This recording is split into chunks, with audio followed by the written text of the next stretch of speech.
teach you how to let your head down and be a freak, singing like Anita. Sweet love, have you thinking about a preacher?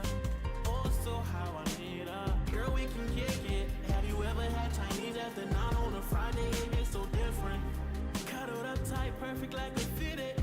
Arm around me, then you pick your head up for me to kiss it. You stay on my mental, you keep me sharp like a pencil. You can let your hair down, cause I'm playing gentle.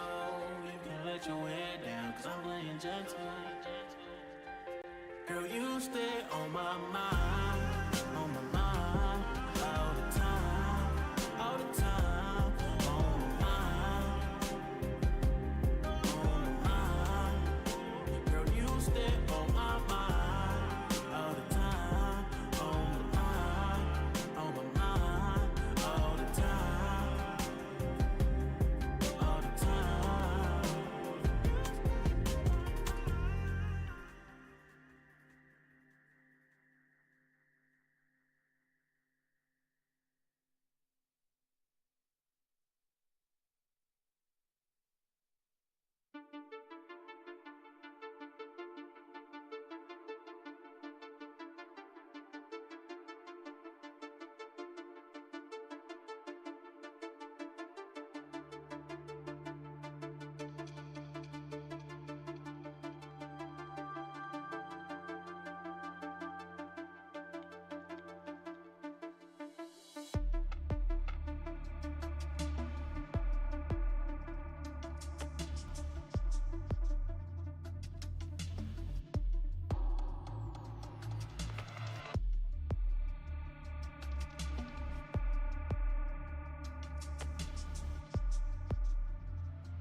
Turn up this up right now.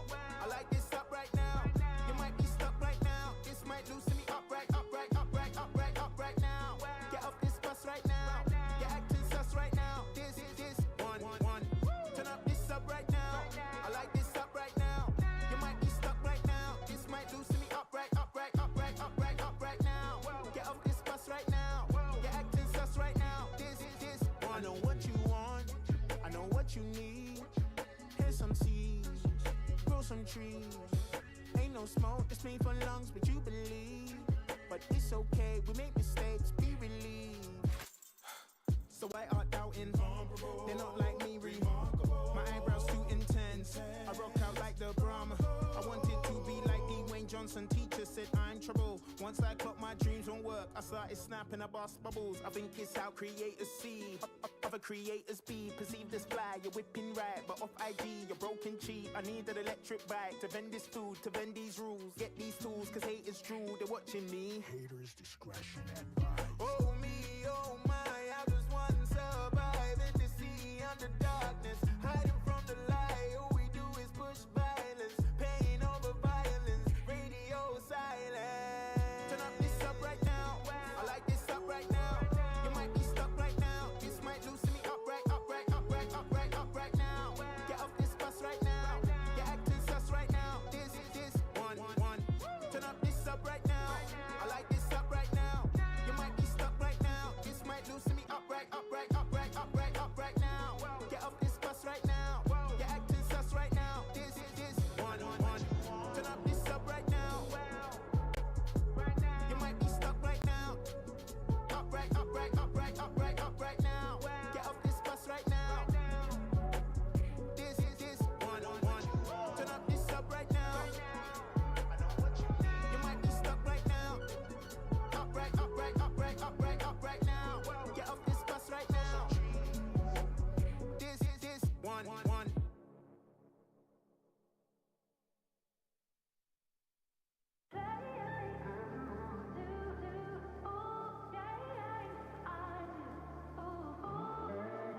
Welcome to the Esports World Cup.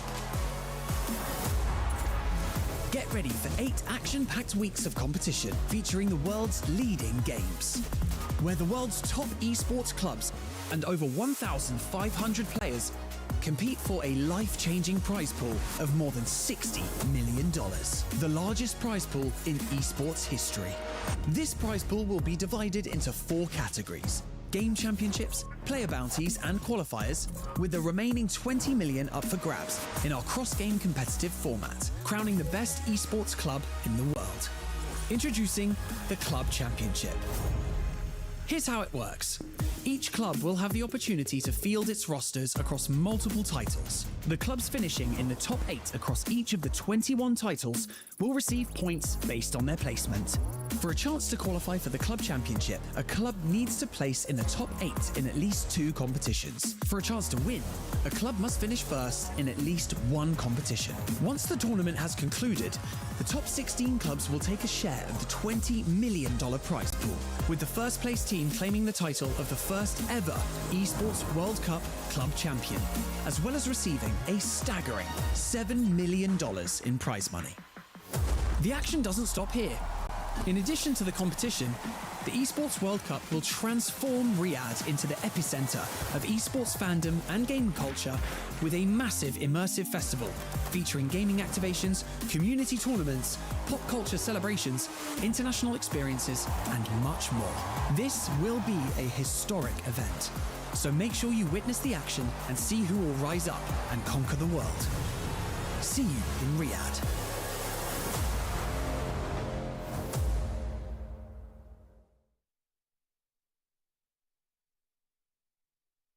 The Esports World Cup is a unique tournament and will have a very unique trophy system, consisting of keys, game trophies, the Club Championship trophy, and the totem.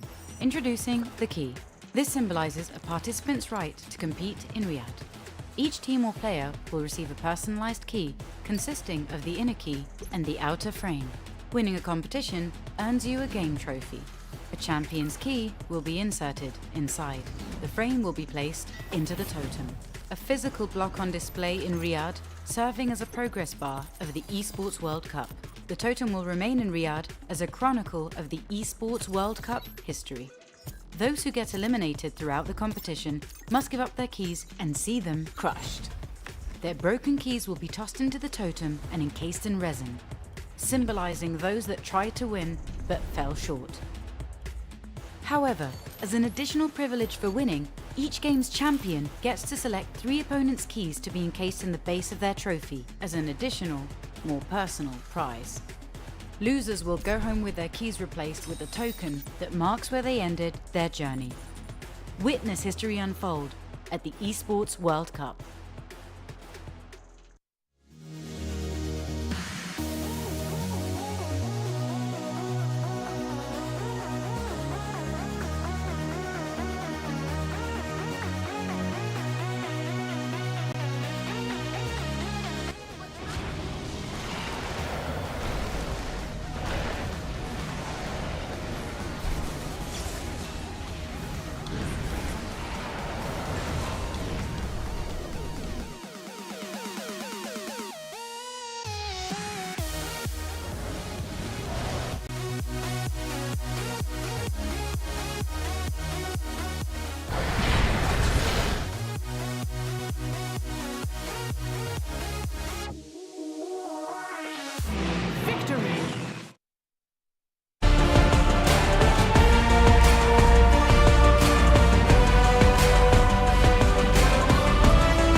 Welcome back to the Riyadh Masters. Day 5, would you believe it? A little bit of a break there, Wagga, between the play-ins and the group stage as we start to hit the real meat and potatoes of the event. Now, it's time we join the big dogs for some Dota 2.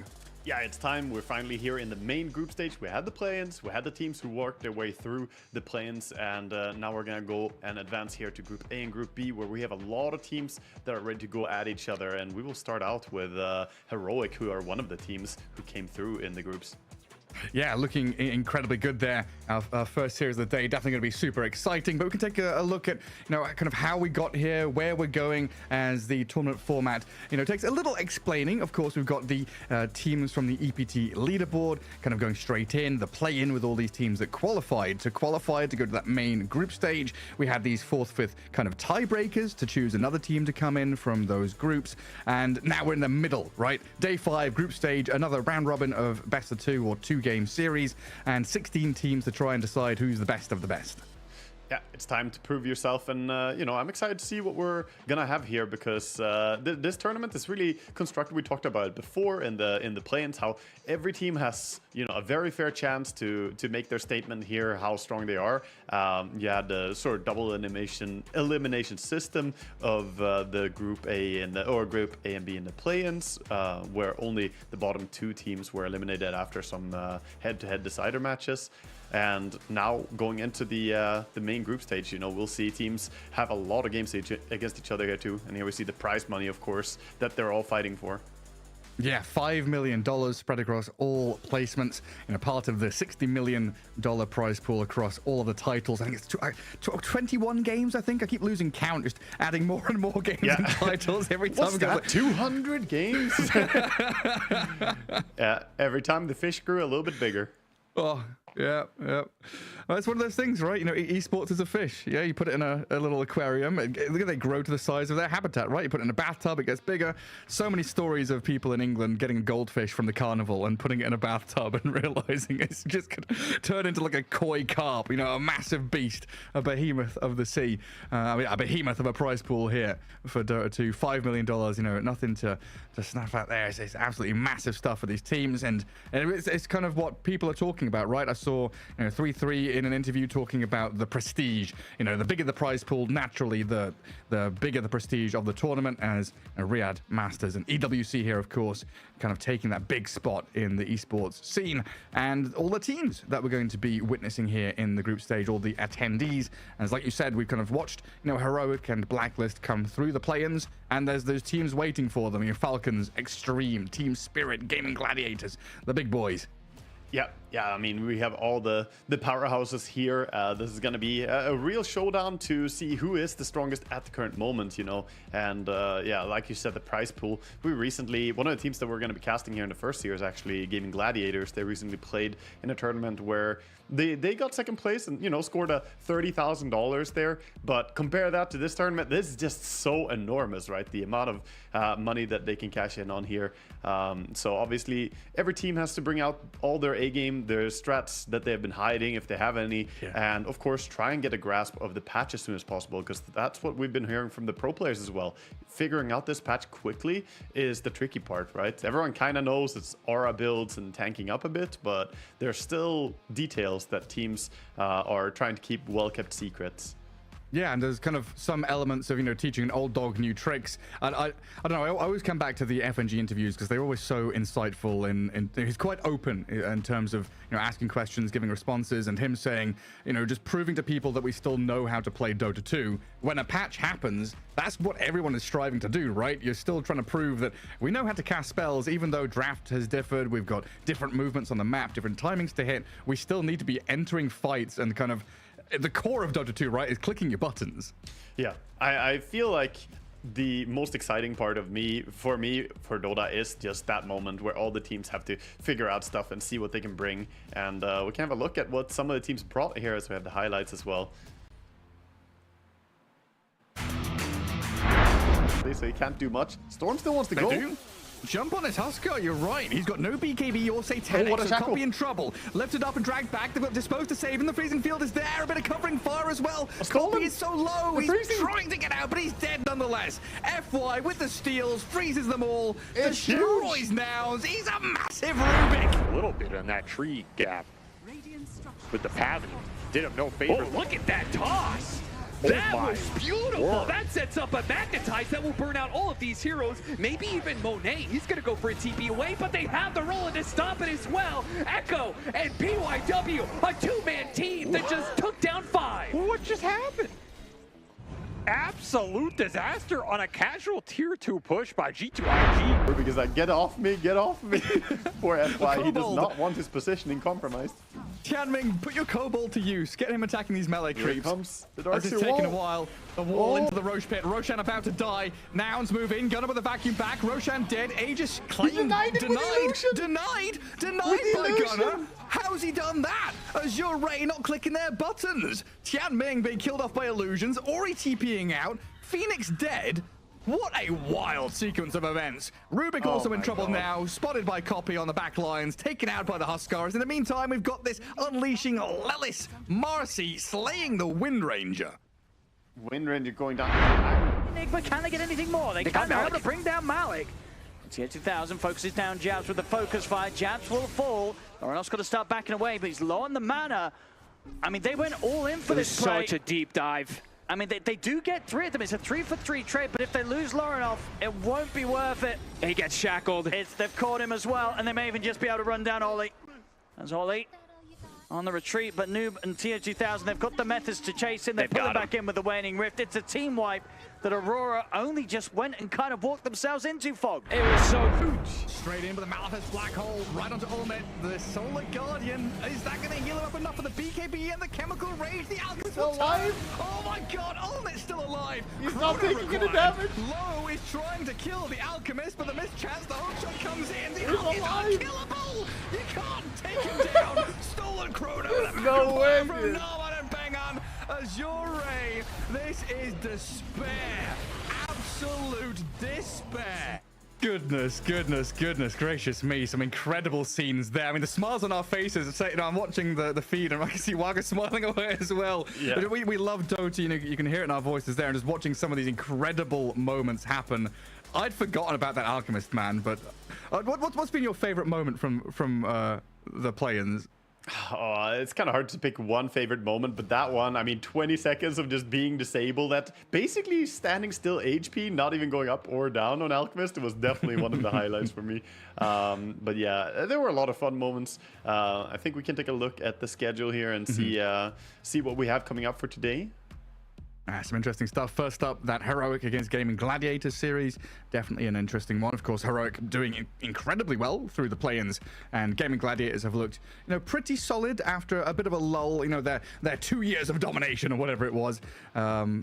Still a big team there. Entity against PSG Quest and Team Spirit against OG Esports towards the tail end of the day. This is where things start to get really spicy, because you never know what to expect. You know, are Quest and Entity going to match up well against each other? Are OG going to show up against Team Spirit?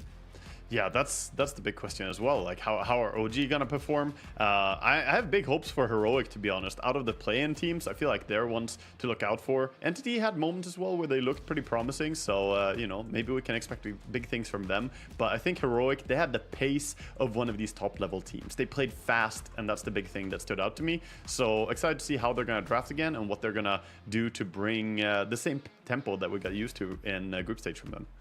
Yeah, and they had some fruity stuff as well, right? Kind of swapping their roles around and kind of putting Ember Spirit off lane to try and grab a different carry. You know, there's definitely things they can do in the draft to upset expectations against a team like Gaimin Gladiators. So I think there's, you know, a lot of mind games going in there, you know, of course, with their coach Cafs to try and figure things out and get themselves off the ground. As we see a few of these player reactions through the play-ins brought to you by Pepsi. We had some really great moments, right? Davai Lama, I think, is one of the big ones that you've pointed out especially.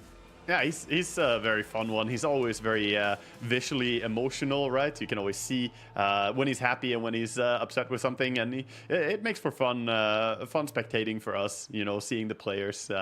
But I think also no one is a great player to have in your team. He's, you know, easy to read whether he's on board with something or not. Let's say, especially during the draft. I just watch out for the eyebrow raisers and stuff like that, right? Like, hang on, what's going on there? But yeah, always nice to have the kind of morale lifting, spirit lifting, you know, ploys and moves from your teammates. As our match of the day is going to be that first one of the day, Heroic against Gaimin Gladiators. As we've pointed out here, the nice green versus red. Is this the Star Wars style? The good guys against the bad guys? Are Gaimin Gladiators the Sith and Heroic are the Jedis? That's what happens when you're the top dog. The underdogs, everyone is rooting for them, you know? People want to see the heroic story here coming in. And they've been an easy team to follow and cheer for. At the same time, though, Gaimin Gladiators, you know, they're established. They've got so many achievements under their belt, and it's very easy to love this team, especially from their interviews. I mean, all of them are really great personalities.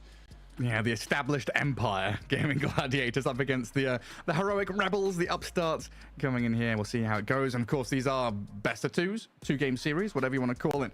You know, there's no third game to kind of resolve ties. So there's potential here. We have a lot of these 1-1s as we kind of expect this. When we have, you know, group stage day 1, day 2, day 3, day 4, we have like a lot of 1-1s, day 1 and day 2. But now we've had a play-in. This kind of reminds me of TI with Wildcard and the Animajor, where we also had play-ins to try and get into the main event. It often feels like in Dota and in terms of kind of momentum and rhythm, on a new patch especially, the teams who had that extra playtime perform better than the teams that didn't. Do you think that's true? Yeah, I agree. I think that it's pretty nice for those teams to come in and have that little bit of, you know, comfort, having played quite a bit. Of course, you can go over to STC and make your predictions for how the games are going to go here for this upcoming series, if you want to make a fun prediction. Make it over there, challenge your friends, see who can come out on top, get your predictions in. I mean, prediction-wise for you, Gaimin Gladiators against Heroic, you like Heroic, how they came out of play-ins? Is this kind of a 1-1 scenario? Are they going to 2-0 Gaimin Gladiators? I think it's probably more likely that either Gaimin Gladiator 2-0 or a 1-1 outcome. But, you know, Heroic, I wouldn't put it past them that they have the potential to 2-0 as well. So this is really up in the air for me. And perhaps this is going to be the big telling moment coming out of the play-ins. You know, you're facing up against a stronger team now. If you're Heroic going up against Gaimin Gladiators here, you might have the disadvantage as well of them having watched you, because you can say, oh, these teams, they got to play, but at the same time, all their matches were public, and Gaimin Gladiators, they've seen what happened. They've done their research. They always do. So it will be interesting to see what they're going to do to stop Heroic from taking over the game the way they do, if they have found some key heroes of Analog to perhaps take away, or if they have some different approach to this. Right, because, yeah, you're just on tape, right? You've got all these replays now available to you. Like, how many? You had, like, 5 series per team? So that's a good 10 games where you're like, okay, this is what they're drafting. This is what they're aiming for. So, yeah, we potentially see this kind of, you know, shift in the metagame. We have that kind of inter-tournament metagame develop for itself, especially in terms of priority picks. As we've already seen some heroes kind of emerge as the top ones. No, Hoodwink, one of the biggest ones out there. Tiny Shadow Fiend, more banned than played, but have still looked reasonably solid. And we saw a fair amount of Snapfire kind of come into the fray as well. Yeah, Snapfire, Jakiro, some support heroes that are just generally pretty high HP. I feel a lot of this is reaction to some of the core heroes that are strong as well. Like Tiny, for instance, just bursts people too quickly, so people can't really run these squishy supports. Even Witch Doctor, great in lane, good bully, but he does die to Tiny combinations pretty easily, whereas the Snapfire and Jakiro, some of these tankier supports, can be useful to have for their sustainability throughout a fight, or at least requiring more resources to burst. I mean, thinking about the big ones, just heroes that have had more than like 10 games played, because we have, you know, Kotl, 7 picks. He's 6-1, very good, but and we'll give him a bit of time to shine there. Beastmaster, 13-5, 72% win rate with 18 picks. This guy is going to be like first phase banned in the group stage, it feels like. He should be. I've been saying it as well forever, and you know, I feel like the Beastmaster in this patch is just feeling absolutely wild. It comes crazy to me that he didn't pop off earlier, but yeah, now it really feels like we're seeing the power of the hero and the tempo he can play. The Aghanims build, you know, it lends itself really well to the current playstyle of Dota as well, where you're offlaner, you kind of want to get a few items on him, kind of want him to get a little bit big, and then after that, he can still go back for aura builds. He can go for BKB if he wants to. He has the flexibility post that first item. It's like we're in the lobby, we're in the slots, just making sure everything's good there. Yeah, we're waiting for the players. It's not us holding up the game here, but we have most of the players in. I think we're probably soon to get underway here with the lobby. But yeah, some other heroes that stand out, I mean, still is like Phoenix. I feel like that hero is still very, very potent. It's sort of the same thing as the Jakiro and Snapfire, just very tanky, but it also provides some really, really high amount of damage and potentially amazing team fight. I mean, there's a few more that kind of pop up, like the Sven has become very popular. Ember Spirit, you were talking about early days of the group stage. He still looked pretty solid at 11 and 7, you know, has had a fair amount of success. It's just this little squirrel hero, right? Every time I look at the stats page, she's there. The little New Zealander, the little Kiwi there. All kind of scucks, isn't it? 32 picks, 20 and 12. It's funny how interconnected so many things are. To go away from the Hoodwink for a second, the talk about Ember there as well. We just highlighted how like Snapfire, Jakiro, and Phoenix are good supports. You know what they can't do? They can't shut down that Ember Spirit. So it's all interconnected in the draft, and you got to think about what you're giving up when you pick something. So the approach that the teams have in drafts, especially if you reveal these supports that are bad at locking down Spirit heroes, is going to be very heavily towards banning the Ember, the Storm, the Void, these heroes that can abuse it then. Yeah, because we even had, damn, I can't remember who it was. I think maybe one of the Chinese teams tried to like preemptively pick Lion, expecting these Embers to come out. Lion is like 1 and 3, so it's kind of been toyed with as that kind of hero with disabled. But it's like the draft process, right? You have to show heroes early, and you'd rather not show cores. So you have to show supports by process of elimination. So it's like, right, if we're going to show a support hero, it better be a bloody strong one and not a niche one. Yeah, I feel if you're going to go with an insta-lockdown support, I probably prefer people going towards the route of like Rubik as a support, because he plays pretty well with the Snapfires and whatnots combo into them, whereas Lion feels a little bit out of place in the current patch. He's not terrible by any means, but he did have his moment in the spotlight, right? He was dominating the pro scene really hard, and after that he did take several nerfs. Now, of course, you kind of have to commit for the facet just to get the Lion Drain, the mana drain buff, the Lion Drain.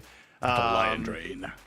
So I feel like, you know, he kind of stayed at his same power level with the facet, the Essence Eater that does 100% of his mana stolen as damage, whereas some other heroes got a facet on top of what they already had. So Lion kind of trailing behind, I think.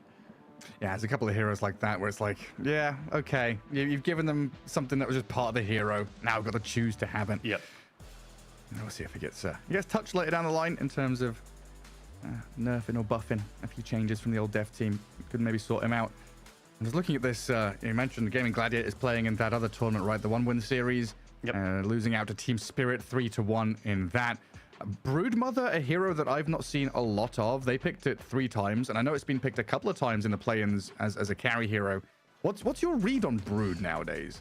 Brood has been rising a lot in carry position. She's one of the top-rated carries right now in terms of win rate in high-ranking games. And overall, it's just super solid. Also, you have the flexibility, right? You can always put her towards different positions. You can utilize her in different ways. So it doesn't have to be, oh, we picked Brood, now it must go on the carry position for like Duracho. Ace plays Brood better than like, you know, 99.9% of the pro players out there. He is absurd on that hero as well. So you got the flex, and flex is valuable. That's power in Pro Dota. And Ace is more of the carry player on that team than Duracho is, right? He's like kind of greedier, given a lot more space. Yeah, Duracho very often is the self-sacrificing type carry. He's not the super greedy, you know, I'm gonna take over the game like Yatoro style. Yeah, Duracho, you know, sometimes he gets flack for it, but I also think there's something beautiful about tempo carry that you only appreciate if you're the mid player or the off lane player in that team. Have you watched Hot Fuzz? The I've not. So do you know Shaun of the Dead? Yes. Yes, so it's the same people that made that movie, but it's about a policeman who goes into like a small village in the United Kingdom, and there's a cult there that's running the village, and basically the cult's phrase is "for the greater good," and they'll sacrifice and they'll kill people. And it kind of feels like, yeah, that's Gaimin Gladiators as a cult saying "for the greater good," GG, Gaimin Gladiators, greater good, and they're just sacrificing Duraccio over and over GG, again. greater good. You got him. You got him, Detective Gareth here. Sleuthing out. Okay, very, very good. Yeah, I mean, overall, it's about winning, right? It's not about one player looking good. It's about winning the game. That's what matters. It sure is. As we'll get ourselves ready for this series, figure out exactly what's going on. It looks like we've got the coin toss all set up. We've got Gaimin Gladiators taking second pick as they got the choice, and Heroic taking Dire side. It's felt like most teams have been picking Radiant, but I guess this is just like a preference thing. Yeah, it's interesting. A lot of teams have been picking Radiant because, Radiant mid lane in particular feels a lot safer, but it could also be preference towards that Dire safe lane. A lot of teams are voicing that, the safe lane for Dire is a lot simpler. You can block the big camp, and it's very hard to contest. If you want to deward the big camp as Radiant off lane, it is difficult to do so. You have to go very deep in, whereas it's much simpler on the Radiant side to get a deward. Yeah, and I guess when you've got K1 on your team, you kind of want to give him as much protection as you possibly can. Yeah, that just tells me, whether you prioritize your mid player or if you prioritize your safe laner, and that's exactly what it comes down to. Analog is like, it's fine, I can play wherever. I don't really mind. The mid difference isn't that huge as well. It only matters on some heroes that can really accelerate with the jungle camp being a little bit more accessible for Radiant. Whereas if you play stuff like, I don't know, Lone Druid mid, which Analog definitely does, then you don't care about that camp. You just dominate the lane. Let's go for that straight 1v1. I mean, what was it, Gunnar saying that mid has become a little bit boring? It's just that kind of 1v1 until 5 minutes 30. Then you've got everyone coming in for the active runes. Otherwise, it's just the hero matchups. If you get some kind of cheesy pick, maybe then it gets a bit spicy and interesting for one of the players, but usually just a farm trade between the two of them. Get the water runes going, stack some camps if you possibly can. I feel the water runes are too handholdy for mid lane overall. I think we get too much HP. Yeah, I'm a mid player myself, so it might be weird that I'm saying it, but I really dislike that you can so easily take really bad trades, go down to like 150 HP on mid lane, get your bottle arrived before the 2 minutes, bottle up 3 times, go take the water rune, pop that bottle once, and boom, you're 100% HP, even though you just traded down to like 10% HP. I don't know. I feel like it's a bit too much. Maybe you should take away one more charge on the water runes. They don't refill as much, but yeah, I don't know. I agree. Mid lane has become a little bit less interesting in that way, especially the heroes that can just spam spells to take over the lane, like SF for instance, who can just take over the lane with mana usage, bottle up quickly, and he's fine. Yeah, I mean, we had that quite a long period, honestly, of Dota where it was Kotl, Zeus, Sniper, right? The key heroes that you're kind of alluding to there, where it's just push wave, farm camp, push wave, farm camp, cycle through those moves over and over again. As Heroic up on your screen here, getting themselves ready for this 2-game series up against Gaimin Gladiators. Oh, some nice poses there. Look at that. Muscles on him. They're looking confident here. I love it. Looking perfect, and always nice to see Dalai Lama looking happy and excited here as well. Look at him with a meditation pose here, the Buddha pose. King Jungle looking King jacked there, and the big old biceps as we are nearly ready to jump into the game for you. I don't know, there's something about this that just makes esports feel real, coming from a hobby and being kind of grassroots. Dota was just a game you play with your buddies and friends. Then it becomes a bit more esporty, a bit more kind of corporate, bigger and bigger, and then you got full production teams doing these slow-mo 360 cameras around you. I love it. I love it when the players have fun with it as well, because some players, they don't really care so much for it. They just want to focus on the game, but it's nice to have these little intermissions where they can just goof around a little bit. It's important in a team that you can just have fun, make fun of yourself or the others, and that's something that the highlight reel kind of does as well, or the hero shots. But now it's all serious business. No goofing around here. Heading into the game. we already have some picks here, and I don't see a Brood ban yet coming out from Heroic, so interesting. That's why we see we saw already Ace smiling a little bit there. He's like thinking, are they letting it through? Are they seriously doing it? And what else is there? The Pango is still out there. Ha! Darkseer is banned. Of course he is. Phoenix potential. Shadow Fiend, of course, available. Yeah, plenty of supports available as they're focusing down heavily here on the course with the bans. Gotta get rid of the Tiny and then take the Hoodwink. Pretty nice way to go about it. Hoodwink is pretty open hero, can be drafted in many different ways, and Heroic have played it before as well quite a bit. So in this spot with so many options open, do you want to snap pick the SF now? I mean, we've seen some teams actually solve it a bit, so I'm more leaning towards Brood for gaming. Like SF, I still think it's an absurd hero. I still think it's very, very strong. Yeah. But I think it's harder to deal with a Gaimin Gladiators Brood here. Like we mentioned during the pre-game phase, you have the flex between the post 1 and post 3. You have extreme expertise on it on Ace. He has won so many important games on Brood before. And also, I don't think Hoodwink really deters a Brood pick. You know, normally you let a hero through like that and you kind of block pick it in a way, right? You pick something that's very strong against it, but Brood can just run in and chase down your Hoodwink. It doesn't matter if she jukes around in trees, she has free pathing. So I don't know. It's a little bit worrisome for me for Heroic. They've got time to answer it though, right? So in terms of protecting the Brood, who's the biggest threat? Like, do you have to ban Axe or Tide like we did back in the day, or what's the deal with it? Is Spirit Breaker a problem? I feel like strong lane supports that can give her a decent start to the laning stage are going to be the priority if you want to ban out and protect the Brood in that, or like deal with the Brood that way. So ban out the Chen, you know, another hero that Gaimin Gladiators perform really well on, and then they go back for the Underlord as well, saying that, you know, even though you have Brood and it could be your offlaner, we still know you play a nasty Underlord. So this is the tedious part about a flex pick, right? It could be offlane, but you still got to ban an offlaner. You have to be so diligent, like just that's Dota 2 in a nutshell though, right? From draft till end of game, you just have to be switched on. You know, you've got to do a due diligence every step of the way. It's a very, very taxing game. Yeah, you really do. And we'll see. I think the important part for Heroic is that they get themselves set up with some GAMP combinations here. And like you mentioned, Gaimin Gladiators maybe want to get rid of that Spirit Breaker so you don't get caught by a Spirit Breaker into a Hoodwink combo. The charge very annoying for Brood. I would like that pairing. Spirit Breaker, Hoodwink. Clockwork Hoodwink, I guess Clockwork can struggle kind of entering the fight against Spiderlings and the Broodmother. Yeah, Battery Assault gets a little bit ruined by it as well, and she can kill the cogs fast with spiders at least. But yeah, they're going to ban out the Monkey King and pick up the Pango, so that's looking now quite likely that they're going to run this as an offlaner, but we'll see. This is more flex, right? Yeah, we're flexing our cores. Yeah, literally all the cores can go anywhere here. Could be Brood on any of the lanes. Pango most likely off lane or mid lane. Not really used to seeing a carry Pango, but could still be either.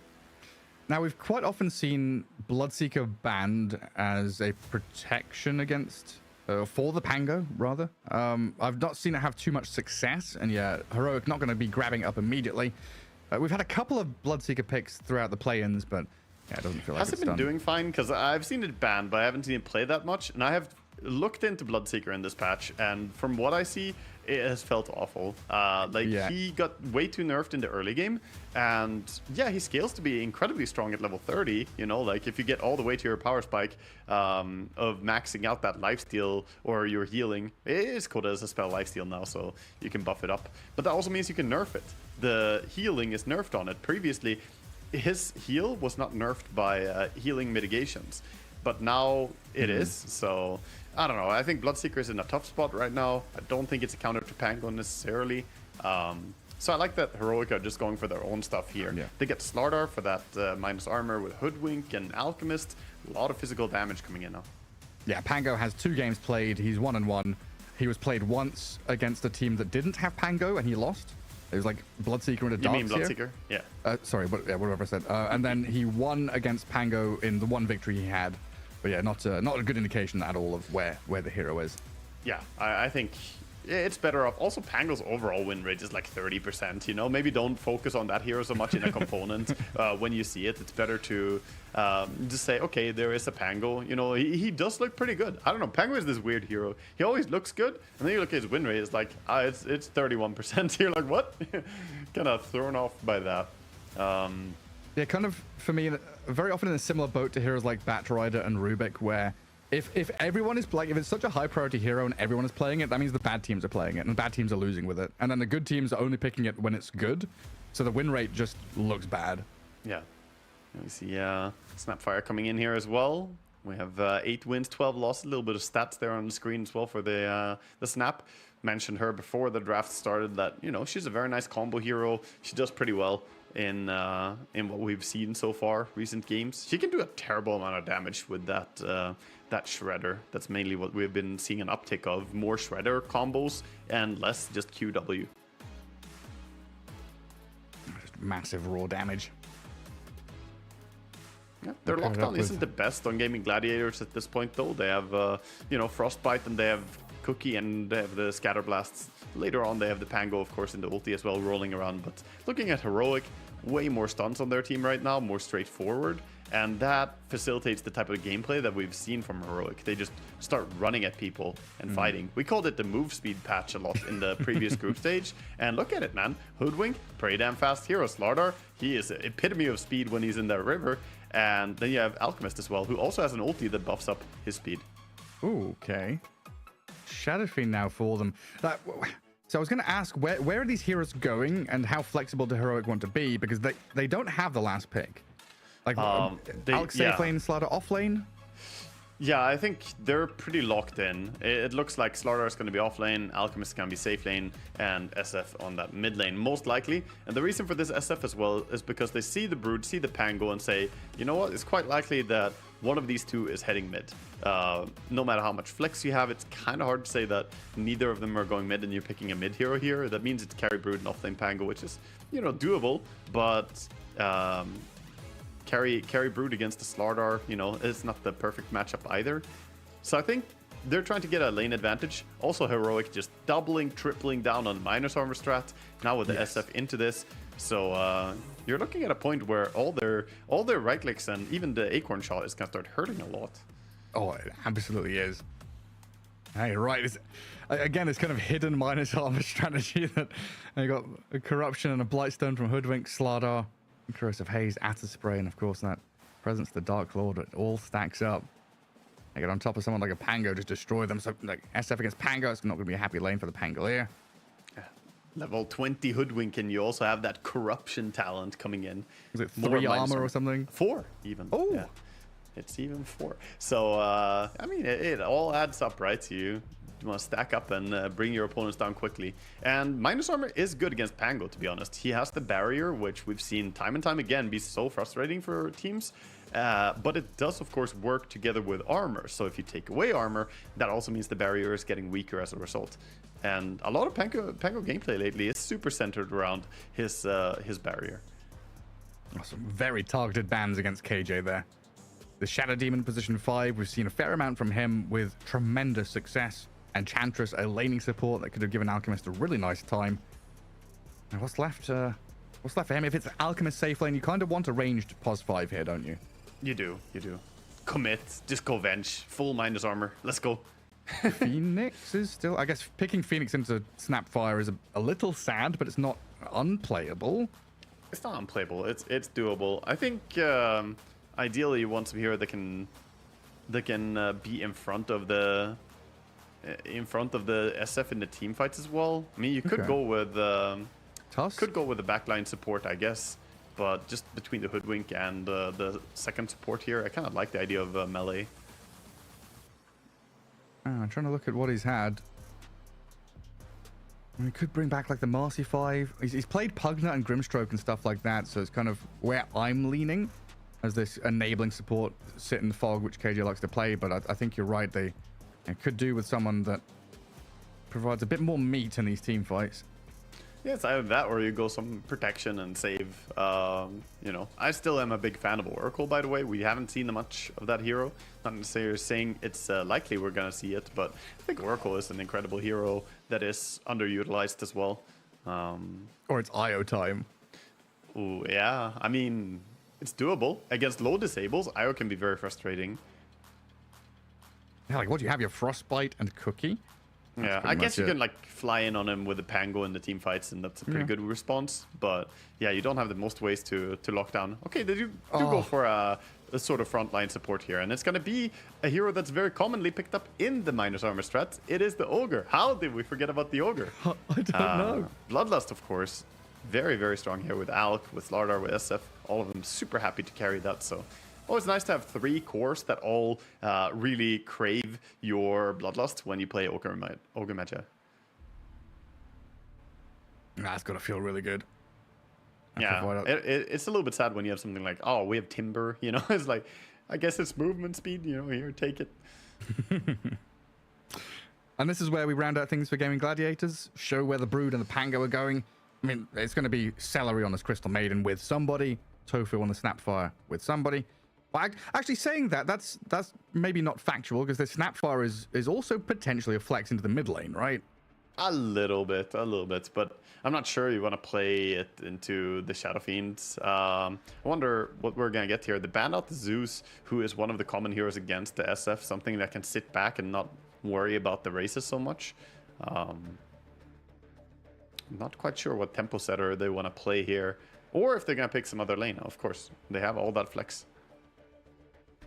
It's going to be a TA, so looks to me like they want to run TA mid then? Yeah. Yep. Looks to be. So then it does come back to the Brood safe lane and the Pango off lane then, right? There's no way Duracho is playing position 1 Pango Isn't there? Isn't there some way? I can already see the headlines, Duracho, do it. Nah, it's going to be Duracho on Brood. Ace is going to take that Pango, lock it in. But yeah, we'll see how mid lane is going to go. We did have a Shadow Fiend versus TA in the group stage as well, that I recall. But that matchup was it LGD playing the SF? Or who was it? I can't remember who it was. I put it on the spot. But either way... It was Ori TA, because he got 2 kills. No, it was Copy TA. Oh. Was Ori on SF? I can't remember. Maybe. But yeah, anyway, what I was going to go to is that matchup, we saw the SF use up all his mana for first blood attempt and did get 2 kills. But then Copy on his TA had a super good time on mid lane, because an SF shows up with 60 mana on your lane. You don't really worry that much. It's when he has all the races that lane is tricky. That's exactly what it was. For some reason in my head, I had TA as the one getting the first blood and 2 kills, but it was SF that was involved in those first 2 kills. And yeah, like you say, just rocking up to lane with no mana, having to spend mangoes felt pretty bad for him. Looking at these, KJ has actually got his name tagged there as King Jungles. He does, yeah. Multi-jungle drifting. But are you leaning either way? Is this draft for me seemed kind of 50-50. It is very execution heavy, I would say. I think I prefer Heroic's draft a little bit. Yeah, I think their draft has great potential, but it also has the potential to fall apart. This is a draft that wants to get ahead, stay ahead kind of thing. You're running Alchemist, you're running SF. These heroes need to dominate early on. They need to get some advantage. Otherwise, it can look a little bit creepy. And when that spider gets big, the game can get real troublesome. So it all comes down to the Broodmother, what kind of game she gets, and whether or not they can stave off the aggression of this minus armor strats. Early Roshan is going to be... The first Rosh is super important. Is it a feast or famine draft? A little bit. It's not that it can't go late game. It's just that if it doesn't hit its stride for Heroic and keep going, then you don't have the best team fight, right? They don't have incredible team fight spells, whereas they do have Snapfire ulti and Pango ulti on the side of Gaimin Gladiators. Their team fight, even CM ulti is actually pretty good. So Gaimin Gladiators have much more 5-man advantage, I would say, whereas yeah, the SF ulti is good, but the rest is not really that absurd for team fighting. I mean, there's definitely potential there for like multiple rounds in a team fight as well. Like, yeah, okay, if you've got these not long cooldown ultis, but reasonably long cooldown ultis over in Gaimin Gladiators, Heroic are very good at just going in and out, poking and prodding a little bit, seeing what they can get done. It seems like a little tech pause here. A bit of yeah, they have pack loss right on. now, this thing, so getting it fixed up, getting some help here, and making sure everyone is happy. It doesn't even seem like it's affecting all players, just someone being the unlucky one right now, so we'll wait, maybe even a short pause will fix it, you know? Let's turn it off and turn it on again. Yeah, have you tried? Here we go.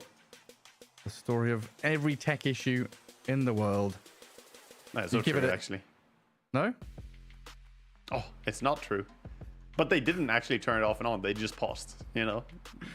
Well, they did step one, which is to hit the device. physical violence against the... Can you imagine? We have like the player cameras here. We just see someone come up and just slap it. Like, that should do it. That'll do the trick. They should hire us to be the tech support for the event as well, you know?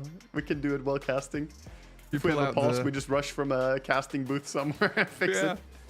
They just like rip the Ethernet cable out and do like crack it like a whip and then put it back in again. Like, there you go, buddy. It's all good. Just come in. I'm the tech cowboy. Yeah, this is an important time for the players to really try and stay as sharp as possible as well. Actually, I realized maybe that doesn't translate. So in maybe it's just British English. If you have like a construction firm or like a builder or a plumber or something, and they come to your house and they do a job, but they're not well trained, or they do it kind of shittily. They're called a cowboy. Like they're kind of like scamming you know? Okay, like they like pretending to be a good plumber. Yeah, I haven't heard that one. I was wondering where you were going with it, but yeah. I'm too uncultured for that. I don't know where it comes from. Just if someone's kind of shit at their job on purpose, you know, it's not just an accident thing, right? It's like I've purposely kind of scammed you out of a bit of plumbing, stolen all your copper wires and stuff. Hire a plumbing cowboy, and it's all gone pear-shaped. Gareth, you remember that one as well? Of course, I'm learning a lot during these casts. But do you have a translation of cowboy then in that context? Oh, the Swedish. I'll get back to you with that one as the game is starting. My brain can only process one thing at a time. I have to see where the players are heading here. Yeah, we'll get ourselves underway. Everyone all smoked up. A long walk here from Heroic. We quite often see them take place on top of a high ground and kind of wait to see what comes. The wraparound usually into the bottom jungle from the Dire side. So a little unusual here that they've swung north, getting an observer ward up high ground to watch for large and ancient camp stacks, and also maybe seeing if someone's come to place a ward in their lane. Yeah, very true. Both teams posturing a little bit. Perhaps a wraparound here coming in for Team of Heroic. This they have done in the group stage before, by the way. This move, exact move that they're doing right now, has been done in the group stage. So if Gaimin Gladiators did their research, they will know. Ace, he's gonna check it out. He's like, yep, they're here, guys. Hello. I found them. Got them good. Does that give away the observer ward on high ground a little bit? A little bit, because he walked around the tree and he got nuked immediately. So yeah, he does at least kind of know. What? The slowest first blood is 87 minutes. What? What? That can't be right. So I think that must be one of those things where is Quinn all right? He's bushwhacked to the tree. Blood grenades being chucked out. Celery trying to cover him here, but it looks like Quinn's dead as well.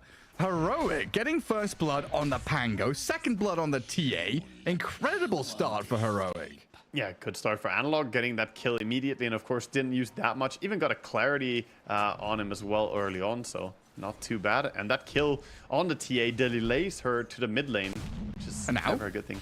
Another one on Celery. 3 in a row. Oh boy. Has it gone pear-shaped already? It has gone a little bit pear-shaped, yeah. They even got a D-ward in the mid lane for the SF, so that's another added bonus for them. Yeah, and K1 now on top, taking a little bit of harassment before the Ogre comes in here to help him. We got the Ogre lane, the combination here of Ogre and Alchemist helping each other out. The big boys, the brothers in arms, twin-headed, and then the mounted one. But yeah, I think that first blood thing, something that happens sometimes is if you remake a lobby, the initial game continues. So, you know, if you start a game and the draft starts, you have to remake it because they're on the wrong side. That game continues and still like is part of the stats. So the heroes are just in fountain, right? Not doing anything. Until randomly someone dies somehow. He gets dragged down fountain. Yeah. Right. Yeah, that could happen. Well, Heroic off to an incredible start already across all 3 of their lanes. SF 7 and 2, but Gaimin Gladiators, you know, back in there, still getting their last hits going.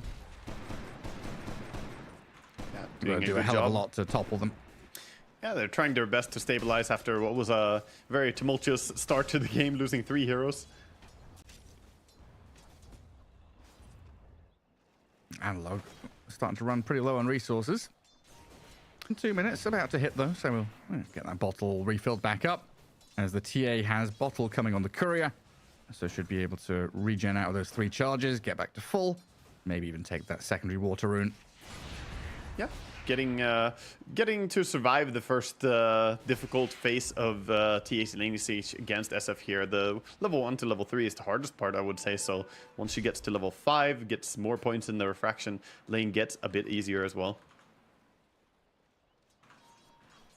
And that's the thing, right? You were saying earlier on, these water runes refilling stuff up. Quinn not having the best of times, but able just to get back into the lane thanks to it. Yeah, he's doing fine. Doing completely fine at this stage, especially after that first death. Can't really complain about what he's getting now. And all of them are getting decent CS across the board on the side of Gaimin Gladiators. Alchemist, though, trailing a little bit behind here. As top lane, he's fighting hard to try and get to CS, but it's just hard. The Pango and the Snapfire are doing a great job against him. Yeah, Snapfire just feels incredibly potent. As down at bottom lane, we're going to see Schofield here just getting munched on by the Broodmother. Slowed down by Celery's Maiden. Yeah, and around that Lotus pool, getting caught out. Nice little sidestep by Duracho as well. Dodges the bushwhack there right before he gets the kill. Oh, very nice. Well, this is the point now where Slardar has double bracer. He's going to be playing up in your face much more effectively. This is what every offlaner wants to do. Double bracer and then just be happy in the lane. And just stick it out. Bottle refill mid for Analog as well. Try and give this SF every advantage you possibly can. And yeah, just thinking about that top lane. A little Shredder into Swashbuckle, constant harass, very irritating for the Alchemist to kind of sit and fight. And the double melee lane, right? That's something that we talked about at the end of the draft. You wanted a bit of meat for the kind of mid-game fights, the way that they enter things. But in the lane, it can be a little challenging here to really play things out as you'd want. It's definitely a little bit trickier. King Jungle is going to get the D-ward in time here, though, to do a pull on small camp and try to play around his reset. At the same time, the Hoodwink also on bottom lane getting to block up the small camp. So, you know, the pulls are looking better here as well for Heroic now for the next minute. A hotkey issue coming in. A little bit of a pause. Oh, and yeah, Alchemist dire safe lane as well. You talked about that proximity of the camp. One of the heroes that really does like to kind of abuse that fact. Push out the lane, go back to farm, and you're going to be gathering up little bits and bobs here and there as you can. And he does have kobolds as well, right? So he got lucky with the first spawn on the small camp. His kobolds. Let's see if he gets kobolds in the other small camp as well when it's going to spawn after King Jungles gets his D-ward. Rearranges mouse and his cable and stuff like that. Yeah. Heroic looking ready. Looking very rainbow as well. Mouse and the keyboards are all shining. All RGB different colors. That's the kind of thing that would get on my nerves, honestly. But I guess players just don't look. Yeah, if it's changing, it's like what is it? The peripheral vision. I'm just seeing something and I'm like, oh, shiny. Yeah, just get distracted by it. My keyboard has the potential to do that. I turn it off immediately. I'm like, oh, that looks really cool. And then I try playing with it. I'm like, no, you're not gonna do that while we're playing. I don't know if it's because I'm old or just because I'm boring, but I've got the same thing. My keyboard has the potential to have flashy lights, but it is just plain white light. Right. Yeah, mine is the nice dim red light. I like it. You got a bit of color going. I'll take it back to basics. We don't need the go faster racing stripes for your motherboard and your graphics card. RGB lighting everywhere. Yeah. Gotta get underway here. I want to see some more of this glorious Norwegian Dota, by the way. Get this pause out of the way. Did you know Heroic Norwegian? Oh, I was wondering where you were going with that. Yeah, it's a Norwegian organization, actually. I didn't know. I was looking up Heroic a little bit more closely earlier, and turns out they have a bunch of Danes and Norwegians as CEOs and so on, and some Swede even working in the organization actively. So yeah, it's a Scandinavian org behind these South American players. Oh, hell yeah. Certainly do. So they're even more international than we thought, with Dalai Lama, of course. Yeah, very true. I mean, they've been around a while in other games, but yeah, coming into Dota. Yeah, big in CS, right? I think. Yes. Because I heard Heroic a lot before they came to Dota as well, but that was their CS times. Yeah, they were massive. I'm just looking back here as the Dupree exist, Cadian Gunner roster. Yeah, big old players in the Counter-Strike realm. I'm just thinking about how many teams we've got coming into Dota now. It's beautiful. The renaissance, the resurgence of Dota 2. Back in the game, we have on pause here, and let's see how things are going. Quickly going for the rune and spawns. Yeah, touch back, he did not get the kobolds. He didn't get lucky. Not forgetting what we asked. A bit upsetting. We've got some little trolls after that side camp, though, which KJ wants to pull. Tofu just getting up in their face, making things as irritating as possible. Yeah, maxing the little shredder. 2 points in it already, so he wants to do a lot of damage with his right click. Has to be careful here. Alchemist coming out. He doesn't have a cookie. Tofu just getting run at. That's the downside of this build, right? There's tons of damage, but you can't maneuver. Bottom lane, Broodmother taking a lot of hits. All the bashes. Is there another crush? They don't even need it. A killing spree for Dalai Lama down in that bottom lane. 5-1 currently for Heroic over Gaimin Gladiators. And something that should be mentioned here is... Oh, hang on. Is Crystal Magus dead as well? Diving tier 1. Frostbite will delay this move from Dalai Lama, but he's so hungry for the dominating spree. Massive stuff. I mean, Ace is now chasing back on K1. Being cut off by Tofu. He's got TP and he's got stick charges, so not in too much bother. But something worth pointing out here, Waga, is that very often we see this kind of early blood being spilled, and it's like, oh, they killed a Crystal Maiden, they killed a Witch Doctor, it's a support kill. The Clockwork has died 7 times. The majority of these kills are core kills, right? Yeah, they really are. I mean, we have already seen every single player on Gaimin Gladiators die as well. That's remarkable at 5 minutes, and bottom, they're trying to bite back here. Doing some damage to Slardar, but he's got the double bracer, he's regenning again. Double bracer, treads, stick, and now some stacks being made in the jungle by the Ogre. Alchemist will have something to fall back on. The big thing for Heroic is that their safe lane is not going very well. They're getting great stuff on the other lanes, but Alchemist does need these stacks to recover. Yeah. Oh, he's farming under a ward. This could be a dangerous place to farm for him. Yeah, we've seen a little bit of a combo there. The little shredder into Swashbuckle. Quite a lot of physical damage. As the stats for the mid laners coming up. Pretty even between the two of them in terms of last hits, denies, level. Yeah, TA getting that first rune, though, getting the DD rune is nice. The ward does pay dividends here. Gets a kill on the Alchemist as he was returning to the lane. See if they find a D ward. Should be finding it, right? Looks like it's inside the vision, but he didn't find it. Didn't walk up, rather. Alch might find that later. Gotta go further north. KJ is going to get some lane time, get a few last hits and experience as he can. And Alchemist, yeah, just return to lane and he can make that walk back through the jungle if he needs to. As the stacks are actually taken down by the Shadow Fiend here. They're really putting a lot of emphasis to raise Analog's game here in game 1. Yeah, they're going to be relying on him quite a lot because the Alchemist will need some space. Whereas, even though the Broodmother is not having a fantastic lane, you know, also kind of struggling like the Alchemist, I think that she's much stronger early game here, whereas the Alchemist needs the safety of his teammates.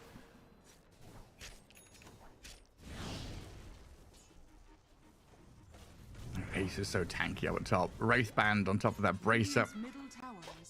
Very difficult to chip away at, and we could start to see the moves from the Snapfire to try and get involved. Yeah, we did have a 1-for-1 on the Wisdom, of course. No contest there. We'll see if the Power Rune is going to go the way of Quinn again on his TA. 15 seconds. We see a lot of Dire players moving in for it. Even Slardar, maybe? Yeah, he's moving. It's efficiency, right? Stack camps at the same time as contesting runes. build up that Ancients area as 4. Look at that mini-map, right? 4 members of Heroic down at bottom rune. It spawns there as a haste for the SF, but up top, Alchemist in the jungle, the Alchemist has been scouted. Little Shredder, the Crystal Nova, slowing him down, but he's got a concoction, but no teammates really to speak of. The TPs are starting to come. The Shadow Fiend will come in. Not enough to save the Alch, but does get the double kill. Close though, hey? Yeah, very close to saving him. He tried to live long enough there, just didn't have enough resources. Ace gets out safely here.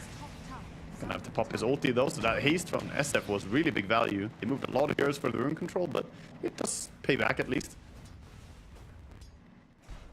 Yeah, and kills on SF are always super big, by the way. Getting that Necromastery up, he got 69 bonus damage now, nice. And he's gonna keep building. Oh yeah.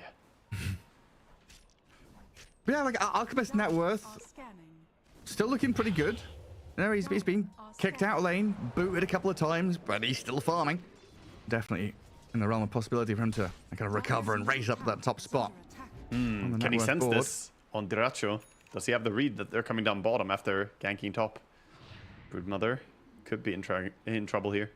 This is where the comms can start getting a bit spicy, right? Because Gaimin Gladiators are making a move of their own up top while the Broodmother's being annihilated down bottom. Diracho didn't feel it coming, felt safe under his ward, but the Alchemist could be suffering the same fate here. Gets off his chemical rage. In we come with the damage, but they're just lacking control. The cookie comes forward. There's no way you kill K1 though here, right? Oh, maybe on the melt strike, the minus armor. He looks so tanky and then he disappeared. Still gives a tip over to Celery, who misclicked the big creep, but you know, enough that they still got the kill with the help of the Snapfire coming in there. But yeah, first Frostbite or efficiency. Yeah, he did farm the big camp. You know, is this the type of support you want? Make sure that you get the farm. Alchemist gonna be pretty unhappy with that though. He is gonna respawn and have, you know, only 4 seconds cooldown TP, but it's still a back-to-back death, and not really what you want to have happen. At the same time, SF, you know, furthering his advantage here with these ganks, going for a tower now. It feels like this Alchemist needs a bit of protection. We've seen a lot of different builds on Pango offlane. We've seen Aghanims first. We've seen Echo Saber first. We have seen even the Vanguard into Crimson Guard build. We've seen mech builds, but this is going to be a Shiva's first build from Ace. Oh, cool. Minus armor strat means you need armor, right? It also means you need attack speed, right? In the minus armor strat, they want to hit fast. So Shiva's, he's not buying it for the very common reason for Shiva's. Normally, I want to say 9 out of 10 times when we buy Shiva's is that you want to counteract the healing of your opponent. And yes, he will do that against the Alchemist. But I think more so, this is a Shiva's just to take away the attack speed. It's great against Lardar, good against this entire right-click based lineup. That's a pretty cool use case, yeah. Often forget that little factor of the Shiva's Guard. Good idea here from Ace to pick that one up. Yeah, I think it's smart. We're seeing the reactions of K1 there after his death, just getting a little bit angry, you know, a little bit on edge, wanting to make sure that he's having a decent game as well. Needs a bit of protection. Some emphasis does have to be put on him and his top jungle, as we've currently got 3 Observer Wards watching those access points. But Gaimin Gladiators with that good smoke read into the top portion of the map did find him. Yeah, you can have all the wards in the world, you know, you still need to sense those smoke ganks, otherwise you still go down. So we'll see if they can tuck away the Alchemist into safer areas, if there's a different place for him to farm perhaps than up top. I think this portion of the map is basically forfeit to Gaimin Gladiators at this stage. Okay, go find somewhere else to farm. What's going up here? Slardar. Did Slardar buy something? Treads, double bracer. These pauses like messing up with my rhythm of the game. I'm like, where's Slardar's gold gone? Expecting like a blink to be delivered or something. It's only 10 minutes into the freaking game. What am I thinking? Yeah, no, he doesn't have more yet, but he's, you know, doing decently. The power tread's still there. He has only his neutral item on the courier. We do have a Kaya coming from the Shadow Fiend. That's his first item.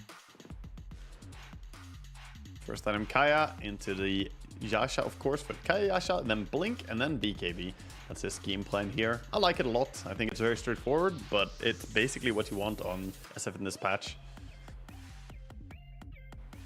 Sure is. Get that speedy ulti going. And then Broodmother, Echo Saber queued up. Kind of waiting for that moment before she starts to feel strong. And It just feels like the kind of game where, you know, BKB timing is going to be the real clash of the Titans in this kind of match. It will be. And I think once the BKBs are up, Heroic have an advantage. Because they're the minus armor strat. They don't mind that much. BKB doesn't counter Slardar in any way, really. You can dispel his ulti once, but that's it. So I think overall they should be pretty happy if they can hit that timing in a good way. But then it's about how much can you do with it as well. Another rune for Analog and Invis this time.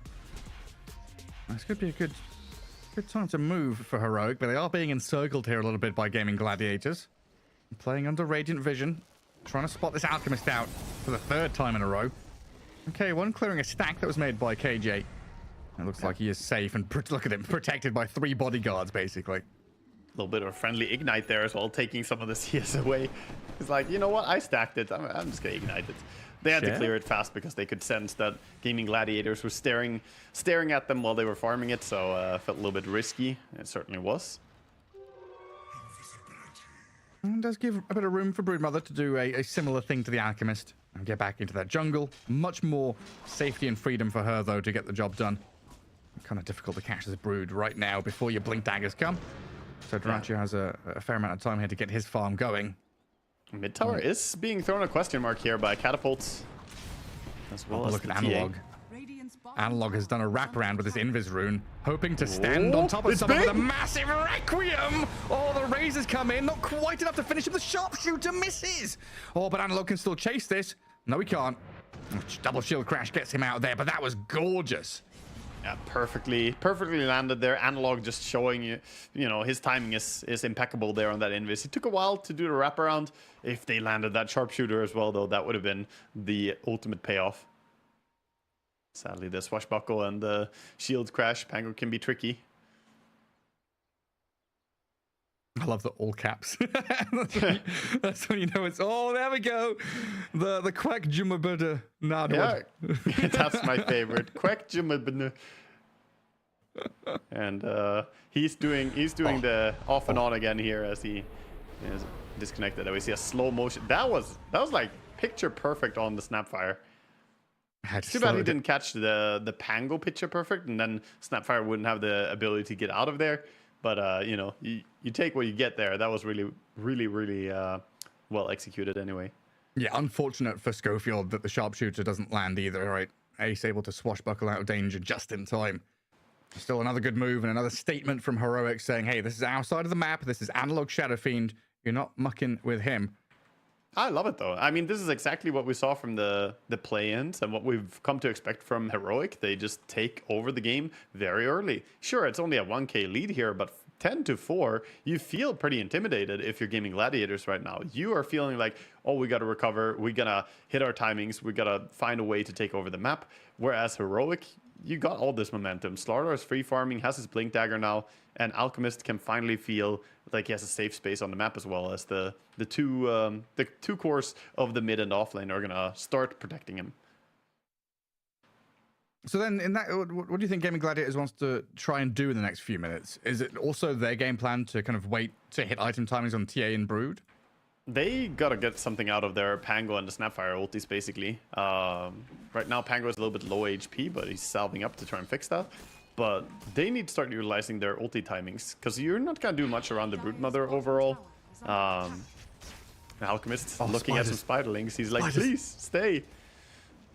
You're not gonna get the Spiderlings of Durantio here. He's gonna run them away. Tanky little things. Like maybe if you have your Radiance there, you get a couple of them, but and Durantio well away. Regen rune up at top being eyed up here, baited almost. Quinn gets jumped immediately. Dalai Lama right on the Templar Assassin. Sharpshooter and raises. And some covering fire here. The lava globs of Tofu's Mortimer. Not really going to do too much as Quinn gets annihilated. Yeah, that's a really good pickoff. Also, it's quite big for him that Snapfire used the ulti and didn't get anything for it. Yeah. So what I said for Gaimin Gladiators, their play has to be around these two ultimates. Now you're down one ulti, you're also down one hero, but this makes it harder for him to facilitate any moves here. And Heroic just pretty happy to farm up as well. They're being very active, but sitting back and just farming is also gonna sort of favor them here, I feel. Yeah, it's like it's a greedy lineup, but it's also not at the same time. This Alchemist, Shadow Fiend, Slardar, need a fair amount, but they're also able to come out with stuns, find some big picks. And what's that, 5 kill streak on the SF and the Slardar. So they've got 10 of the 11 kills? Yeah, they're both having amazing games here. Level 12, almost 13. The Shadow Fiend is getting enormous. Has the full Kaya and Yasha, of course. Oh, look at that, super speedy. That's a new record. 12 minutes 57. 7 minutes faster than patch average. They're having a grand old time. And Quinn trying to catch up here. Some ancient stacks. Large camp to clear. Templar Assassin trying to get back up towards the top of the board.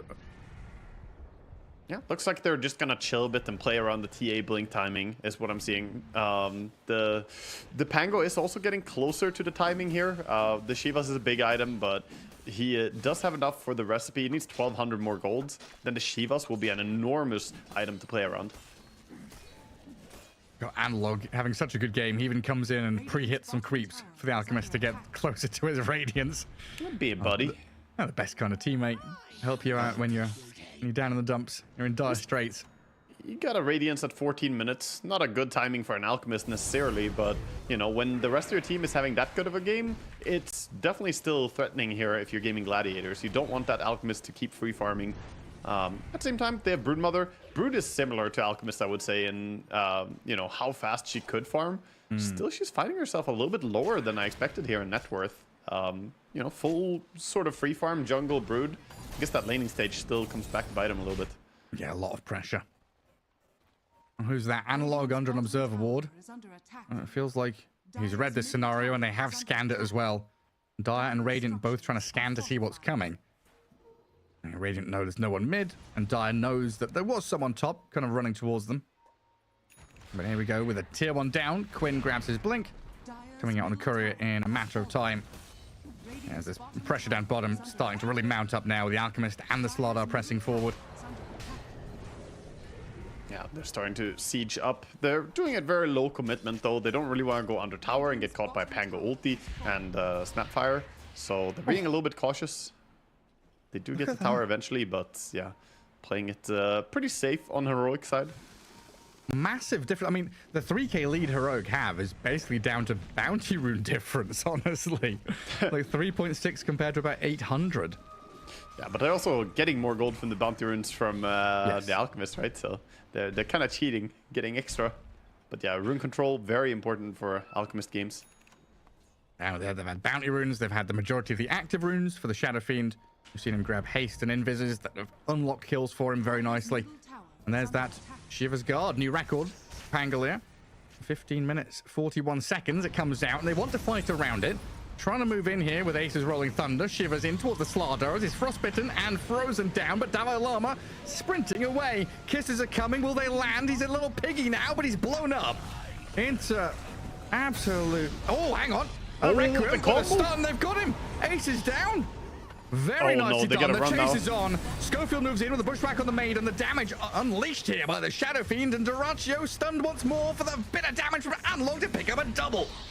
Yeah, and he TP's out on the TA again. Get clipped by the it's a long TP. ulti. Still gonna be safe though. Yeah, slow TP onto the outpost there. A little bit worrisome. Gets out safely though. What a beautiful first reveal of the Kaya Yasha for SF. Up to 27 Necromastery now. This is honestly a concerning part. Kill sprees on SF need to be shut down.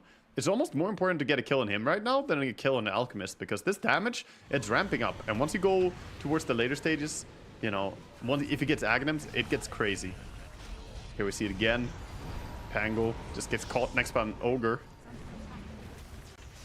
Shadow Fiend just has so much damage out, but it's insane. A double kill there. Some overcommitment and perhaps overconfidence there by Duracho as well, going in without BKB into this lineup.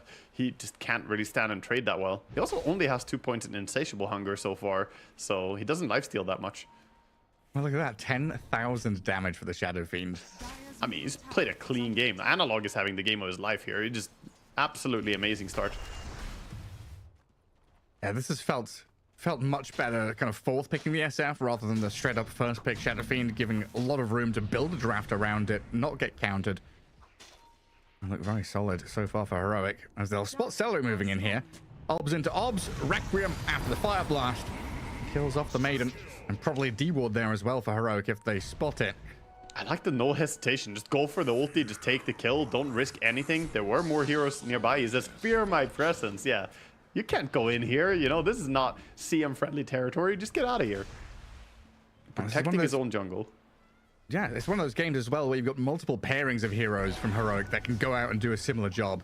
There's Hoodwink, Slardar, and whoever they're with can just look for pickoffs and kills anywhere on the map. Yeah, pretty much. It's almost like SF and anyone, and then Slardar and quite a few can also kill anyone. Yeah. TA trying to go on Hoodwink. And just jump by the Slardar. Hey, you've got on my Schofield. The Frostbite into Kisses. A lot of damage here onto Davai Lama. Still alive for now. The Sireblade splashes were starting to hurt, but he dodges the Swashbuckle. Corrosive Haze onto the Pango to spot him as he rolls in towards the Hoodwink in the back. Oh, Ogre. Joking. Yeah, just go around in circles. Oh, sidestepping, not working this time, but Shadow Fiend jumps in to try and raise down Celery, and the Alchemist is here to clean up. A Swashbuckle, a bit of defensive movement from Ace to run back as the Broodmother does come into the fight, slays the Ogre. And Heroic not wanting to continue. The Slardar looking a little worse for wear, just says, hey, chill, reset. We got a kill. We traded out. Let's just go back to farming. Yeah, trading kills a little bit there, but still very, very good for Radiant, of course. When you're far behind, trading kills is always a good thing for you. Look at the gold they got for that kill on King Jungles. 700 gold coming in. Amazing, just for taking down the support.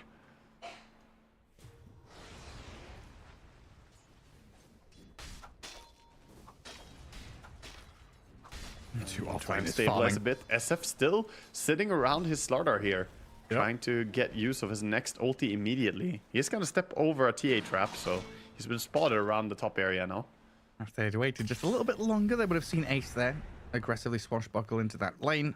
But I guess, like you're saying, if the trap spotted him, that's the reason that Ace is doing it. Yeah, kind of tricky to make these ganks, and that's why some of these random TA traps can be really, really important just to reveal like a Slardar or a Shadow Fiend somewhere. 20 minutes, and we immediately see Heroic go and take their Tormentor. This is something they've been consistently doing throughout the play-ins as well. They were one of the teams that have been really on point about taking super early Tormentors every time. Yeah, it's like that Tormentor is Big Ben or something. You hear the bongs, you're like, oh, well, there we go. Yeah, it's Tormentor o'clock. And they have such a good team for taking it, right? It's automatic. When you have a minus armor draft, you also have a Tormentor draft. And also a Roshan draft. Just good for these objectives. Oh, we're up to 8 for the Shadow Fiend now. Slardar's lost his streak, sadly. Gaimin Gladiators is very much on the back foot here. 7k down. 16-6 for Heroic in terms of kills. I'm still waiting to see the map get closed out, though. Not something that Heroic have been able to do. Transfer these pickoffs and teamfights into map control necessarily. Now, bottom lane, the tier 1 died, but mid and top still quite safe for GG. Yeah, a little bit concerned about how they're very, very far ahead in terms of power, but they haven't exerted pressure onto many tier 1s or tier 2 towers yet. So they still need to like put the nail in the coffin on this one. They're well ahead, but Gaimin Gladiators, look, they're even going for Roche themselves. They're looking for moves. Oh, I was going to say this could be backfiring though. Oh, he gets off the BKB. Duracho slips away from the grasps of Heroic, barely survives. I was going to say this move has to work out for Heroic here because they want to kill and they want to go into Roshan, but now Gaimin Gladiators have got all the chance to set up with webs and traps. I think it's the big part about the BKB being on cooldown though. Now they could just go for the Roche themselves on Heroic. They feel like, you know, you trade... Oh. Another Blink Crush. Requiem. Shield Crash tries to get him out with a barrier and the shield, but Ace is still taken out. So now it's BKB down and Pango dead. He will buy back for this. They want this Roche. He does have buyback available. They're going to set up, try and take a fight here. Getting into position. Roshan, he's begun here by Heroic. Corrosive Haze on him makes this go down pretty quickly, but they see into the pit with the traps. The Boomerang and the Bushwhack keeping the TA back as K1 he runs forward in onto the Templar Assassin here. Chemical Rage going, BKB up, aiming for Tofu now as the Broodmother fights back. Ace buys back. They're trying to stand their ground with a Rolling Thunder back into the Alchemist, but this K1, he's dying to Melt Strike, still stays alive. A triple kill brought up. Meanwhile, the Broodmother is shredded. This Alchemist, he's still alive. Not again. Yet again. There's no way of killing this man. Gaimin Gladiator is going to get wiped off the face of the map. 5 down, 6 if you include the dieback and the Pangolier. And now it's Roshan time for Heroic. Oh my god, dude, that fight could not go any worse for Gaimin Gladiators. They thought that they were strong enough to go in and fight. TA moved very far up, aggressively positioning, but she didn't have a chance to fight. She doesn't have a BKB, so fighting into this Radiance Alchemist just running in confidently. Look at the way he went in on K1.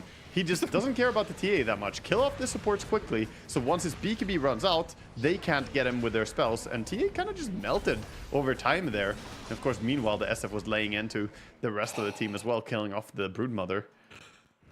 The Dalai Lama roar.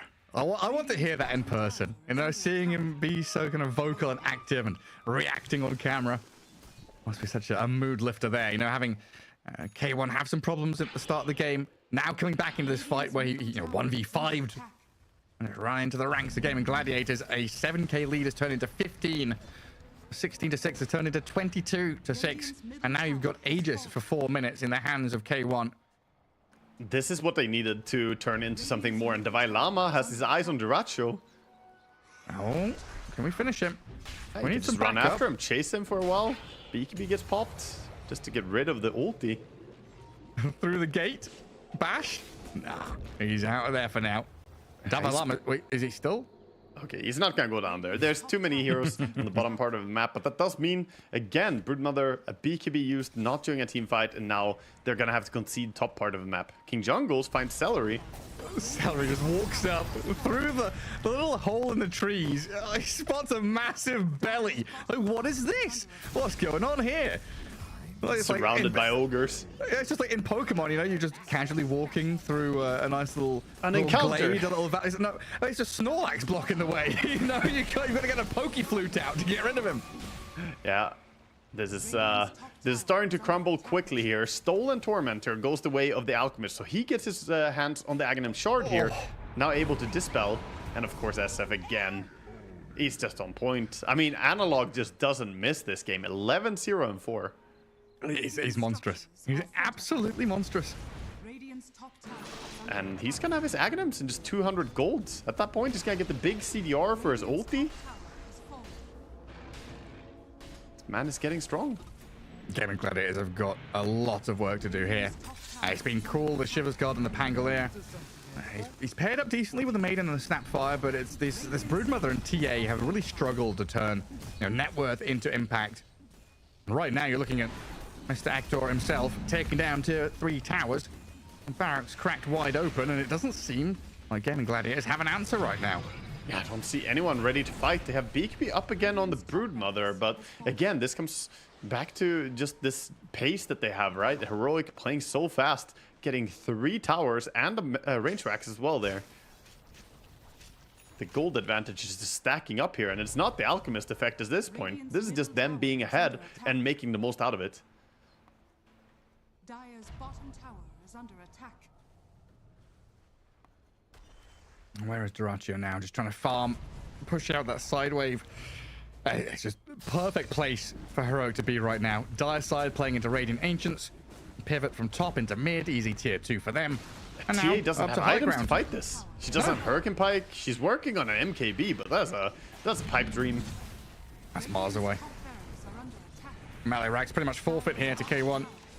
You can frostbite him, try and hit him with a Meld Strike. It's just tickling the Alchemist at this AC point. doesn't care. Incredible. Oh, the Melee Racks. Average CM auto attack right there gets tipped by Dalai Lama. Well, Celery tried. We can give him props for that, but...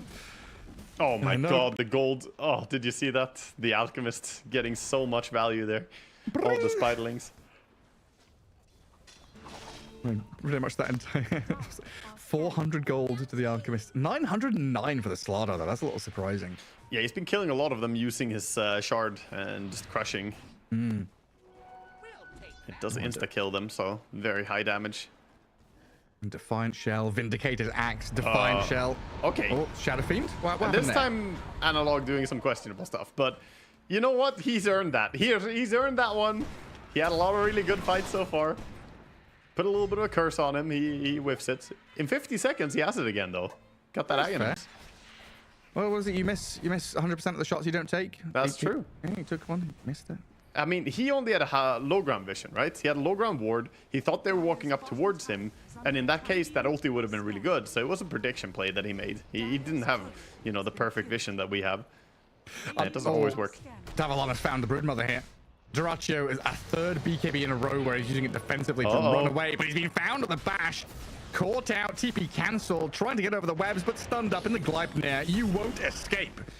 That's very, very true. The Slardar stun coming in. There's no way.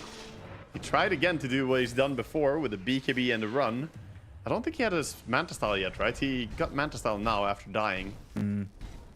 Otherwise, he could probably have tried to get away with using that. TA is getting closer to MKB. This is an important timing for them. 50 gold, but can she really auto-attack in the next fight? I feel like she's just gonna get disabled. The SF ulti, you know, the Slardar being in there. Alchemist can stun you. Yeah, I guess it's one of these like playing to win moments rather than playing to lose. Like the next team fight is all in, so getting an item that's all in feels the best of the worst, you know? So what they need is like a perfect fight for Ace. That's the only way. If they don't get a big fight for Ace, the Pango rolling around and stunning people, then TA won't be allowed to hit. So yeah, big eyes on how their chain stun is gonna look. That's basically the only way TA is gonna be able to do her damage here. Well, yeah, she has no BKB, right? So this Shadow Fiend has an amplified damage bottled as well. And 36 souls. I mean, let alone his right click at this point is bonus 180 damage. But this is a spellcaster build, by the way. Just doing 360 damage per hit. That's some devastating numbers. I'm getting Gladiators right now trying to figure out, like, do we smoke out? Do we try and go D-ward? Just sitting back, try and protect the TA as she clears out wave after wave. And they will position themselves up in their own triangle for now, but this is all under dire vision. That observer ward sees them moving. The lines are drawn and the smoke is popped. Heroic move in towards Quinn. Steps off to the left. Doesn't get found. Slardar and Alk trying to blink in, but refraction, the blink out, gets Quinn to safety, while Davai Lama will jump and crush the Celery Maiden. Little Shredder is here, though, with a turn damage onto the Slardar. Tremendous from Gaimin Gladiators. And in the back lines, we've got Rolling Thunder catching out Schofield's Hoodwink. Being blasted down by the Mortis Kisses, finished off by the Broodmother. Heroic are held back. Can they get more? Ogre is still running. He does have TP. Should be able to get out here. I don't think they're close enough. SFO's too far away for that fight. And you could see Slardar feeling really strong, feeling like he has everyone behind him, but getting a little bit too far ahead of his team. Doesn't have the backup. A nice Pango ulti on the back line, disjointing the reinforcements for him, while TA and Snapfire just light him up on Slardar.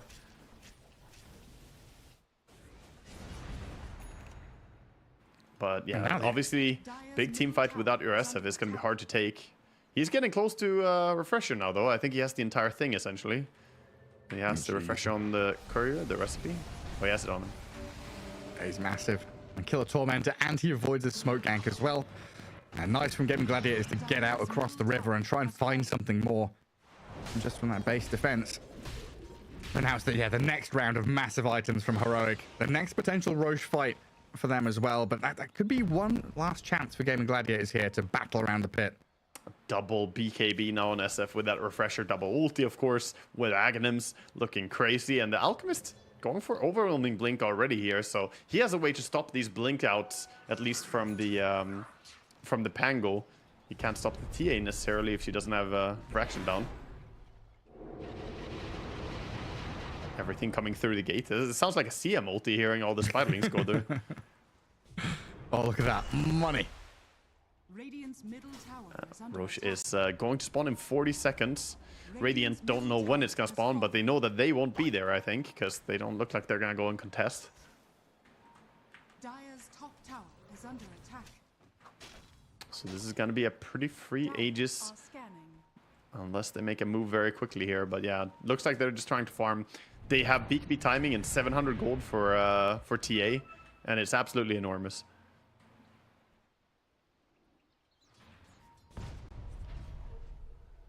Just sit behind the Alchemist. Let K1 do his thing.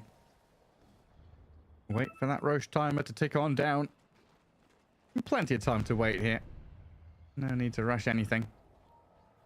Gaimin Gladiators, the ones with the itch to try and make a move. Line drawn on the map. Yeah, this is probably where they're heading. wrap around it, the Roche Pit, but Gaimin Gladiators is not even entertaining the idea of contesting this. No, just farming instead, and it's the better play, you know, instead of like half committing or thinking about it a little bit, you know, when you're this far behind, I don't think you take a fight outside your base. You need a fight inside the base for Gaimin Gladiators. They need to see an overcommitment here come out from Heroic, but with this Aegis in hand on Slardar, you can't punish him as easily. And of course, the overall advantage here coming in. They even have the banner, Gareth. Oh, yes, the banner. Who are these Axes going to? Did Slardar get one? Did he? Oh yeah, he did give one. I see. Let's see. Did he? Oh, he refunded SF, I think. Oh, okay. Well, up to high ground we go. And refunded the SF his Ags. Yeah, he gave the SF his Aghanims, so he has Hex on SF. It's a big influx of money. So he has double Hex, double ulti. He looks terrifying now. And Quinn there trying to hit into the Alchemist, but still struggling to do any meaningful damage. And Davai Lama left a little alone there. K1 coming back to farm some camps in the meantime while the push is on hold for now. Yeah, I think it's absurdly strong to do this play as well. Get it basically +1 item on your mid player just like that with the Alchemist Aghanims. He could have gifted someone else as well. I mean, he could refund the Slardar as well and get the same value. He also has an Aghanims already. He could give one to the Ogre, his brother. He could. Listen, he could, but... Oh, give me an unrefined Fire Blast. Ready with the blink outs, of course. Okay, one straight back up the high. Schofield, Gleipnir poke, leads to Davai Lama jump. And trying to get in here with a Requiem BKB. The Rolling Thunder's in the back. He's going. The refresher up for the Shadow Fiend on the Templar Assassin takes her out of the game. Analog just solo kills 2 of them. Buyback from the Maiden will come in here, but Davai Lama and K1 now can clean up the mess. The Janitors have arrived to mop them up. And Gaimin Gladiators getting slain as Heroic looking to take game 1. There it is, GG called. Easy Papa comes out from Heroic, and yeah, that did look easy. Dominant performance by them here. Absolutely flawless from Analog on their mid laner here. 13-0 and 8. A clear MVP for me in this match. He was everywhere, setting up for his team. They got off to a very good start before the game started here. You know, before the lanes even started, I should say, with the 3 kills they got.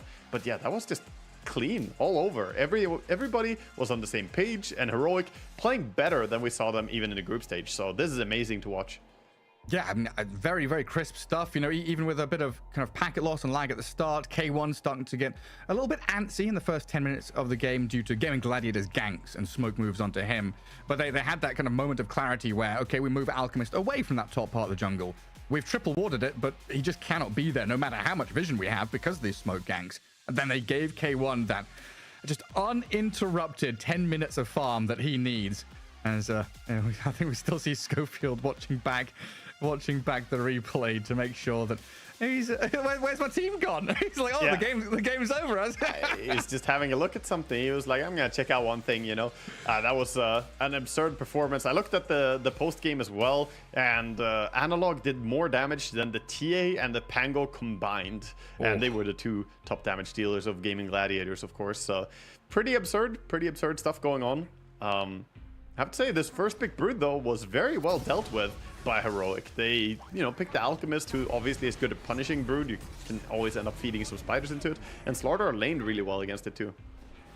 Yeah, that kind of Slardar potential flex, because Heroic played mid Slardar like 2 or 3 times in the play-ins, right? So there's that, oh, they're going to play it mid again here. No, we're playing it off lane against your broodmother. Screw her over in lane, get the Shadow Fiend as that 4th pick with the protection of the last phase of bans. I think just a very well-crafted draft all around from Heroic. Yeah, it just looked really synergetic. It's great within its own combinations, but also counters Gaimin Gladiators draft to a certain degree. That's the hard part in Dota, right? Picking something that's very, very self-synergetic, but still adapting to what your opponent is doing. And they managed to do just that. So this was a real showing in terms of draft, and I think even more so in performance. Their execution was flawless in a lot of these engagements. Yeah, and I guess something to come back to as well is when they have this position in the draft where they've not got last pick, they're pretty happy to give KJ that kind of blind pick, right? They want to be picking their core heroes before that last round of bans, and they're just looking for that last support hero for KJ to be like, okay, well, no Clockwork, no Shadow Demon, none of this cool, fun stuff. Picks an Ogre, which we'd kind of forgotten about, but it did really well here. Yeah, it's pretty unassuming, right? The little Ogre Magi. We haven't really been hyping up him. We've been talking about a lot of other tanky supports, but Ogre is still also in that category. And if you need a melee hero, he kind of solves that as well. He can be there on the front line and keep your ranged cores a little bit safer. Your SF in this case getting helped a lot by Ogre's positioning.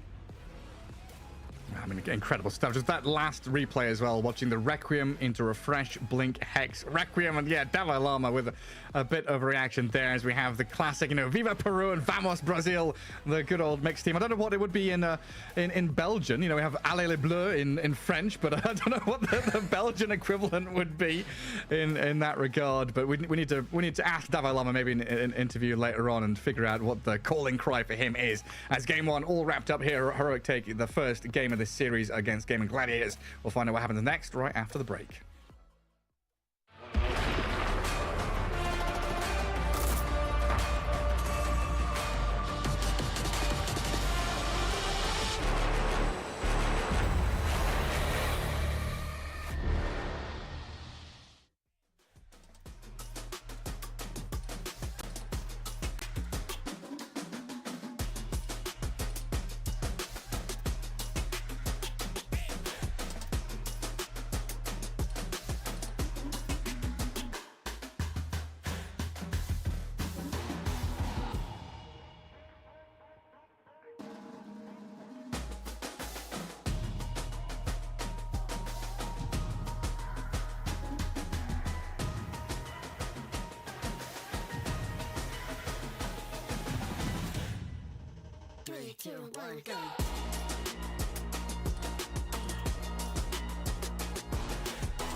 Honor 200 series, the best portrait phone AI empowered. Studio level, AI portrait camera, 3 hardcore portrait modes. Color, vibrant and classic to capture portraits that truly stand out. AI empowered magic portal. Snapdragon 8S Gen 3 AI chipset. 5,200 milliampere per hour's silicon carbon battery, 100 watt, Honor Supercharge. This is Honor 200 series.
Gaimin Gladiators, A team that spent most of 2023 as the undisputed top team in the world started sliding down from their peak around last year's Riyadh Masters. Achieving a respectable 4th place was not enough for them, when most people expected them to take the whole tournament. Sticking with their stable roster of Dyrachyo, Quinn, Ace, Tofu, and Celery, Gaimin Gladiators had to climb back to full power. The start of this EPT season, Dream League Season 21, went even worse with an 8th place.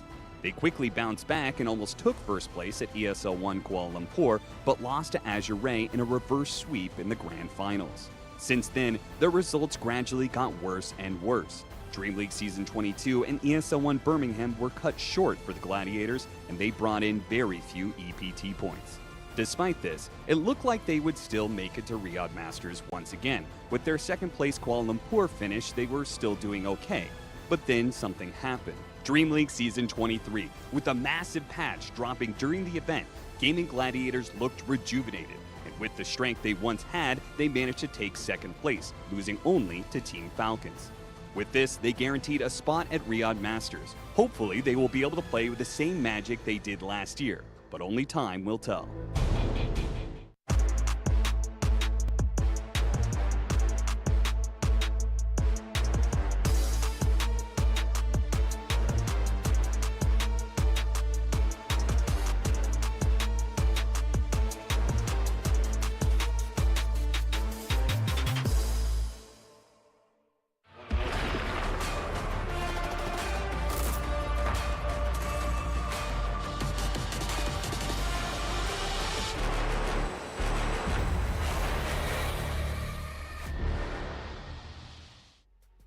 Welcome back to the Riyadh Masters at the Esports World Cup, and it's your favorite game, Dota 2, ready to shine yet again as Heroic take on Gaimin Gladiators and Waga in this 2-game series. Heroic continuing that form from the play-ins. Heroic just looking fantastic in game 1. They did a very fantastic minus armor strat here, so just really well with their own picks, and also the performance. I still can't get over Analog having a 13-0 and 8 game here, going up against Gaimin Gladiators. Of course, in the play-ins, we were, a little bit surprised to see Heroic as strong as they were, but seeing them do this well now in the main group, this is where it all really matters even more. So this is a great start for them in the groups. Yeah, I mean, this is the kind of performance that, a lot of people were talking about back when we had Thunder Awaken and Beast Coast, right? The 2 dominant forces in the South American Dota scene, and kind of waiting for that moment where they come out onto the international scene and start demolishing people. And we did have a little bit of that, kind of at the tail end when we had EG take over one of the squads and kind of start to look solid. But this Heroic side really taking the reins, the mantle, the top spot in the region, and coming onto an international stage and saying, Western Europe, who are you? Gaimin Gladiators, what are you doing? Yeah, I mean, they're just looking ready. They don't look scared of anything, and I like to see the way that they played last game, heavily revolving around their mid and their offlaner, making moves, but still, their safe lane Alchemist also recovered pretty well. He had a very, very bad start, but he got really, really strong and then started bullying people in the team fights. He went in and just killed 2 supports in that Roche fight. Well, it looks like we're almost ready to jump into things here. Game 2 coming your way pretty shortly. And we'll find out how this, series, how this group stage progresses in terms of priority picks. Do we see some respect bans? Are we gonna start seeing this hood? Tabai Llama's like, what you doing? What are you up to? Yeah, we'll start to see if, heroes like Hoodwink stop getting picked and start getting banned. Heroes like Shadow Fiend, we saw in this game 1, kind of get left through the draft to the middle stage and get picked, and looks really, really good when you can build a draft around it. I think it looked really strong. Also, they did a good job banning out some of the heroes that deal with SF in a better way, like Zeus, like we mentioned. But yeah, maybe Gaimin Gladiators underestimating some of these heroes that have potential. We felt like, maybe Broodmother is a scary hero for Heroic, but they showed that they had good understanding of how to punish that hero's weak early game. It's sort of an easy hero to take over the tempo against when you play against a carry Broodmother, because she does want to farm up. She doesn't really have a big spell to throw, so if she can't go in and right-click stuff in the team fights, then she's kind of non-existent. Well, Weaver out, Darkseer gone, Tiny's still there, and Hoodwink does get first phase banned. We just had enough of that hero. Get it out of the game. Puck, an interesting first phase ban though. Puck is very surprising to me. I feel like that hero does not warrant a first phase ban, but you know, maybe Gaimin Gladiators know something that I don't right now. I feel like Puck's laning stage is, you know, deterring a lot of teams from really using him. He normally struggles a bit, especially, you know, in this meta where there are a lot of mid heroes that you don't want to go up against. Sure, you're good against Ember later on, but laning against Ember, not fun as a Puck. Laning against Tiny Mid, also not that great. Laning against SF, you know, yeah, you can try, but it's you're not winning the lane. You can survive, maybe. Yeah, because that's 2 games in a row now that they've first phase banned the Puck. Maybe it's just one of these things they've learned in scrims that it's a nightmare to deal with if you want a specific hero. You know, the Pango can struggle against it, the Spirits can struggle against it potentially in that mid game. And it's definitely a bit of knowledge Gaimin Gladiators has that I don't. They did use it in one of their matches against Mouse over on the side of Heroic, of course. So in that series, Analog did do really well, and he even got to the point of having the rapier towards the later stages of the game. So it was a pretty exciting game for him. But I still don't know that I will say that Puck was like the reason they won. I think that game they were up against a Primal Beast on mid lane as well, which is one of the lanes that Puck can do fine on, since Primal Beast doesn't really punish you.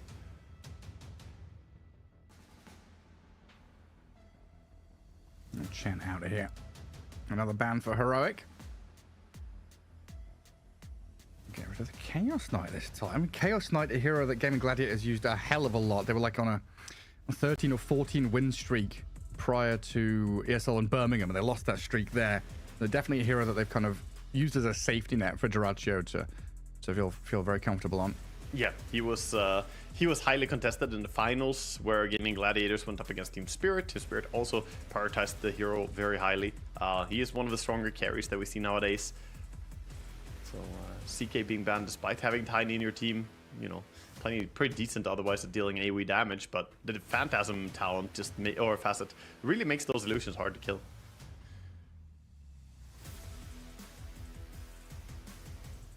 I do love this Alchemist. Is this going to be, oh man, is this going to be one of these Alchemist patches where he's flexed across multiple roles, he just picked up first phase? It could be. I don't think it's really that strong, but if it worked last game to play the Alchemist, maybe try it again. It does give you stuns. I like that a lot. And Heroic, gonna pick up another hero that generally is aiming to secure laning stage a lot here. Ench gonna help out the Alchemist this time. Yeah, much nicer to have than an Ogre. Just for the lanes in particular. Yeah, their last lane was pretty abusable. Double melee and Ogre Alch doesn't really do anything. And here you're potentially looking at Pango Rubik being the off lane. So having Alch, Ench, you know, Rubik can't really trade into that. Alch's gonna have a decent time. Yeah, should be a solid lane either way. Looks like a nice time to be Rubik. Always love having Rubik for that insta disable, and there's plenty of stuns to steal here. Even just toss is completely fine for Rubik to get his hands on. Let's see what they want to pick into it though. Gaimin Gladiators last game felt like they fell a little bit short in tempo in terms of heroes that can just go non-stop. We talked a lot about how they had Pango ulti and Snap ulti combination, but they were just not really able to turn up the pace. Okay, so it's going to be Underlord Rubik as their lane, so that now puts Pango in the mid lane, and Gaimin Gladiators reveal a couple of their spots there. It does, and Underlord, also a hero that has been climbing a lot in the off lane, just doing amazing lately, and a lot because of that global presence, being able to join whenever. The gate facet is really strong with the Necrobooks, usually what we see. We have seen some cleave facet as well, but I do think that one is a little bit weaker. Overall, though, Underlord is just, you know, very nice to play on this big map, being able to join wherever, whenever. We'll see if he goes for the first item, Atos, that I enjoy. I know that Ace is a big fan of Auras, though, so he might actually go for Auras even earlier. It just feels so good playing with Greaves, Crimson Guard, Pipe, whatever it is. Super tanky, get involved, play fast, like you're saying, pair up with a Pango, get involved from an early point. Yeah. And Undying. Okay, so even more laning prowess. First sighting this. Oh, it's the first Undying pick of the event. Oh, you made a mistake now, Gareth. Picking Undying against Alchemist, he can just perma-farm your Tombstone now. He can just farm those little zombies. Kill the zombies. Not the most important thing, of course, but it's a good hero for shutting down these tanky heroes in the laning stage. We haven't seen much Undying at all. What did you say? It was first one, actually? That's what it said, yeah. First sighting at this event. Yeah, I mean, Undying really doesn't feel like he's the hero right now. Again, Gaimin Gladiators could run into issues of supports not being able to lock down that much. Fortunately, Underlord and Pango is quite a lot of control. This time not running that mid TA. Oh boy. Oh no. Okay, so so like I said, Underlord is off lane, means Pango's mid. They pick the Huskar to deal with the Pango. That is a nasty pick. Yeah, the Huskar just is here. He's here to show his prowess again on the mid lane. That hero is still a nasty one to go up against if you're any melee hero. And Rubik and Undying are honestly pretty weak supports against him. The supports that are good against Huskar are heroes that can chain stun him for a little bit so you can actually kill him. Or heroes that bring, you know, some other utility. Of course, AA is the best, but you can't pick it anymore. You have double supports revealed.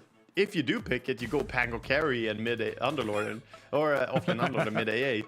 I mean, this is tough. How does Gaimin Gladiator stabilize from this Huskar pick?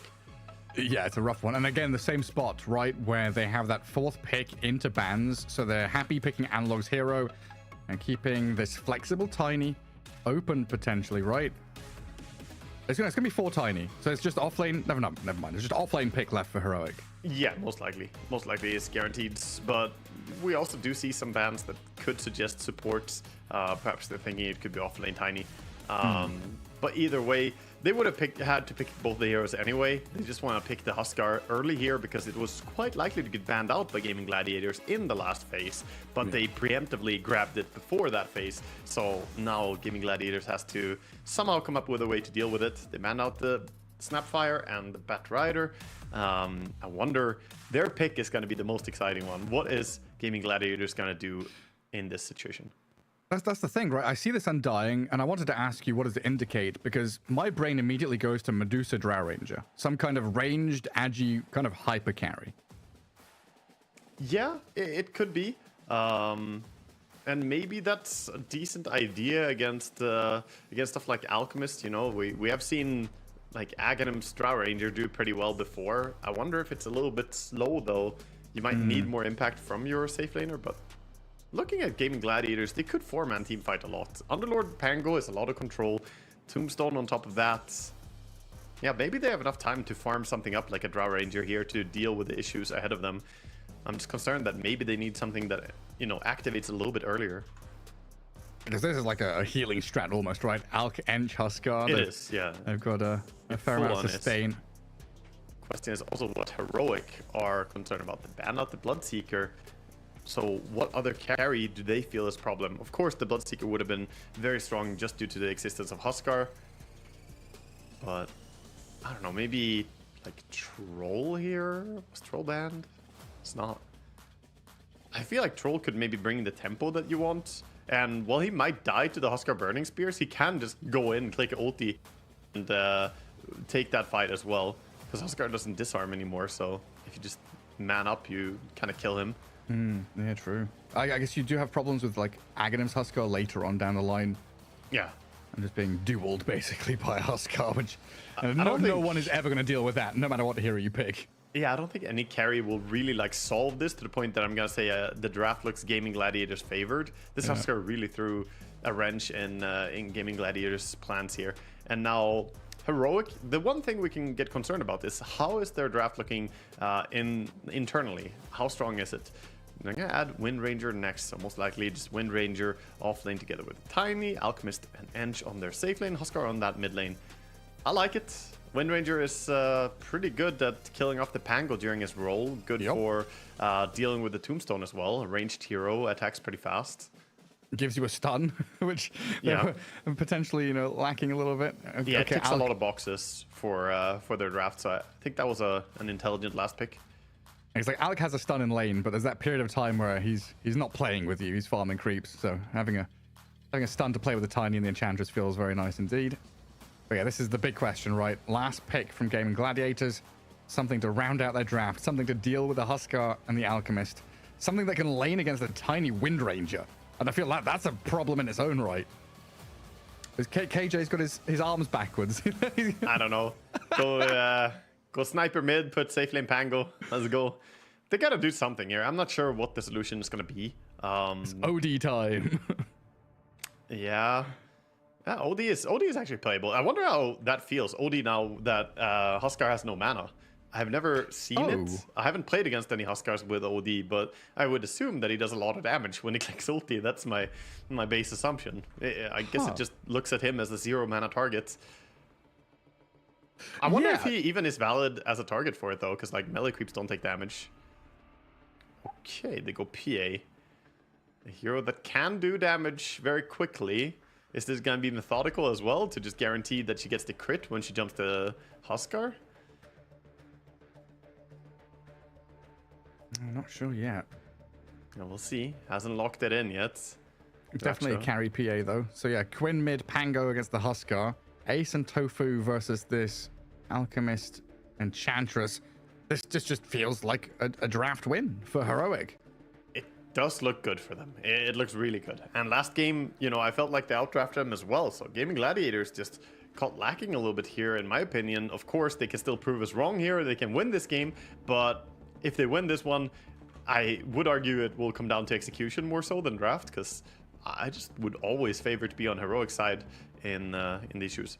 There's something to be said though about Huskar, you know, that hero can cause some nerves, and you can sometimes have people not quite ready for it, but Analog has experience with this hero. It's like one of the most toxic drafts you can ever see. You just need that Wind Ranger should be a Viper, and then it's like done deal. Toxic draft of the century. Pretty much. Few changes here and there. And the fact they've got this Tiny as well in their hands, they're so often banned.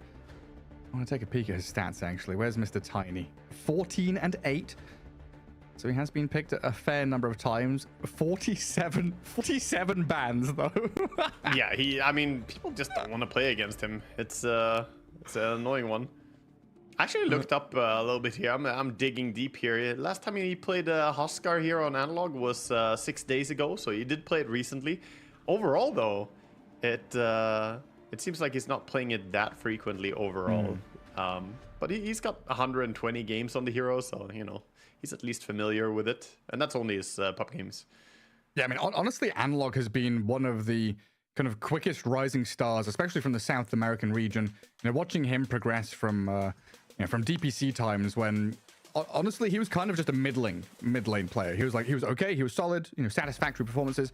His hero pool was kind of small, like a lot of Ember, Dragonite back then when they were very popular heroes. But the amount of depth to his hero pool now, the amount of growth that we've seen from him, he has become, you know, even just doing an interview with him a couple of weeks back, the confidence in his voice when he talks about Dota, you know, he's very passionate, very excited. And one of the statements that really hit me hard was I asked him, you know, what have you learned since DPC? You know, I asked him, what have you learned over the past 2 years of Dota? And he's like, man, what have I learned in the past 3 days of Dota? You know, yeah. he legit was just like, I am learning every day, even as a pro player. Yeah, it's non-stop. You got to help each other as well. That's where, you know, the team needs to work together to just process information. There's too many things. You can't, as a single player in Dota, know everything there is to know. Meanwhile, we see a little bit of a check on mid lane here by Quinn on his Pango. Walked up, got hit by the tower, so he knows there's at least vision on mid. He didn't see an enemy hero, and there's no night vision, so he knows it's warded. There's got to be something there. And it looks like they're trying to pinpoint where it is exactly. Let's see if they can find it. Now, is this lane playable? Like, what's the deal? Pango against Huskar. How does this actually go? I haven't seen it on this patch, of course, and things have changed a little bit, but I would say that it's still a horrible lane. They did increase the health cost a little bit on the Burning Spear, so maybe Huskars can, you know, outplay themselves a little bit. That's what you got to rely on. But yeah, this lane is awful. It's terrible, Gareth. We'll see what he does. And get in behind, drag some waves, and cause a bit of chaos. Maybe just have some supports rotate in to help you. And Undying, Rubik, not the best kind of roaming ganking supports, but we'll see what Gaimin Gladiators can pull out of their sleeve here, as in game 2 of this 2-game series, first day of the main group stage. Important to try and rack up some wins, as Heroic, of course, like we've been saying, kind of on a momentum streak. A good amount of damage up top onto Celery already, bullying the Undying back as he tries to trade 1v2. Yeah, so far not too bad for the Pango in mid lane. He did go for the W level 1 on the Huskar. I suppose this is the new way to do it since you don't disarm anymore with your level 1 Q. That was previously what people would skill. Now that it's silence, I guess this is probably the better way to go about it. Just straight into the Burning Spears and then Berserk's Blood. Double Llama, straight TP. Gets away from that blood grenade attempt. Not a good feel though. He has no HP regen. I guess Tiny's just dragging the next wave around, but yeah, you got to set the tower and regen off that tower aura. That ring around the Rosie from Schofield, going around the little pillar in the river. That was great by Duracho. That little move to block there, just walking in, making sure that they can't do the pull as they want. And yeah, the creep wave is not going to get caught by Tiny here, so he has to wait for the next wave, but he has to go on the tower. Oh, this is not a good start for Heroics off lane. That's awkward. Very awkward for the Tiny. And down at bottom so far, Alchemist 4 last hits. Ace and Tofu sitting at 6 and 5 on the Underlord, so having that better time through the passive. Has the Underlord not skilled anything yet? I think he is holding. He's holding a second point, yeah. I mean, I would only imagine he's gonna Firestorm, but he's just waiting until he will do it, I guess. Maybe finds a chance with W somehow to do something else. Let's see what he gets up to. And Antrophiora are definitely going to help him get these last hits early on. And lane's going pretty well across the board for Gaimin Gladiators as they again get on top of Schofield. Good damage out of Celery and Duracho. And not enough to finish off the Tiny, but a good amount of chase to poke him out of lane, while down at bottom, King Jungles and Tofu, the first blood goes to Tofu. But K1 gets the trade. He also gets something for the Alchemist at least, but he can't really stand that easily toe-to-toe here against the Underlord. So even though it's a 1-for-1 in the kill trade, I think you're going to be a little bit happier as Underlord. Alchemist will stun up and get the CS here, though. And Schofield again being poked out by Durantio. The PA just chasing. And still got 12 last hits, even with the amount of aggression this PA is bringing in the lane. And another jump to force Davai Lama to win run and run away. And down at bottom, K1 dead. Inside that Firestorm and Pit of Malice zapped down. Yeah, killed him without even having to use any of his 2 blood grenades that he has on Tofu. So comes back with a vengeance here. Take down the carry. Side lane's looking hella aggressive so far. Mid lane, Huskar not doing too hot against the Pango. The shield is proving to be very useful in this lane, as in every lane. I mean, he's winning. Yeah, he's currently ahead. I think the game might start swinging a little bit in the favor of the Huskar, but he's gone past the worst part, right? Getting your boots and getting your bottle, that's sort of the important part. He's only 100 gold away from the boots. But yeah, the lane is starting to get unplayable. 2 points in the Berserker's Blood is a big power spike here. Yeah, now you're never winning any trades. You can, like, use spells to last hit, but that's about it. Yeah, and rune control coming in. Oh, this is gonna shut down his bottle refill as well. If they go get the bottom water rune here. Oh yeah, very true. Schofield grabs the top one. Davalama with that 10 wand. Gets away from the Undying and the PA, and they deny the rune with a mud golem. Oh no, the Ench even looking towards mid now. Quain's starting to feel the pressure here of multiple heroes focusing him. Well, this has been the story, right? Give Analog an exceptional time in his lane. Send heroes mid, send creeps mid. We've even seen like double wards from Heroic to protect that mid lane. Yeah, a little bit of a miss micro there of the lane by Analog. He lets the range creeps survive, so now he's gonna push. He can't stop it anymore. The 2 range creeps are alive, and that means the push is coming in. Bottom lane though, Alchemist. A blood grenade. Oh, he's surviving. Just dies. Underlord and Rubik offering just enough damage to kill off the Alchemist. He could have salved, but then he wouldn't have salve, and you know, surviving 1 HP and no salve would also not really be ideal. He would be unable to lane anyway, so tough times for him there. Does go down, and another big kill for bottom lane here. Gaimin Gladiators, the lanes are just going really well.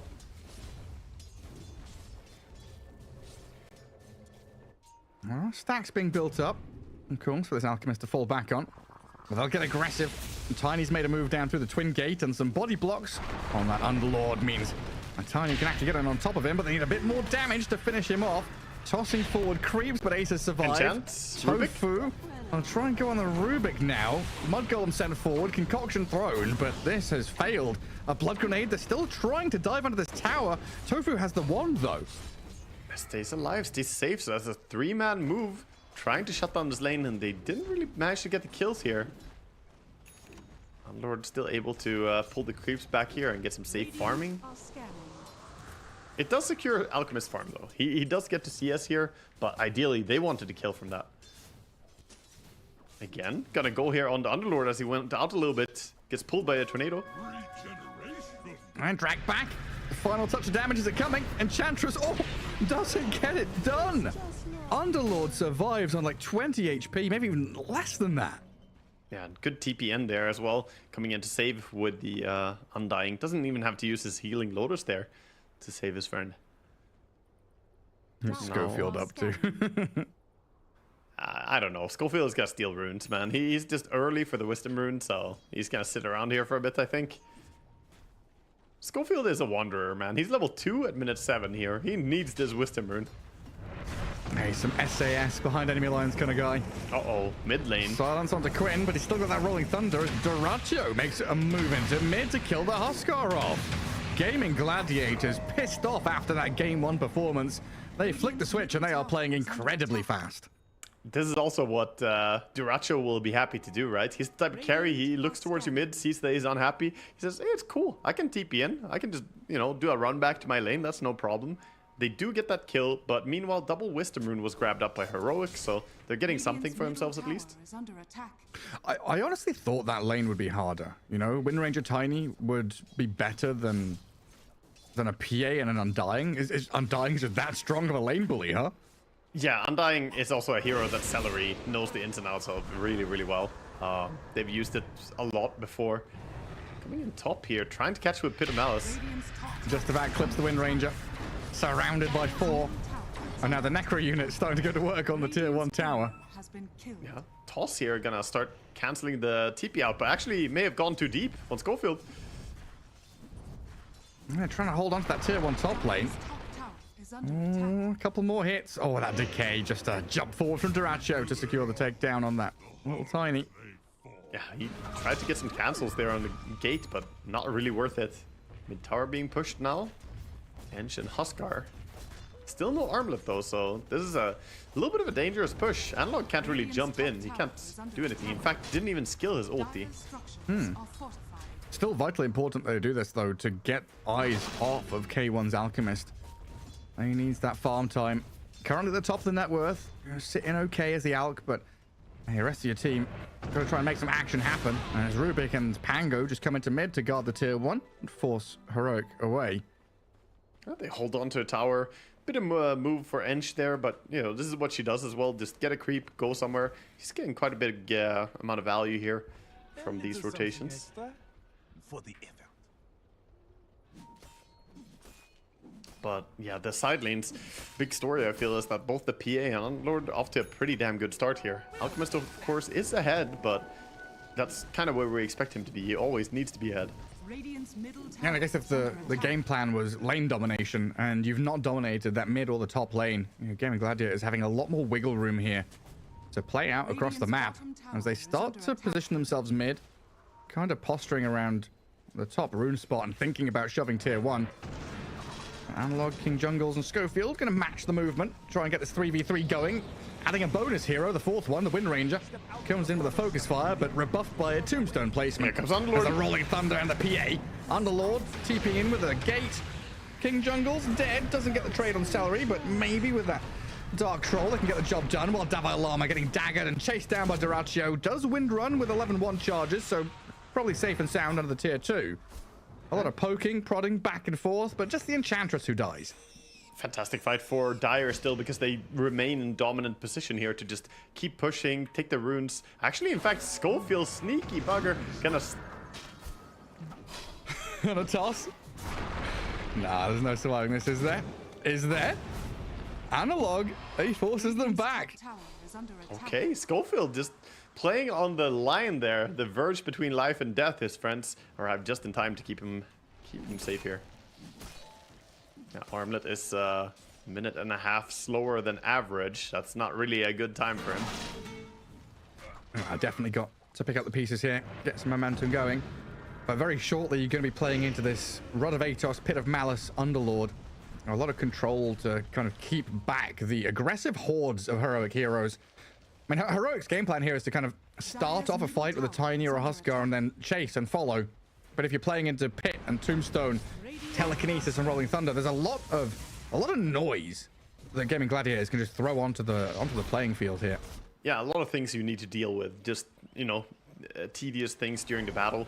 And right now, looks like Heroic are just taking a little bit of a chill pill with the Huskar still not having a point in ult, even though he has the armlet. He just wants to farm up, and that leaves this Ench Wind Ranger kind of reliant on the Tiny for action. Good dodge. Sneaky TP. Oh, he knew it. Meanwhile, up the top lane, Dyrachyo. Okay. They're not going to go for him. PA even jumping onto them? Yeah, he knows Focus Fire is down, so not feeling threatened here. Kind of 1v2 bodying this lane right now. Dyrachyo doing a good job holding onto a tier 1 tower. It's like the threat of, you know, I've got 4 heroes. I've definitely got 4 heroes behind me. If I'm jumping on you, you know. I mean, in a way, he does as well. The Underlord ulti could come in, so it's not really a bluff. With a semi-bluff. Yeah. He sells it. He sells it, and Heroic, they run away. And they gotta respect it, and that means they're holding that tower. Look at the Centaur, though, coming in. Finish the deed. Top tower finally gonna get taken out here by the Centaur Conqueror. One of the great aspects of the Enchantress, just send creeps at towers. There's that thing at the TI that Tundra won, you know, snaking, just sending hellbears into the mid-tier 1 over and over again. Chip away at them. But here's a very key timing, right? Radiant's Alchemist, they got that Armlet and Huskar. This still feels like farming time for Heroic, though. It is. It's still farm mode. The Alchemist doesn't really want to join fights until he has at least the Blink Dagger, of course. He's just gonna relax for now. More like Gaimin Gladiators could make a play around the Pango ulti whenever they want to. For now, looks like they're also just kind of moving their supports around. The rest of the course is staying pretty stable on the lanes. Stacks being created by the Rubik. We have a triple stack over on their Ancient. The squealing piggy. Schofield setting himself away from Ace. This is average Schofield gameplay. Always running around, making people question, what is he doing? He's trying to get around to the Wisdom Rune, by the way. It's 13 minutes. He's already eyeing the opponent Wisdom Rune to get over there. Yeah, he's just playing capture the flag. You know, he's got a little mini game inside Dota 2. If your cores are just farming, then you got to find something else for yourself to do. So he could still wrap around and go for it if you wanted to, but looks like he wants to grab the bottom experience. Pulls a creep to toss it to the creep wave. Kills off the push. Nice. And where's this gate going? Up to top? It looks like they've got to move on to K1. Gets off the Chemical Rage, rooted up, trapped inside the Pit of Malice. Still alive, but he's finally going to die. Potential turnaround though from Analog and up by Llama here. Dropping. But this Pango's rolling in and crashing on the Huskar. Ace with a double kill. Analog gets the double trade in return. But now the Tiny. It's open season for Gaimin Gladiators here to finish off some more. The Avalanche, the toss, Schofield chucking people around as Tofu keeps stealing his own spells. Little Piggy down, the drag back into the Pit of Malice, and a massive fight for Gaimin Gladiators. Absolutely enormous. And nowhere around for that fight as well, so tough for her there. Can't really do too much. Kind of off position, and beautiful catch, the Underlord. We see a lot of value from Underlord in a lot of games, but that right there is why you play this hero. The Fiend's Gate just enabled a gank that never would have happened otherwise. Get out of the woodwork. Suddenly there's 4 heroes top, 5 heroes. And the Enchantress still dead. Gonna make the team wipe happen? I mean, she has 0 points untouchable still, and the PA jumps her, gets some quick hits, and Rubik, of course, finishing the deed. That's what Fade Bolt is for. Get every kill. There we see the gank. I like to lift back and pull back into Underlord. Rubik and Underlord, so good here. Pit of Malice getting massive value. Look at Huskar. He ends up next to an Undying, gets hit by him, and of course, then you can't move. That was an Undying in ulti form, so now you're just slowed. You can't leave that fight anyway, even if you tried. 40% slow is not that fun. Slowed, amped up, there's zombies on you, all sorts of nonsense. Look at that Rubik, 9.3k damage, stealing those tiny spells, doing a tremendous amount as Tofu. Tofu is owning. And I think he has an entire 4-staff. Yeah, he does. 4-staff is coming out. Speaking of 4-staff, it felt like in that last fight, you know, one 4-staff or one mech, something could have bought that time for the Alchemist to maybe turn the fight around. That's really what's lacking here, right? Is that there's no blink on Tiny yet, and Chantress hasn't really got her first item, whereas Gaimin Gladiators is just ready to chase and control you. Yeah, they have the first timing here now with the 4-staff as well, like mentioned, so they can keep having high impact on their supports, and more importantly, their cores are also starting to ramp up. Yes, Alchemist is #1 in farm, but don't underestimate that PA with Battle Fury farming up a quad stack on Ancients right now, so she's getting pretty big. Now, he doesn't have the other facet. He doesn't have the veiled one or whatever it's called, so he can't blur farm. HP is going to be dropping all the time for PA. It does have a guaranteed crits, though. 6 attacks, 300. Maybe he gets lucky. Maybe he gets the Vampire Fangs on 17. Oh, that would solve a lot of his issues right now. Dire's bottom tower is under attack. No, it's a much different game playing an Alchemist when you don't have a, like a 11-0 Shadow Fiend on your team, huh? That's the big difference. Analog in previous game compared to this game. And just trying to defend here, doing a bit of damage with Impetus. And yeah, the game is just looking a bit slow here from Radiant. They do have Blink now on Tiny though. It's never ending. It's relentless. Quinn, Tofu, Celery, hell. Again, it's just this out of nowhere. There's 4 heroes on your head as King Jungles. Your Ancients have been taken. You got to try and get the hell away from here. There's nowhere safe. Yeah, nowhere safe. And now they're stealing your Ancients. They're farming up those with Underlord while also taking mid tower, while PA is farming her own Ancients. Everything is clicking here for the side of Gaimin Gladiators. And looking for the Alchemist who showed on bottom lane. They're going for a gank on him. Yeah, just very, very few ways to navigate around this. They've got the Pit of Malice, the Rod of Atos to follow, not perfectly chained together, but with a Rolling Thunder and the crits out of Duraccio, it's easy pickings on the Alchemist there. Yeah, they bring the numbers, get that kill. Wind Ranger looking like she wants to do something. Has the mech, by the way, so not a scaling build on the Wind Ranger. Just trying to get some power spike early on here is what I'm reading from that. Mech Greaves build coming up. I'll try and build some auras. Yeah, also Dispel, right? He almost has the full Greaves. He has the recipe now, so he can Grieve, Dispel the Pit of Malice, because that Pit of Malice is dangerous at this point. Oh, yeah. That for sure is.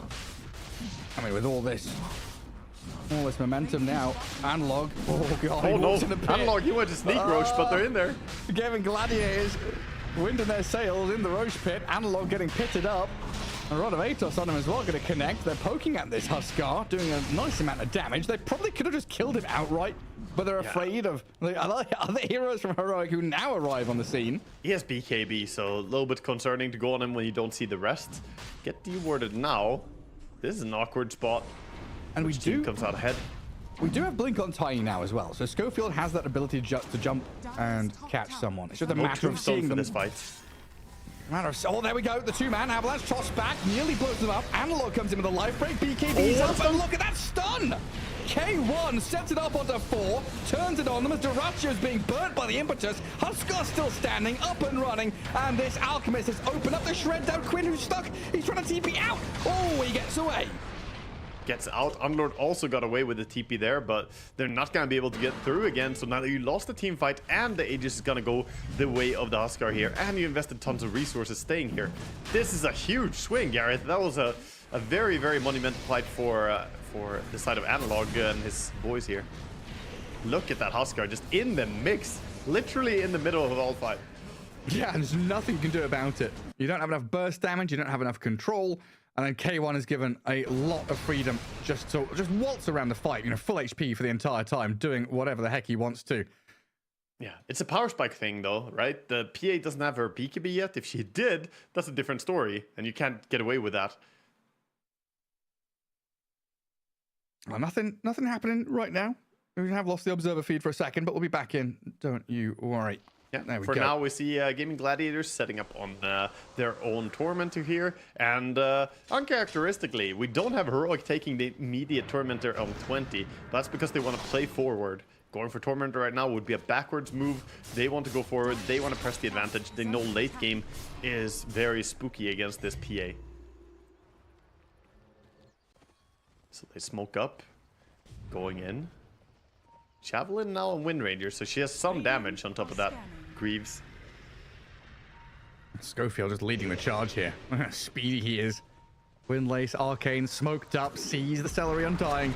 That should be a simple pick off here with the final toss. And Impetus hits landing. Wisdom Rune already grabbed up by Tofu though.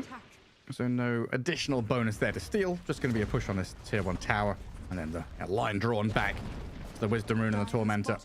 BKB recipe is arriving for PA, but she has 40-second CD on the teleport, so she is not in position to defend this tier 2 tower. I think they're just gonna have to let it go. Dire's middle tower is under attack.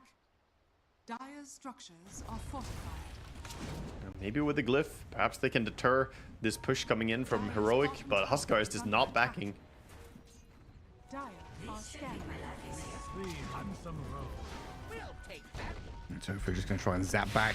Oh yeah, this Aegis gives a lot of room for Heroic to play that wide map for themselves.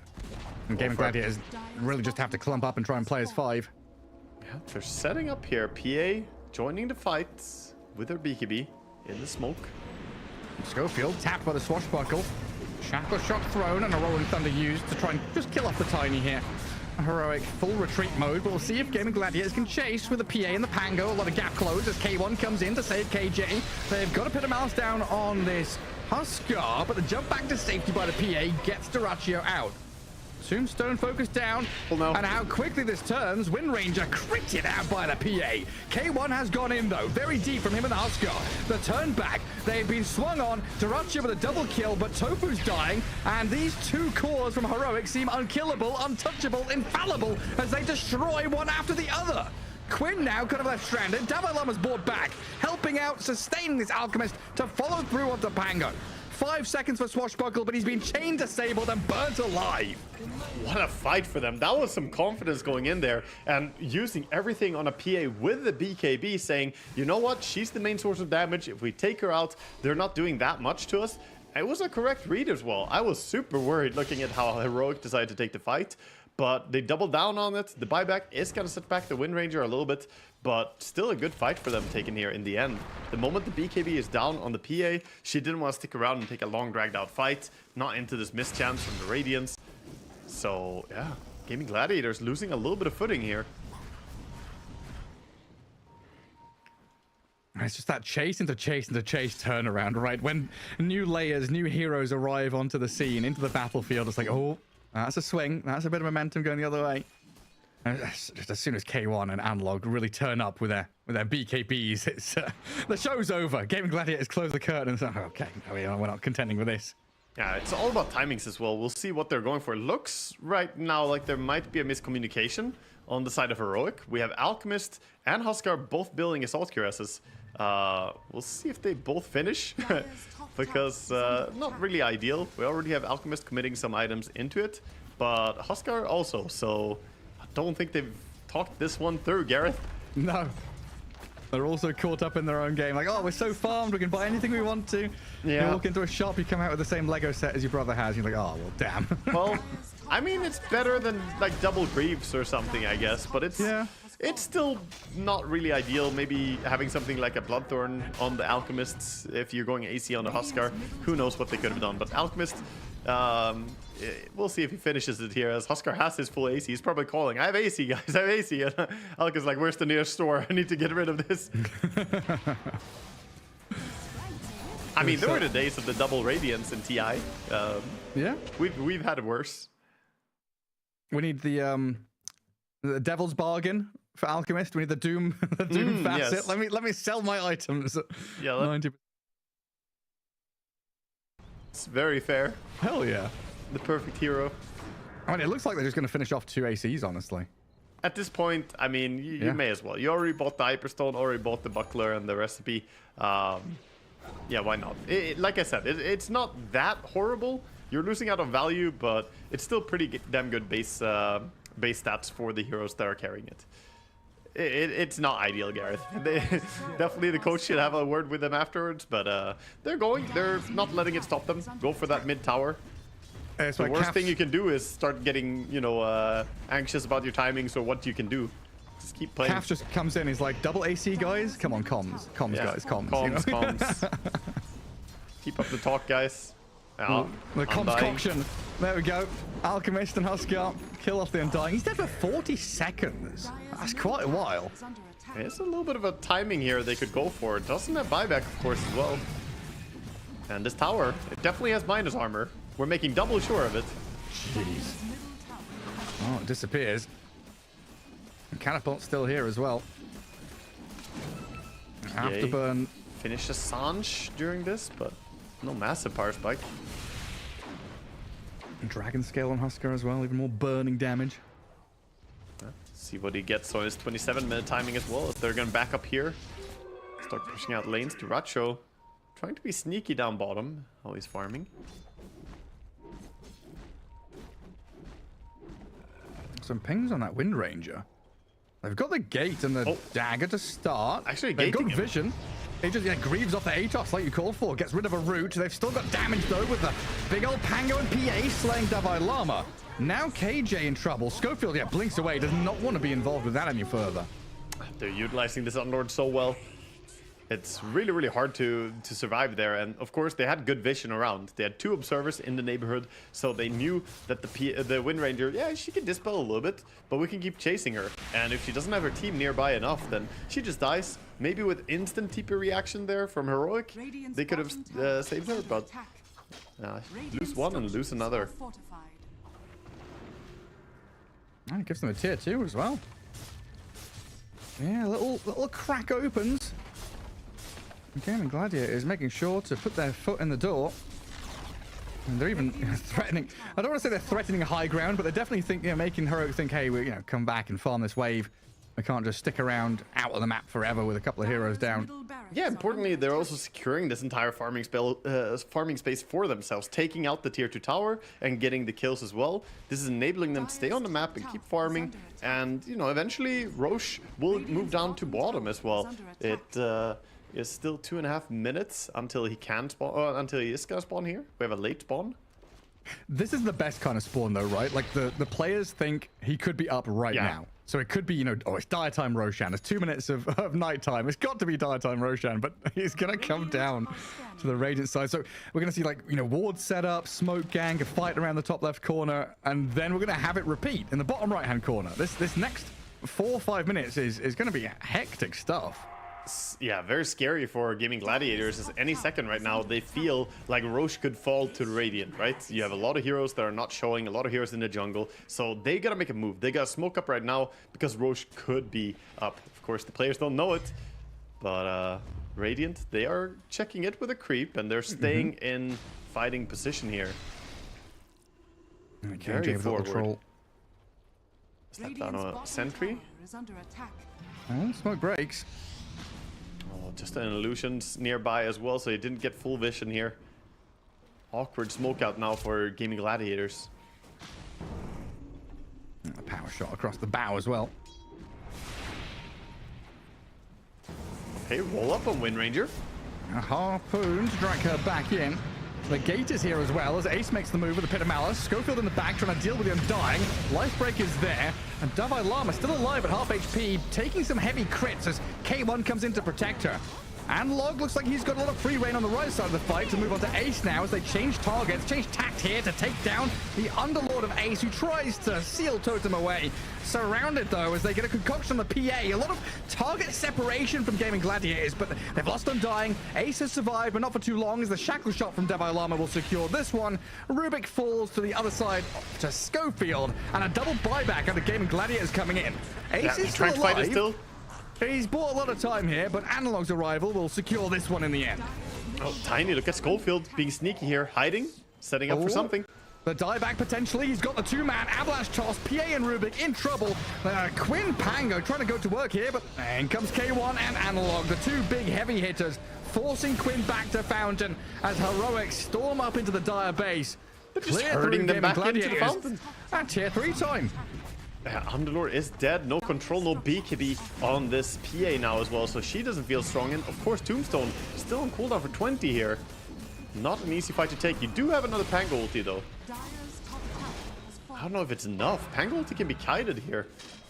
And Greaves off cooldown in 10 seconds. All of them need a lot of HP. They're gonna elect to just TP out, get to the bottom part of the map and take that Roche. What a fight taken by Heroic there. The important part is Alchemist at the start of the fight passed a little Berserker potion over to the Wind Ranger, who manages to stay alive against the initial burst. I'm not sure Wind Ranger is the target, as they don't have a way to dispel her Wind Run.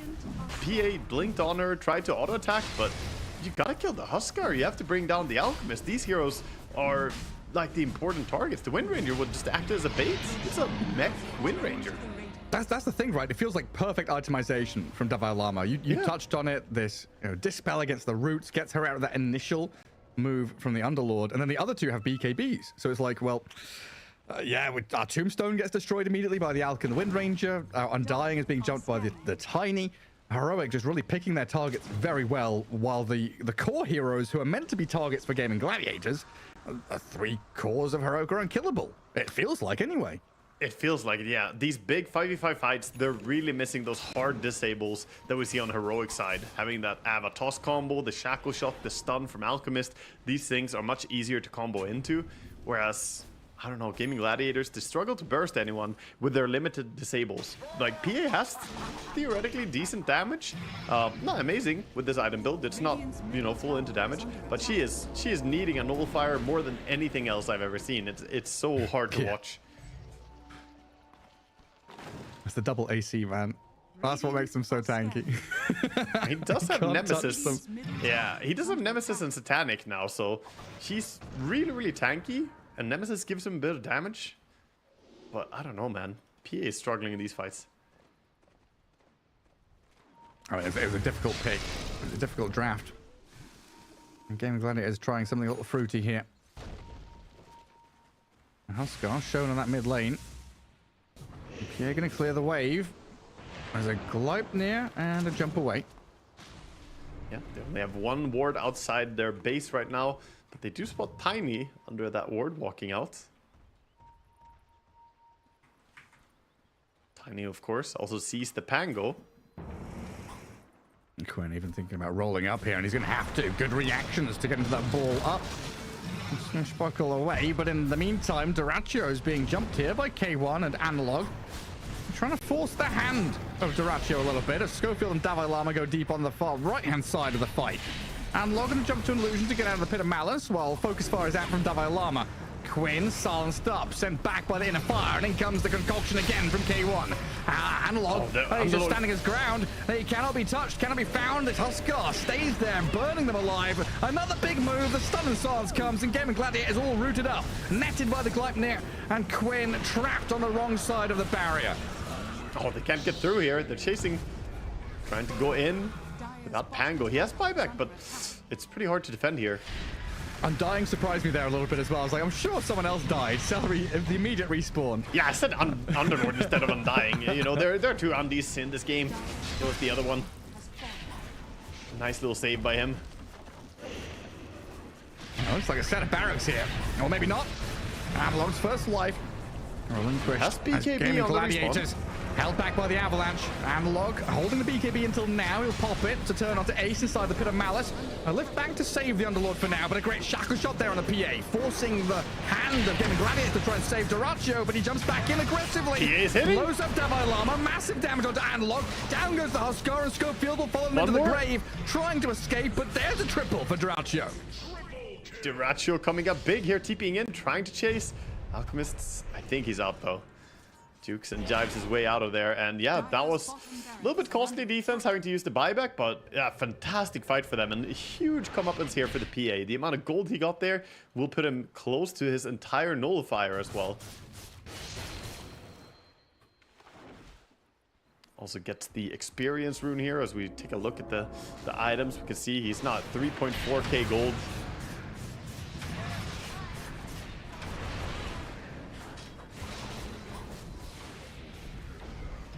it's going to feel so good. Finally. Was it 35 minutes into the game when your PA starts to feel strong?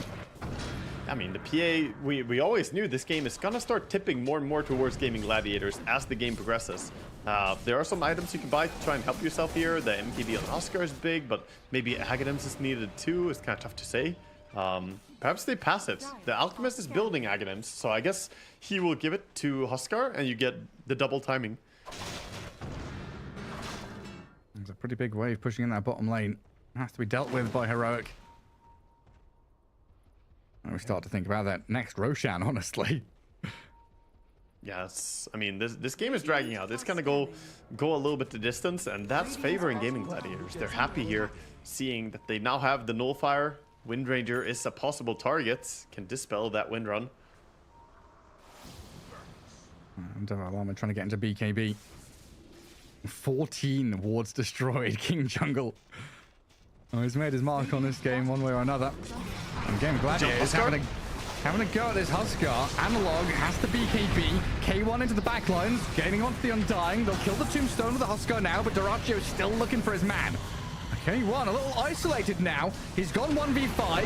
He's not dying, and in comes Analog for that second flurry. Another round of fighting. Celery down. Underlord in trouble, being burnt down, and Schofield cutting them off at the pass as Analog surviving. Dyrachyo, he cannot stick on this Huskar. Oh, what a Finally gets the takedown, but Schofield covering fire with the Avalanche, and they've got Dyrachyo all locked up with a shackle shot out of Davai Lama. 4 heroes dead. Tofu trying to scrape away with his own life, but Mr. Schofield has arrived. Sends him skywards down to the ground with a thud, and Avalanche comes, and Heroic, a storming team fight to team wipe Gaimin Gladiators.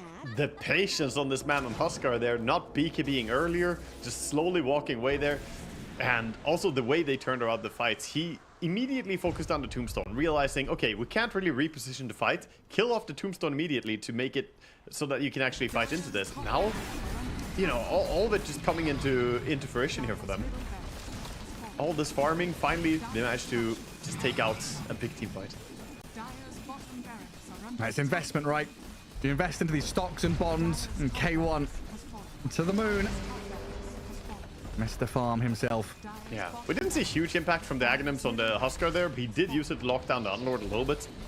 Buyback coming in from the Rubik, not going to deter anything as the POS 1 and POS 2 are still dead. And it's mega creeps now. Tier 4 is unlocked.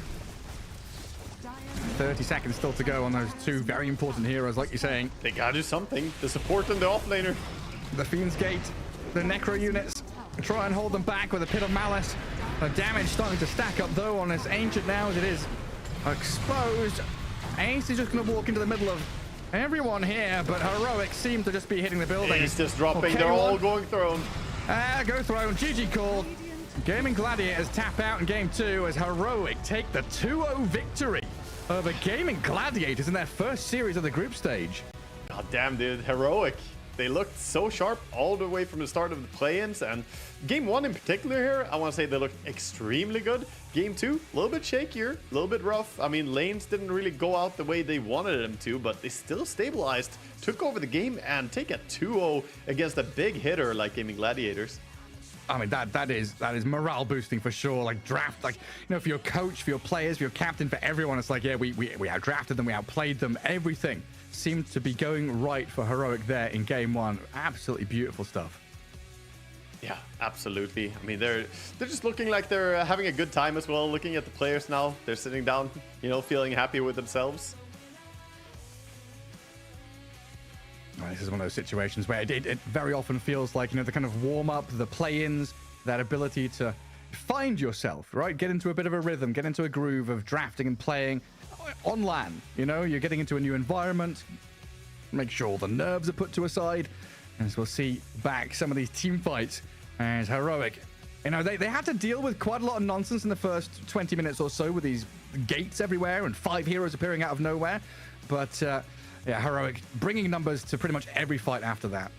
Yeah, we can see this is the big sort of determining fight where Huskar had huge impact just walking in confidently. And also, that was on the back of a pretty awkward start, right? He walked into the pit, saw the entire enemy team there, but they reacted well. They moved around and got in there with the Huskar first. Good positioning for their team and took a very clean fight. A lot of this game came down to kiting the PA, preventing her damage. Huskar at one point even used his ulti to jump away from the PA onto a different target and managed to stay alive.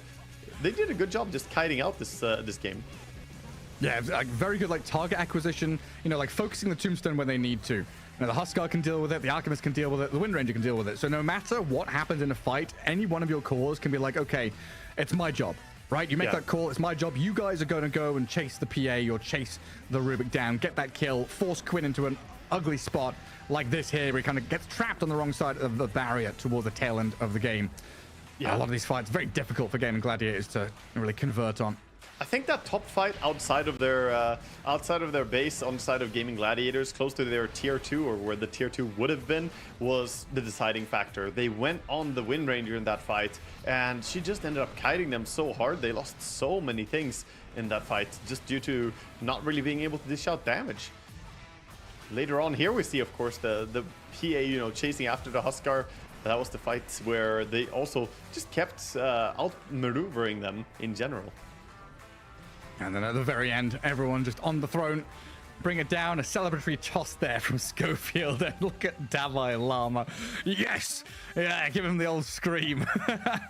Yeah, good one. Looking a little bit more calm here, you know, on some of the other players, not feeling as, you know, crazy about this. But that was a huge takedown for them. It was really, really big for them being 2-0 there.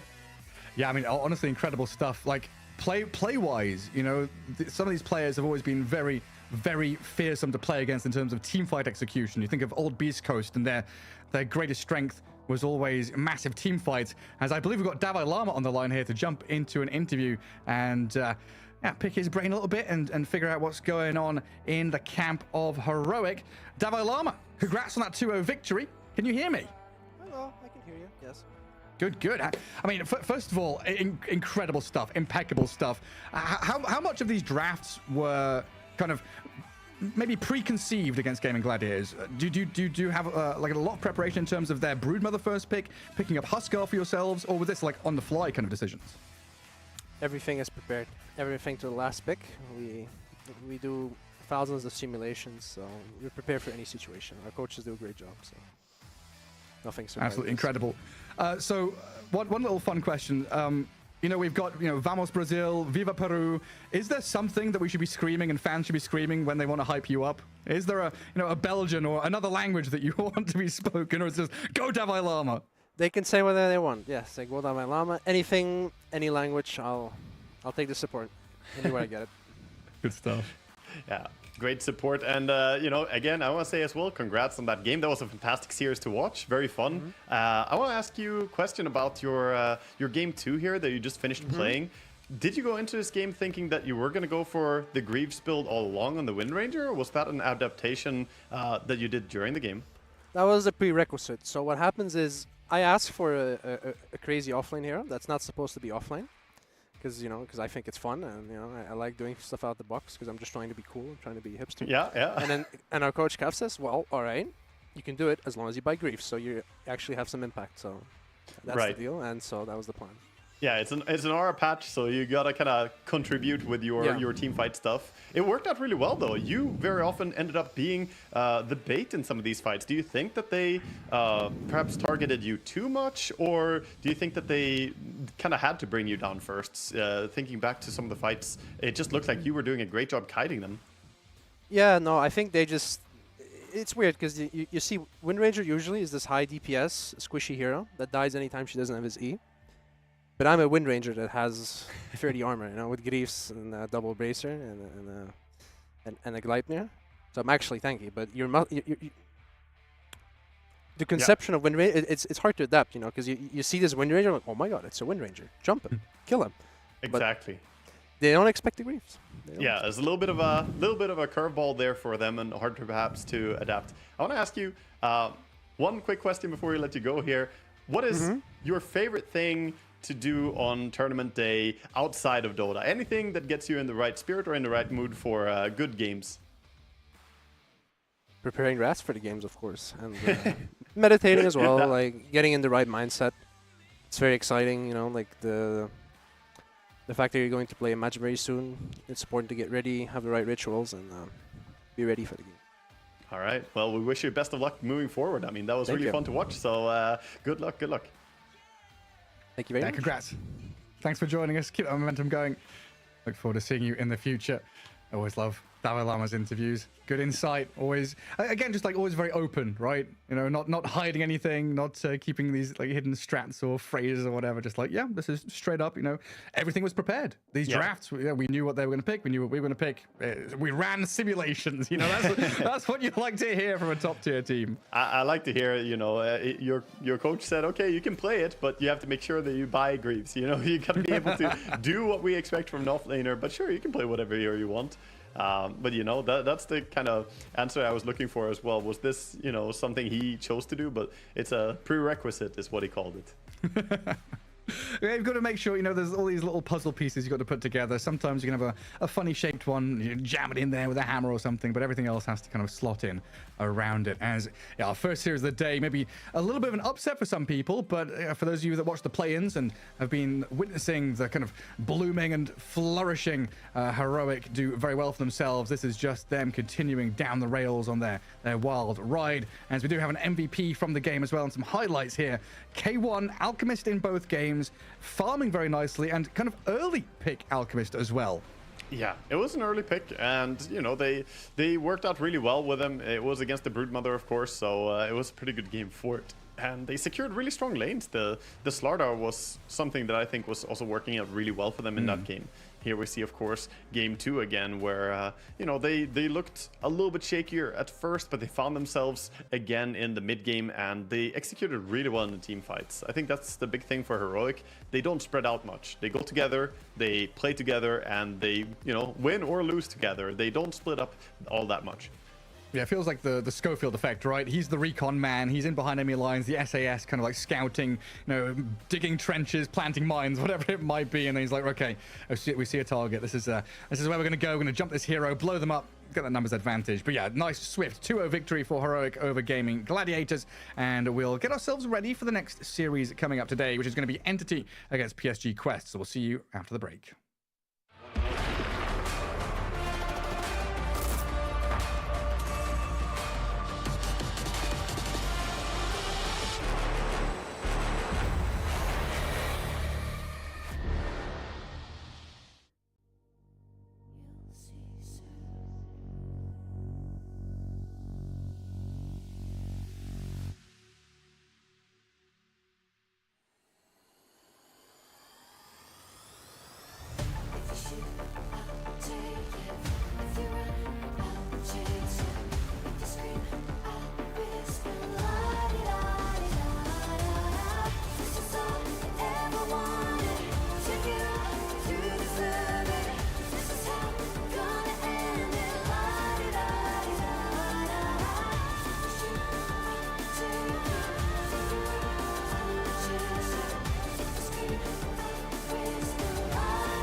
deceiving. My head is spinning round.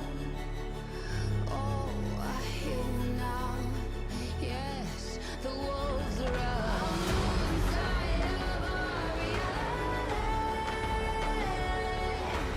Satellites singing serenity. Send out a signal, please remember me. Send out a signal.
don't wanna be alone tonight in this darkness.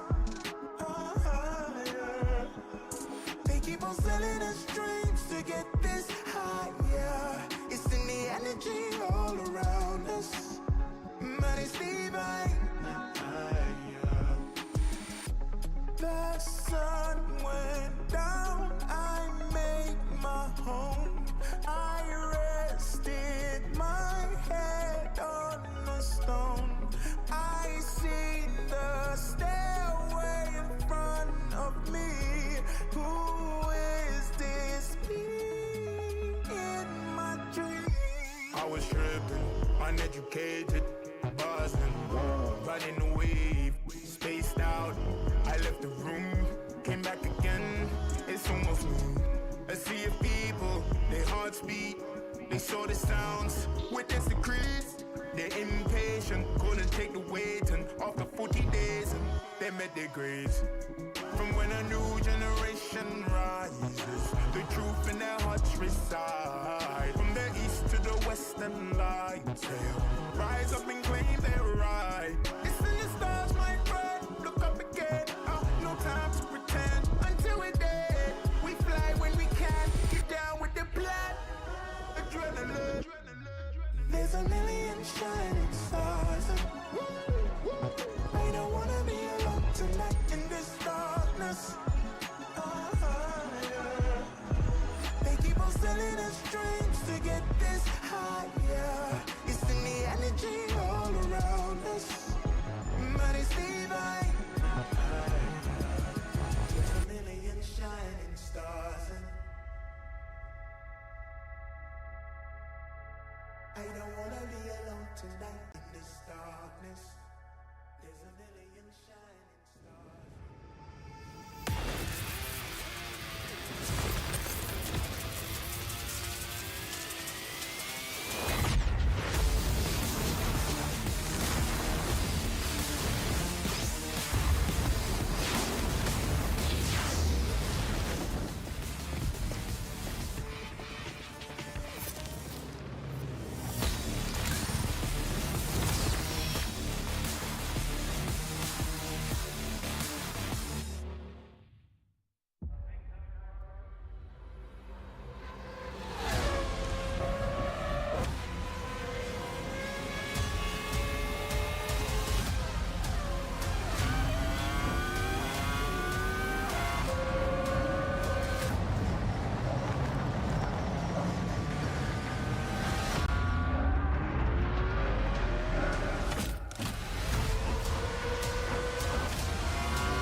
Hello, everyone. I am sitting by with no one from Team Entity, a player who I'm immensely familiar with, but if I'm being honest, no one, a lot of people haven't seen you on LAN in quite a while. We saw you on SMG when it was the Seattle TI, but making out of groups was a little tricky. And before that, maybe Arlington Major with Navi. But for maybe any of our many, many newcomers, because we're getting so many people who constantly tuning into Dota, they might not know too much about you, so I was hoping I could spend some time talking about your origins into our game. Sure. All right. Let's take it from the top. When did you originally get started playing Dota 2 or even Dota 1? I haven't played Dota 1 like much, like maybe like 15 games or something, but Dota 2, it was like after second TI, my friend of mine gave me like some key. It was keys, right? Yeah. First of all. Yeah, and I just started playing, and like from start I was knew what's my goal is. What was your gaming background that you were such a protege at Dota that you immediately picked it up pretty well? I mean, I was playing World of Warcraft like for like long time because my brother and my uncle playing it, so on one PC, and we were like sharing, you know, it was hard times. At what point did you start watching competitive Dota then? I would say I started to play Dota because of competitive Dota, because I saw Navi, and like my goal was to become a pro cybersport player. Did you start watching around the same time around TI2, TI3? Yeah. At the end of TI2, I believe. then was virtus.pro your first tier 1 team, or did you have tier 1 teams before that? Vega, because we I mean like we won ESL. Okay. Yeah, 2015. So like we got qualified second place to go to wildcard at 2015 TI, and then immediately we lost it completely. But we lost it to second and top 6 of TI. Yeah, because what was that must have been CDEC. Yes, and like and we all like we had the chances to win them, like we felt it. And like we keep our roster, and then right away, like in a month or two, we won ESL. Yeah.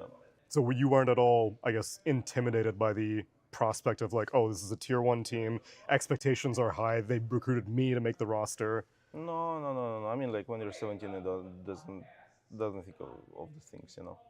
You just go and play. It's like adult things to think for you.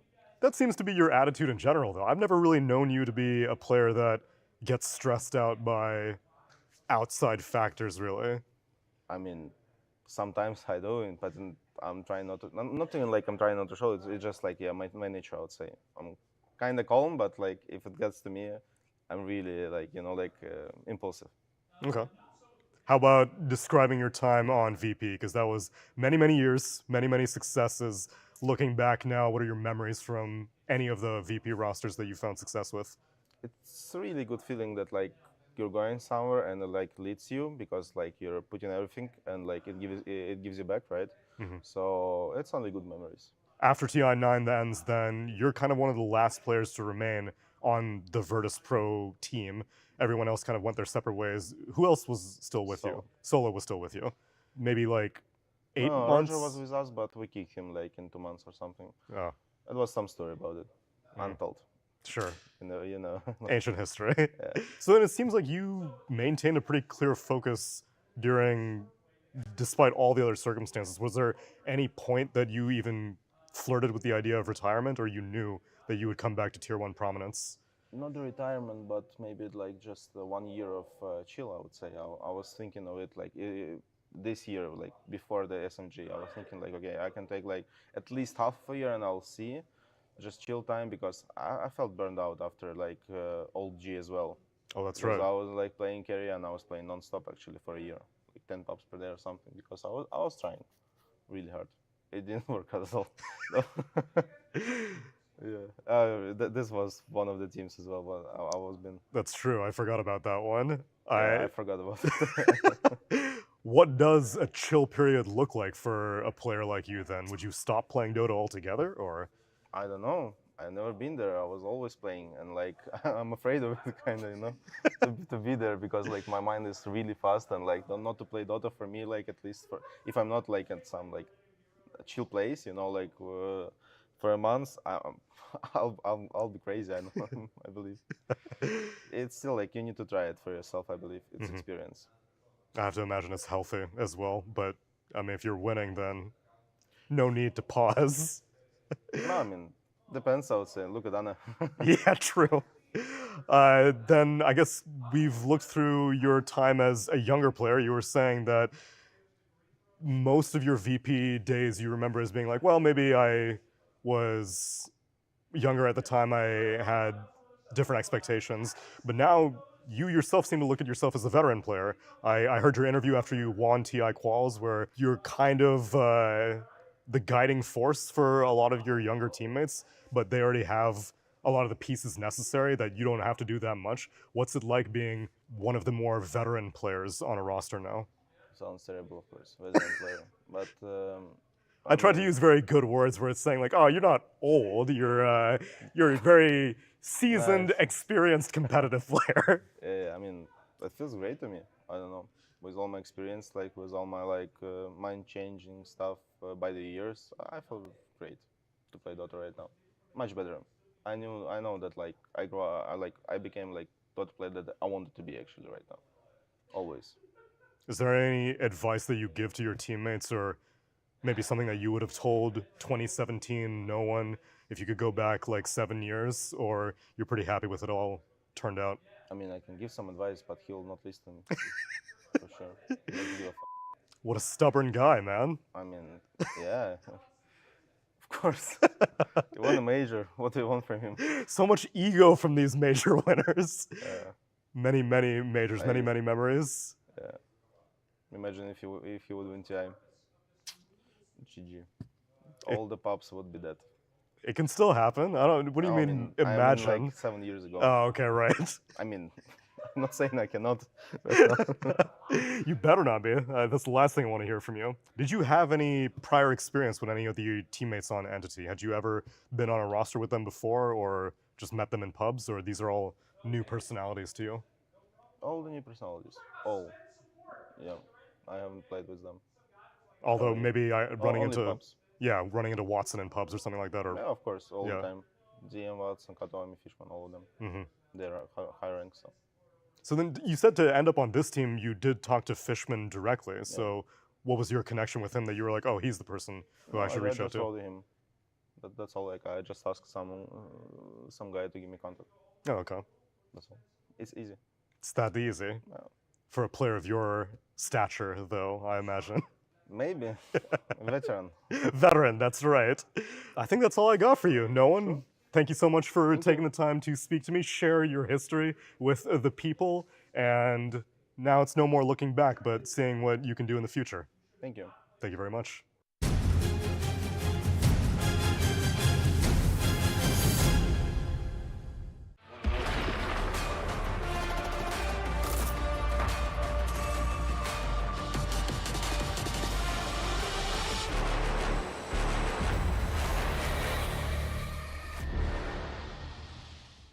Welcome back to the Riyadh Masters here at the Esports World Cup. And as we continue on with day 5, technically, of the event. The first day of the major group stage here, though, and our second series of the day, Waga, as we get into a pretty damn good one.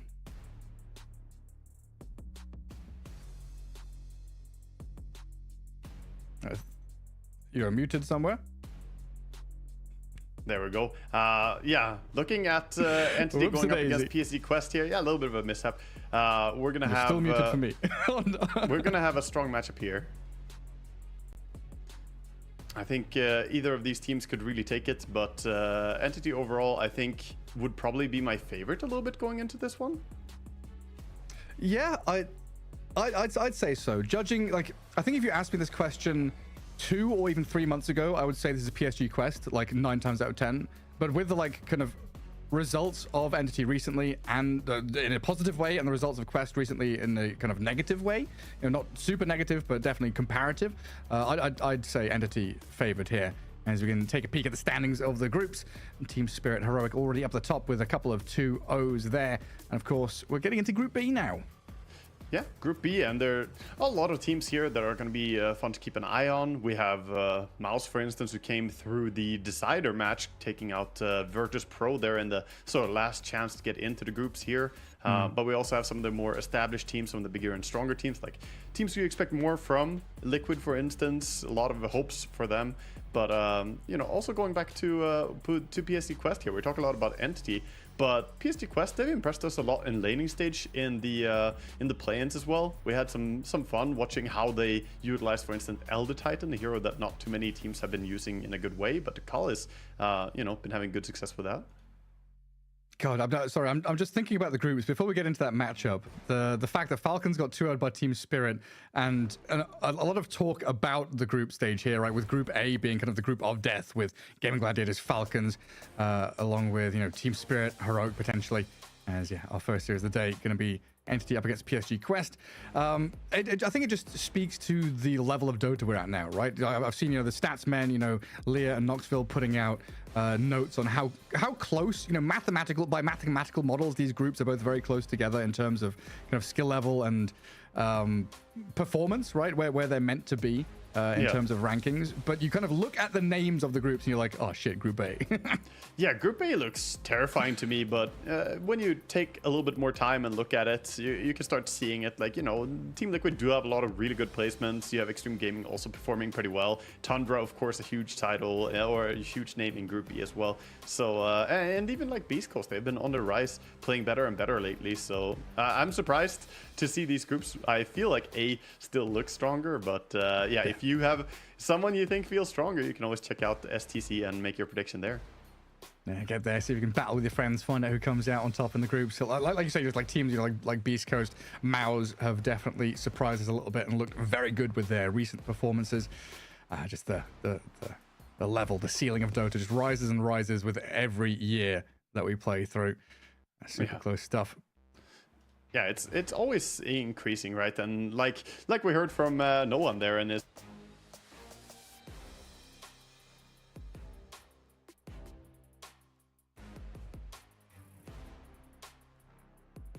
Yeah, it's kind of wild thinking that he is 26 years old, honestly.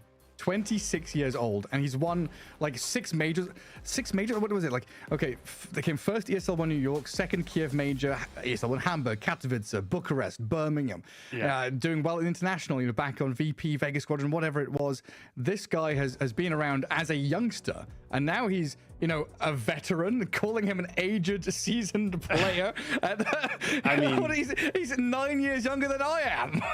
Yeah, I mean, he's younger, but he's no beginner to the Dota 2 scene, right? He's been around for a long time competing, and you know, that's a shot that accidentally hit our Gareth there, feeling old after the interview of no one.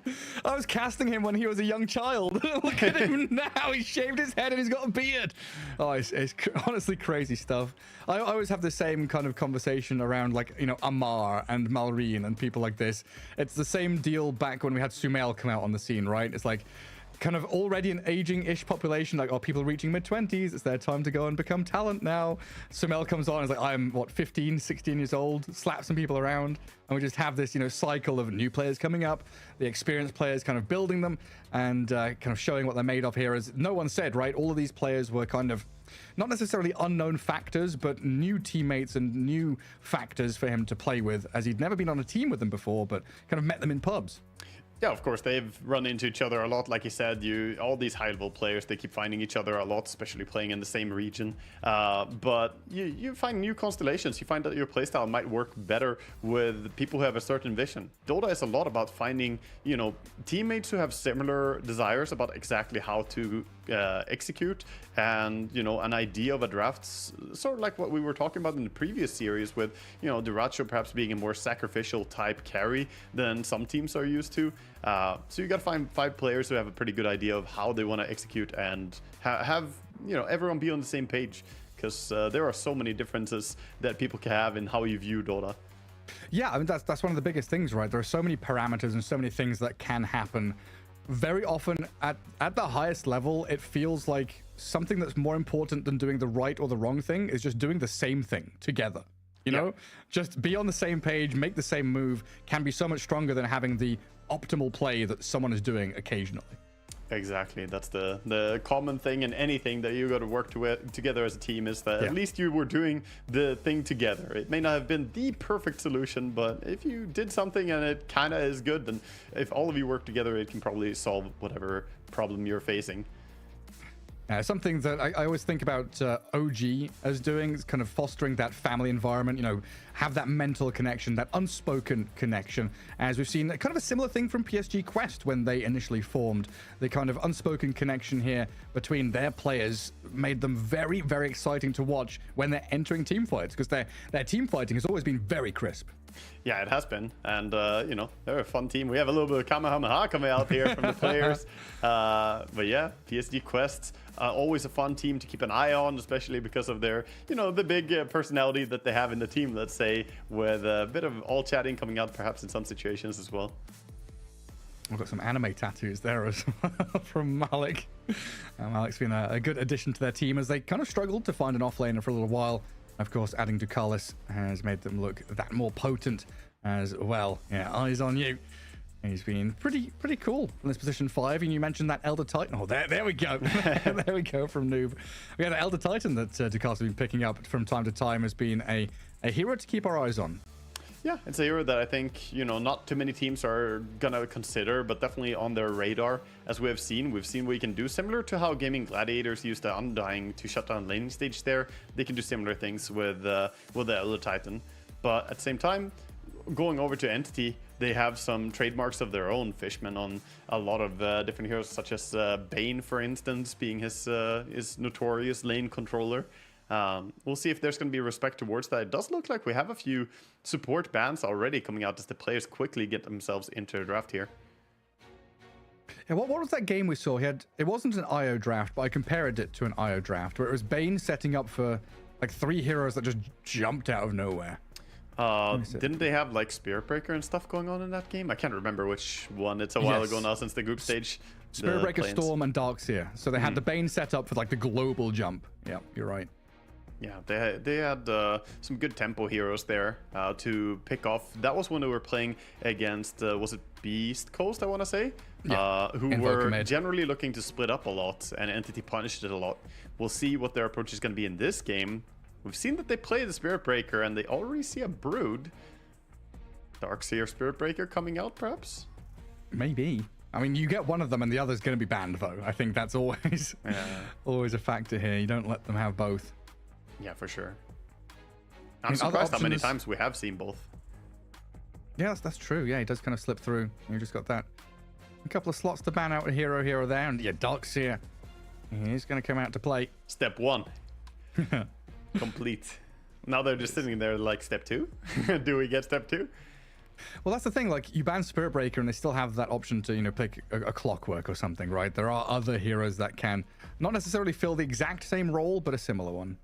Yeah, I do feel in this case, when you're running a Broodmother, you may want to get rid of the Spirit Breaker just because he's that good at like finding you when you're farming on the map. And they're going to get rid of both. They say, no Clockwork, no Spirit Breaker. You want to play Tusk? Go for it. But Tusk, we don't mind. We can always run over the shards with Broodmother.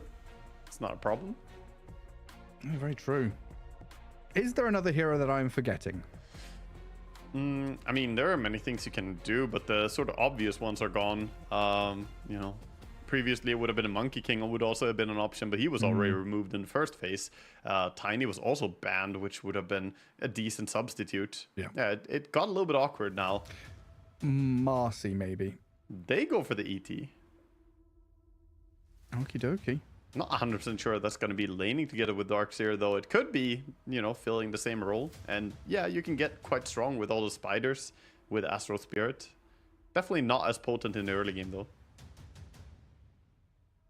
And who are some of these big ticket heroes still left in there? The Shadow Fiend, which we saw do very well in the hands of Heroic. SF, Ember, Underlord, some of the ones that stand out to me that they're still here. But I mean, we already Phoenix? have our, we have what looks like our offlaners. Or I guess the Broodmother is quite likely carry, but we have the offlane for Entity, I mean. I'm taking a bit of time here to think into this one. Looks like Astini is already like, I know what they're... look, he's like smug, smiling. A little chuckle. He's already got the next 5 moves planned. He's like a chess grandmaster when it comes to drafting. Yeah, he feels confident here. Then again, I feel like you may be confident, but the Elder Titan, you know, it does look a little bit wonky now. It does combo well into the Darkseer. So, of course, you don't have to think of it as a 1-2 combo. Just look at it. The team fight you're going to have. Get the vacuum, you get the wall, you get the ET stomp into that. Meanwhile, Quest going for this Treant and Lion. I'm not a fan of Lion. I'm just gonna say it. I feel this hero too weak in the current patch. It was them, right? We talked about it earlier, or I brought it up earlier. It was them in their first series against Heroic. They second picked Lion, and it was kind of this preemptive pick where they wanted disables, they didn't want to pick any other supports, and it just didn't do anything. Yeah, you're right. We'll see what it's laned with. You know, it's going to be Omar's hero, the Lion, like pretty sure here. Yeah, we'll they see what he's did going to be win with Lion as well. So, you know, while I'm being a hater here, they are... This is the 4th time they play him here in Riyadh. They are 1-2 right now, I believe. They lost 2 games with it. The first game, and then they lost later on in a game against Mounts using Lion as well. Okay. They can win with it. Yeah, they did beat Ashur Ray with their Lion, but, you know, Ashur Ray was also kind of struggling, Not let's good. say. Yeah, they did not look strong. So in the win with the Lion, they had a Doom offlane, right? Lion Doom. Is Doom good here against Alchemist and Darkseer still?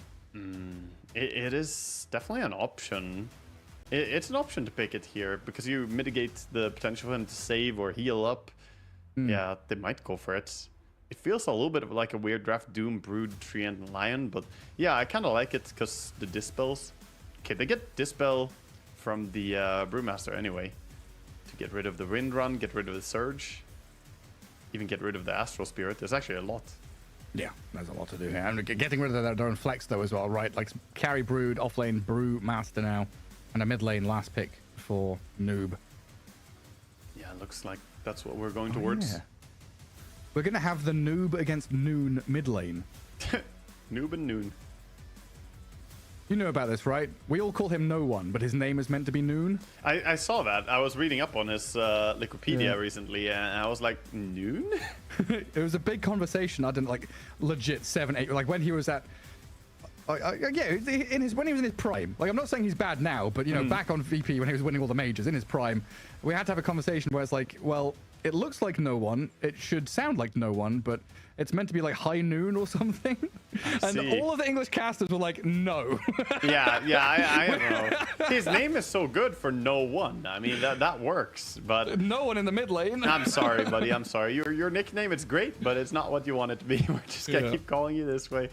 It was the same with Malrine. Malrine was meant to be Malrone, apparently. Oh. Like the one, you know, the one was meant to be... The one is an O? It's like an ONE, yeah. Oh, yeah. There are a few of these in Dota, actually. There's some other players, I think, as well that have similar things. Just imagine... No, okay, I'm not going to go there. We need a universal standard here for naming.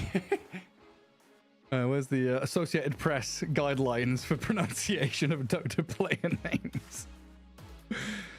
And here we have Wajamama. Yeah, please, now did. Yeah, we will see what comes out late. Man, you threw me off entirely. I was Get thinking me out about of this picks. conversation. Focus on the game. Get into draft. I'm just looking towards the heroes, man. I see Alchemist and now Wind Ranger as well. I'm thinking if Entity are leaving any flex here, or if this is just completely locking in. This is going to be like a Wind Ranger mid and going to be Alchemist on the safe lane. I think they're keeping themselves a little bit open. They do have the ultimate last pick. So PSG Quest are going to have to reveal one more hero. And Wind Ranger could soft flex, you know. Entity are the type of team that will happily take heroes into positions you don't expect it as much. Like, have I missed a trick or something here? Where's Control F Alchemist? So Alchemist is currently 5-2. So he was 3-2 in play-ins, and then Heroic have played him twice, won with it. Entity have now picked him up. It feels like Alchemist has gone from being very rarely picked to today 3 in a row. What? Did something happen last night? Did I miss a mini patch? I feel like maybe it's timing based. Like, that's what I'm feeling. That the hero is just capable of playing towards that mid-game power spike, not necessarily a late-game carry, but you get super strong and try and play around an early timing and do something with that. We did see it flop out. We watched Kiritik struggle a bit in a game before where we were complaining about how, you know, he wasn't able to do the damage. But if you hit your timing hard enough, you know, really punch it to the floor together with your other cores, you can close out a lot of games. So, yeah, we'll see. The Alchemist is also second time today reaction to a Brood, right? Yes. Two times picked into Brood. And Brood does not like fighting an Alchemist. No, that's exactly right. You can micro as good as you want. It doesn't matter. Sooner or later, you're going to feed spiders to this boy. So it's like a bit of timing, bit of comfort, bit of reaction. So I was kind of wondering, my brain went down the angle of, is it LAN fever time? You know, the old adage of LAN time comes around and Enigma Tidehunter come out to play, the big team fight ultis. Alchemist has felt like one of those heroes as well that can kind of, you know, sneak you, you know, maybe not sneak or cheese, but, you know, it's kind of a push towards a victory. It's a hero that kind of gives you that little bit of, you know, plus 5% expected value in a game. Yeah, he can be a bit sneaky. I think there's also just the reliability. It kind of glues the draft in a way. If you open up with Darkseer and Elder Titan, you need to pick some carry that has some disable. I would probably have more happily leaned towards like CK, but I guess Alchemist is stronger against the Brood. Yeah, Sven is the one that I've been calling for in the play-ins a lot. I still think that hero is very, very good in this patch, but you know, CK also not being banned in this game is a little bit surprising to me. They slipped through entirely. Well, a solid draft from PSG Quest here. Storm mid, Brew off lane with the Lion, Treant and the Broodmother in that safe lane. A decent amount of kind of chaotic team fight, individual solo catch and pick off, and then the carry from the Brood. Curious to see how these elements kind of gel together, though. It feels like a draft that has tools in its arsenal, but it's about that kind of execution, getting out of laning stage and executing properly. Whereas for Entity, another one of these straightforward drafts, right? Start with the Alchemist and the Wind Ranger, Vacuum as a follow-through, and Ember Spirit gives you that additional layer of mobility and catch. Yeah, I like the Ember here. Can really benefit from the Iron Shell as well. You have one more hero that you can put it on, so you can easily go in here. And while I like some of what PSG Quest has, I think there's, like you said, good synergy and no glaring obvious weakness. They do have a little bit of a hard time staying alive against getting jumped. Like Lion is very, very squishy. Treant can protect people a little bit, but he can't really prevent like an Iron Shelled up Ember going on someone. He's not gonna save that. We'll see how much they can get out of the Storm. We've seen Storm really take off when he gets a good start, so mid laners are going to be super important to keep an eye on in this game, and it is the brothers, the Spirit Brothers, going up here. No one on his Ember versus the Storm Spirit. Oh, the classic. Do either of them have the upper hand in the lane nowadays? I would argue that it's fairly even now in lane, but I still think Ember has a slight edge, especially with the spam of the W being a bit stronger now. He went for a double impact facet. We can already see it. And if Storm ever walks close, or if Ember positions correctly, he can get those double hits that do, I think it's 40% damage. Still hurts a lot. I'm trying to remember what it was. There's an old clip of Weeheart and Eternal Envy talking about Storm and Ember Spirit mid a long time ago. And I think it was Eternal Envy saying, no, there's no way Storm wins that matchup. All I have to do is dodge your Remnant with my Sleight of Fist. And we is like, go lobby. Yeah. Puts down a Remnant, Eternal Envy dodges the first one, and then what, like 3 seconds later, there's another Remnant. It's like, oh, wait, I've died 1v1 against Storm as an Ember. Well, never mind. It's come and gone in waves, right? There's been times, there was a patch. I remember that specific patch where they did it, I think, was the one where Storm was guaranteed to insta-kill the Flame Guard with level 2 Flame Guard versus level 2 Static Remnant. And that was pretty unplayable for Ember because he couldn't do anything. Now the damage absorbed by the Flame Guard is lower. So I think that it's more fine. I mean, the barrier is quite weak, but it's you only take 70% of the damage. It blocks 135 on level 2, and the Remnant is only 160 damage. So you can't kill the Flame Guard immediately, is the important part. Gotcha. I mean, Dota comes and goes around in circles. Those numbers were specifically balanced for each other, by the way. The Storm Spirit and Ember in that time was specifically, they changed both the Flame Guard and the Remnant to have the wanted interaction. It's all thanks to Eternal Envy and Weeha. That one clip. Yeah. That one conversation. I remember it was unplayable for a while, and you know, Envy was pretty stubborn about outplay Adamant. potential. Yeah, for sure. That's the thing. It's like so many tricks and things you can do in Dota, right? And you're constantly learning from new players. All these little things. I find it crazy that Ember can start with Flame Guard and Sleight of Fist nowadays. It's just tough to lane into. Well, Malik and Omar start off onto Fishman. Now the Titan taking a punishing here from Ducalis' Treant as well, giving first blood to the Brewmaster. Nice strong start from Quest. Yeah, off to a good one. We've seen this turn into something big before. Teams get off to a good start before the game really kicks off in laning stage. And then the walk back to lane. Darkseer heading top. As he's going to be up there with the old buddy Alchemist. Kataomi, a couple of sentries and tangos. So Watson, carry Wind Ranger. And Quest, of course, with a Storm mid. Brood and Treant up top. Brew and Lion down bottom. I think this bottom lane for Entity is pretty strong. I think it should be outlaning pretty hard here against the Brewmaster and the Lion. I just see the ET now go in, give some smacks. The Wind Ranger should be having an easy time CSing. It feels like, yeah, it feels like this kind of lane where you have ranged carry plus ET or Undying. It's like you have 3 heroes against 2. You know, it's just so unfair. Yeah, the Swaparoo on the Alchemist as well, playing it as support is so very Entity. Like I mentioned in the draft, doing their gimmicky things. It's sometimes catching people off guard. You expect it to be laning against an Alchemist, suddenly it's not. Alchemist is a wind. Yeah. All of a sudden you're being clicked from range over and over again, like Omar is right now. And then the Alchemist still bringing you a lot to the table from that position 4 role. Kind of a classic Dota thing, right? You take a hero and you push it to the limits to use what tools it has as best it can.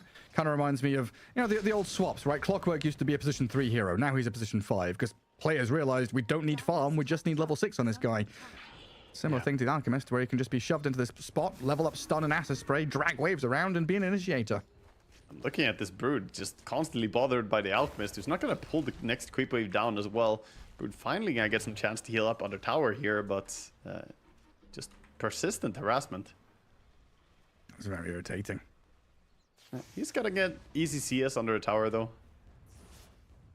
Of course, Brood doesn't passively regen in the webs anymore, has to get the CS, so when you're being run at by an Alchemist with stun ready, it's just annoying for him to try and rebuild any form of HP pool. Can't remember the old times of Broodmother like going to a lane and planting web down to trick people in terms of what lane she's going to. Yeah, I mean, now you can do that with the necrotic webs. That's what he did towards the mid, right? He put the web. It's not just a trick, but he has the necrotic web to lower the regen, both on bottom lane and on mid lane. So it's very sneaky what he's done here. That's very annoying. Yeah. And so far, it's pretty even between the Storm and the Ember. But Storm is starting to get out on top a little bit. Yeah, Storm should probably have a minor advantage with the static slide, I suppose, but you know, it's still comfortable times for no one on his Ember. He's not really struggling on this lane either. And Darkseer, the only one who's having any real difficulties. Wind Ranger's last hit value not ideal. The Fishman going to take the brunt of the aggression here from Quest, but he's perfectly fine just to walk it off. And Watson has been spending a lot of time hitting heroes and chipping away at the line rather than just the creeps. And does have a double wave arriving now for the Wind Ranger, so can catch up a bit there. Yeah, he has a lot of CS to collect. He needs to be careful, though. Pull them under tower early so he can start CSing. This is a thing you gotta do. When the creep wave is pushing in, if you don't pull it under tower quickly, you're gonna end up with a big tower dive coming in. Yeah. So always when the creep gets close, you see the players just pull it like this. Make sure they kill them quickly. And creep damage is that same kind of thing where, you know, you go to the shops and you buy like 20 small things that are like €1, €2 each, and you come out like, I spent €100 on this. Creep damage just adds up. You don't expect it because it's like, oh, it's just a little 20 damage, little 20 damage. No, under tower when there's 7 of them. And he's dead. Chased down by Kataomi. Picked off by no one. They both wanted to go and control that top rune, but Ember just a little bit stronger joining in for the fight there. Storm can't do the same thing. Sleight of Fist and Searing Chains. Not going for the Flame Guard at all in this matchup. No one's saying that better off not skilling it. You just have that one sort of passive level 0 Flame Guard, and that's it. Just go all out catch and damage. And this is the build we used to see against Puck, right? For Embers against Puck? Yeah. Just spam non-stop. Into quite a few matchups, this has been the go-to. You get so much damage just Sleight Fist spamming. Good stun from Omar. Keeps Fishman back away from Malik. And Brewmaster will salve up now. And gathering up a decent amount of farm there. Looks like Darkseer's recovered. Wind Ranger back where she's meant to be. Well, the big winner, though, is this Broodmother at 30-8 so far. And not really too bothered by the double melee lane out of Entity.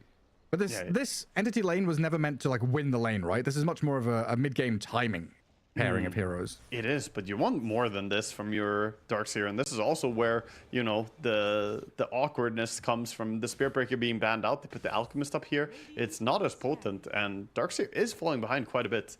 He's trying to be creative here, pull the creeps and farm jungle, but this is a lot of damage he's taking, and it's not that easy. And now the Broodmother feels pretty happy to, like, 1v2 or whatever she wants in that top lane, not under any pressure, so... And Ducalis comes bottom, a bit of pressure onto Watson to force him away from the wave as the Treant showed himself there. And now a move back towards mid where Concoction has been thrown at Noob. Yeah, they try and help him get the runes, but both the supports are here for both teams. Oh, yeah, you're right, Entity. Well, Rune, where's it going to spawn? It's an invis for Fishman down at bottom spot. Ducalis has the Concoction thrown at him, but is that kill on Storm by the ET? The Stomp, not going to land on Omar. So no follow through there, but a great, like, how much stuff did ET get? Hang on a second, because no one's actually going to go dive this. He's looking at Ducalis as a bit of a freebie kill here in this mid lane. Level 3 Treant, and he's being burnt down. The flash fire comes in. Ducalis, a remnant over the top of him, takes him out. And Storm got TP in here. Gonna get himself back to farming, but great stuff for Entity here, getting big value on the mid rotations. Yeah, like you said, the damage that he gets from the Astral Spirit there. Fishman, I think he got like 3 heroes in his Spirit, and Storm just overestimating his power a little bit there. What did he get? 400 experience, 400 gold. AT is laughing at this point. 2 kills for the Ember Spirit. Quicker to that level 6. Oh, and Watson with an aggressive move here. Where is he? Guys get stunned up. This is not a good spot to be for him. Oh, he's at the Wisdom Rune. What's he got? 19-1 charges, a Lotus, trying to stay alive to kill off Omar, but he's hexed up and he's dead. Oh boy. He did not expect that support would come there, but that's such a risky move by Watson. Kind of threw away what was, you know, not necessarily a winning lane perhaps, but he wasn't in a bad spot on the Wind Ranger. Yeah, he'd been given quite a bit of room to recover. Yeah, solo move for the Wisdom was, you know, trying to capitalize on all the attention towards mid, but of course Lion was there in time. Omar on point. Well, even more emphasis on this mid lane. Katomi and Fishman making it their home, basically. Oh, the spiders! The iron shell! Oh, money! No. The micro... It's the micro test. Can you split them? But he has one child he cares about. You're the favorite child now. The one with the ion shell on it. Yeah, it's the glowy one. That's my favorite. It's the hollow foil. It's the alternate art rare. Ah, yes. Just 2 players using a bit of mana here. Minus 300 mana. Oh, concoction from Fog. Sleight of Fist chains. Can they finish off Noob here? He's got Vortex and Mana Pool to zip away, so it's just making him uncomfortable in this lane. Yeah, no one starting to put pressure towards the tower now with that. Glyph forced out. And deep wards as well. All this attention towards mid lane. Yeah, but it's like, Noob is annoyed by this, right? The Storm is not having a great time. He's not having an atrocious time, but I'm just thinking about the side lanes here. You know, okay, you're bothering and you're irritating. Oh, Omar doesn't land a stun, so Noob, no one is out of there. Yeah, it's like, okay, you're putting a lot of, you know, moves and emphasis mid, throwing stuns at the Storm Spirit, but now you've concocted yourself. You just look at the side lanes and think Brewmaster is comfortable, Broodmother is comfortable. This is PSG Quest looking pretty good. Yeah, the BM and the BM are both doing quite well on the side lanes. I mean, Brood getting all this farm is really, really important, because if he hits a strong timing, he can go for something like the Orchid, or it's just going to be a normal scaling build for him. And he will fight into the Flame Guard here, as it's only level 0, of course. Not very strong damage output on that.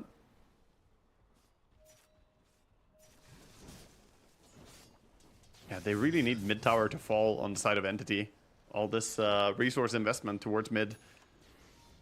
At the same time, that Brewmaster getting to work on his Radiance safely. Actually giving some farm to the Alchemist here. Yeah. I was wondering about that. See him stacking and farming jungle. Greedy +4. Well, this is something that's been done before, right? Position 4 Alchemist, +5 Alchemist has been done, but now you don't have to level Greevil's Greed. So, does it feel better to be a +4 Alch than it ever did before? I mean, I haven't played it this patch. I feel like it's a bit too slow for my liking. I feel that you could have something that has more dominance over the way the game is played in the early game. Right now, I'm just looking at him wanting his level 6. He's even leeching experience mid, like, I need my ulti so I can keep jungling. That's not really what I want to hear from my support, you know? Meanwhile, the opponent supports are playing towards that tier 1 tower bottom. They're keeping the Broodmother safe top with the Treant Protector. I don't know. Unless your support is Puppy, and he's got Storm Spirit with a smoke. Yeah. I'm farming. Of course, you have Pudge with Rotten Smoke, you know. Guys, I just need to farm. Hey, what was it? It was Pudge, Storm, Darkseer, Shadow Demon were his big 4. And of course, he learnt it all from Light of Heaven, the Beastmaster jungles back in the day. Yeah, I mean, there are times when you can get away with farming jungle heroes, even on support roles, but I don't think this patch is it. We'll see if Entity can prove us wrong here, or prove me wrong as they're working on it, but I just feel like they're giving up too much pacing here. Yeah, I mean, it's been a bit of a lull in the game, so it kind of feels like Katomi's making the best out of a slow and boring situation. He's getting close to overtaking his Wind Ranger in net worth, though, if he keeps on at this rate. And that's Watson. I mean, Watson is known for being a really good farmer, but he's not having a good game. And could the two be interconnected, Gareth? Maybe. The fact that the support is about to overtake Watson and Watson not having much farm, could it both be related to your jungling Alchemist? That's possible. I don't know. I don't know what you're trying to say here. All I'm saying is the call is from inside the house, Gareth. With your chest. Say it with your chest.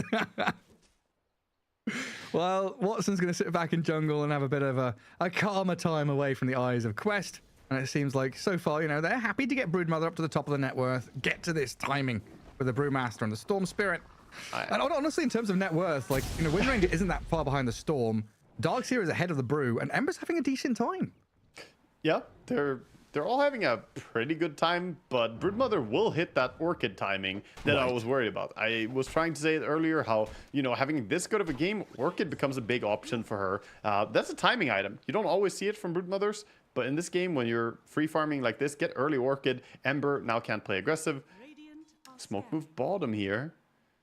See if this works out. Mage Slayer up on the Ember. Who's his first point of contact going to be? Sees Malik, sees Omar. Concoction channel, vision given. Stuns on the Brew. They don't have enough chain stuns here, though, to kill him before the split comes out, so Malik just shrugs it off. Yeah. Ember feeling pretty confident, though, with his Mage Slayer, trying to force something here. Yeah, he's forced the Primal Split. Let's see if Quest can actually do something here to no one. I've stunned him up a fair amount. He's got the Flame Guard still going, though, of course. Cyclone the Alchemist for now. And this Lion almost dying. He does die. Katomi with the Acid Spray, with a power shot over the top, enough to secure the kill. A long-range poke here from Radiant, and now sieging up the tower. Meanwhile, though, Broodmother not being a slouch, pushing top as well. Forcing back a TP. Ember's there. That's a long Slider Fist. He's just going. They want to chase this one, it looks like. The Fishman was lurking in the shadows, and they've also TP'd the Darkseer up here. It's a lot of time for Noob to recover farm. He's also going for Orchid. I thought he was going to go Witchblade, but double Orchid is on the menu, it looks like, for the side of Quest. That is very telling to how they want to play this game. Hard and heavy before the Dispels come out. Yeah, get some quick picks. Like this one, nicely done off the Alchemist. And Noob gets away from shackle shots. Does he check the D-Ward? The Alchemist was really hugging the cliff there when the smoke broke. Looks like they're just going to respect Ember. Slide chains clips him. Lion caught up by the Ember Spirit. Jakala's going to put down the sapling, heal the line back up. But it looks like Entity here can clear out an ancient stack that's been made by their opponents. Yeah, aggressive move. Entity starting to find each other on the map and moving for objectives here. All the while, Brood is of course cooking, but I think it's a good job by Quest trying to dodge this. They're missing their timing a little bit to take these fights. Don't have the Orchid on Storm. So now Darkseer has protection against Orchid with Greaves. We've got Pavis and I think nearly Solar Crest done by this Alchemist as well. So not necessarily a Dispel, but protection against the Brood Mother and her Spiderlings. Entity itemizing very well just to defend against Brood in general. Yeah, defensive items are very, very important for Entity here. I would say, especially with Quest going for so aggressive choices. Quest, though, they're waiting on, you know, the sort of Exodia here they're assembling. They have the Radiance coming up soon on Brewmaster, just 600 gold away, 500 gold. And then the double Orchid, and they can start making plays around all their cores with both the supports here. Okay, so he did go back for the Witchblade finally. Yeah. Changed his mind. It feels a bit more secure heading into mid game, bit better scaling. Like you're saying, if you go for these investment items where you're investing in aggression and they don't pay off, you just feel so sad. I think this is way stronger. Witchblade, you get some guaranteed way to hit the Wind Ranger as well. Feels nice. Double Orchid, it gets punished very easily by those Dispels, so this is a better idea. Ember is already building towards a Eul Scepter, so already has the same effect. A pretty quiet one, honestly. 7 kills in 16 minutes. We've had a lot of action-packed games through the play-ins, and we watched Heroic earlier on today, so this is a little more steady from both these sides, kind of getting to their timings, not really making any rash decisions. Had a few little smoke ganks here and there, but primarily it's been Entity making that first step, and it looks like they're going to make another one here with a smoke out of their 2 supports in behind the Ember. Yeah, trying to find Ember and go together with him. Top lane is just Tree and Protector holding the creep wave. What they really want is Broodmother. Can they find her? And more importantly, can they kill her even? She does have Yasha and Orchid. What do we have here? 4 points in Stomp. Kataomi with a concoction. Maxed out Sleight and Chains. They might get themselves a consolation prize here if Treant wanders a little bit to the east, but he's sensing it. Remnant right on his head. Yeah, he sees that they're playing there with Observer Ward. Kataomi going to stun himself, but I think they saw the Brood there, but couldn't quite get to TA2000, who was being an absolute nuisance. Running up and down the webs, the cliffs. But the Spiderlings are all killed off there, spread between Kataomi and no one, it looked like. Watson runs into Noob. Noob gonna back out. Doesn't have the mana to really fight. Acid Spray, Vacuum, Sleight of Fist is going to be one hell of a combo. I'm kind of sad that Ember Spirit doesn't buy Battle Fury Daedalus anymore, honestly. Yeah, it was always fun to see that type of build, but, you know, it's, again, just a little bit too slow. You can only have so much greed in your team. I think a Battle Fury Ember, a Post-4 Jungle Alchemist, and, you know, then you just hope that your opponents do not buy their PCs for a little bit. Wind Ranger, who's had a pretty sad time so far. Yeah. Aghanim's Shard soon up on Brewmaster. He does have his ulti. Still, both teams playing pretty cautiously here, just building their own farms, stacking their own ancients, clearing up. I mean, we're going to get to 20, 21 minutes or something. I was like, oh, great, there's enemy heroes in this game. Think about Roshan. Think about these... Hell, think about these tier 1 towers, honestly. And the bottom one's gone on the Radiant side. Mid and top on the Dark side down. Just look at that. 10 stacks built up by the Alchemist. He's doing a great job for himself. Yeah, he's stacking, but he's also just clearing it as we speak. TA2000 vacuumed back into the wall and finished off as the hunt finally concludes in a kill on the Brood. Maybe Ducalis heals into the sky. No one. And he finds his man. Very nicely done to grab him a double kill. That was good play by no one. Going in there, finding kills and double tips coming out for Ducalis here as well. This is where Ember is a good hero for just running around and finding fights. He's now looking for if he can force out the Brewmaster ulti. Lion and Storm are nearby though. Has to be careful not to overplay this. Getting stunned up. Storm zips in with a fair amount of damage, and you know what? A streak taken by Noob. Easy come, easy go. Easy for us to see that he's walking into a whole lot of players playing close there. He took the chance. No one trying to turn up the pace of the game. I respect it. Game was a little bit slow for my liking anyway. Finds 2 kills and then he finds a 3rd kill, but it's on himself. He's that little, little snowball trying to become an avalanche. He gets held back for now. We'll see if it can build a bit of momentum later on. I'm just kind of wondering, why did they tip Ducalis? Is that just a bit of inter-regional, ribbing, a little needle? Actually, don't know. I don't know the inner workings between these two teams, but yeah, he I don't feel like he did anything weird to warrant a tip, so it felt personal to me. It felt like I got you, friend. I found you. Yeah, he thought you were sly, trying to pretend that he was just one other tree there, but they got a good read. Look at Entity though. They lost their mid laner, and immediately when he respawns, they group up towards mid and looked like they might make a move somewhere. Do they have a smoke though? They don't. Nope. Never DD rune though. Smoke is on courier. It's coming in soon. They're probably already calling that they shouldn't smoke anymore because the timing is kind of missed. So instead, it's going to be Tormentor. Both teams taking Tormentors right now. Speaking of timings, we've got that Manta Stalin Broodmother, which I think I saw was a new record in terms of timing. Yes. Very fast for her. And then a Lion Blink Dagger. So yeah, it's coming together now for a quest. Yeah, Broodmother is looking absurdly strong. And Manta just for a soft little dispel for Searing Chains. But then a BKB is needed next for him to really be able to stand his ground in these fights. So Fishman gets his shard for free, so he can now jump in with the Stomp. Also, the Stomp CDR is just amazing. Big part of that shard. And of course, the Treant shard, a classic. He was going to buy it anyway, so that just saves him 1,200 gold.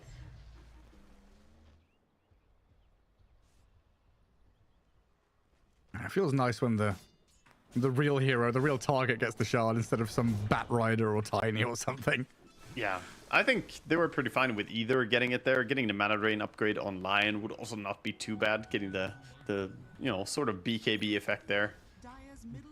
Pretty nice still. Oh, man, Alk Shard is really good this game though, huh?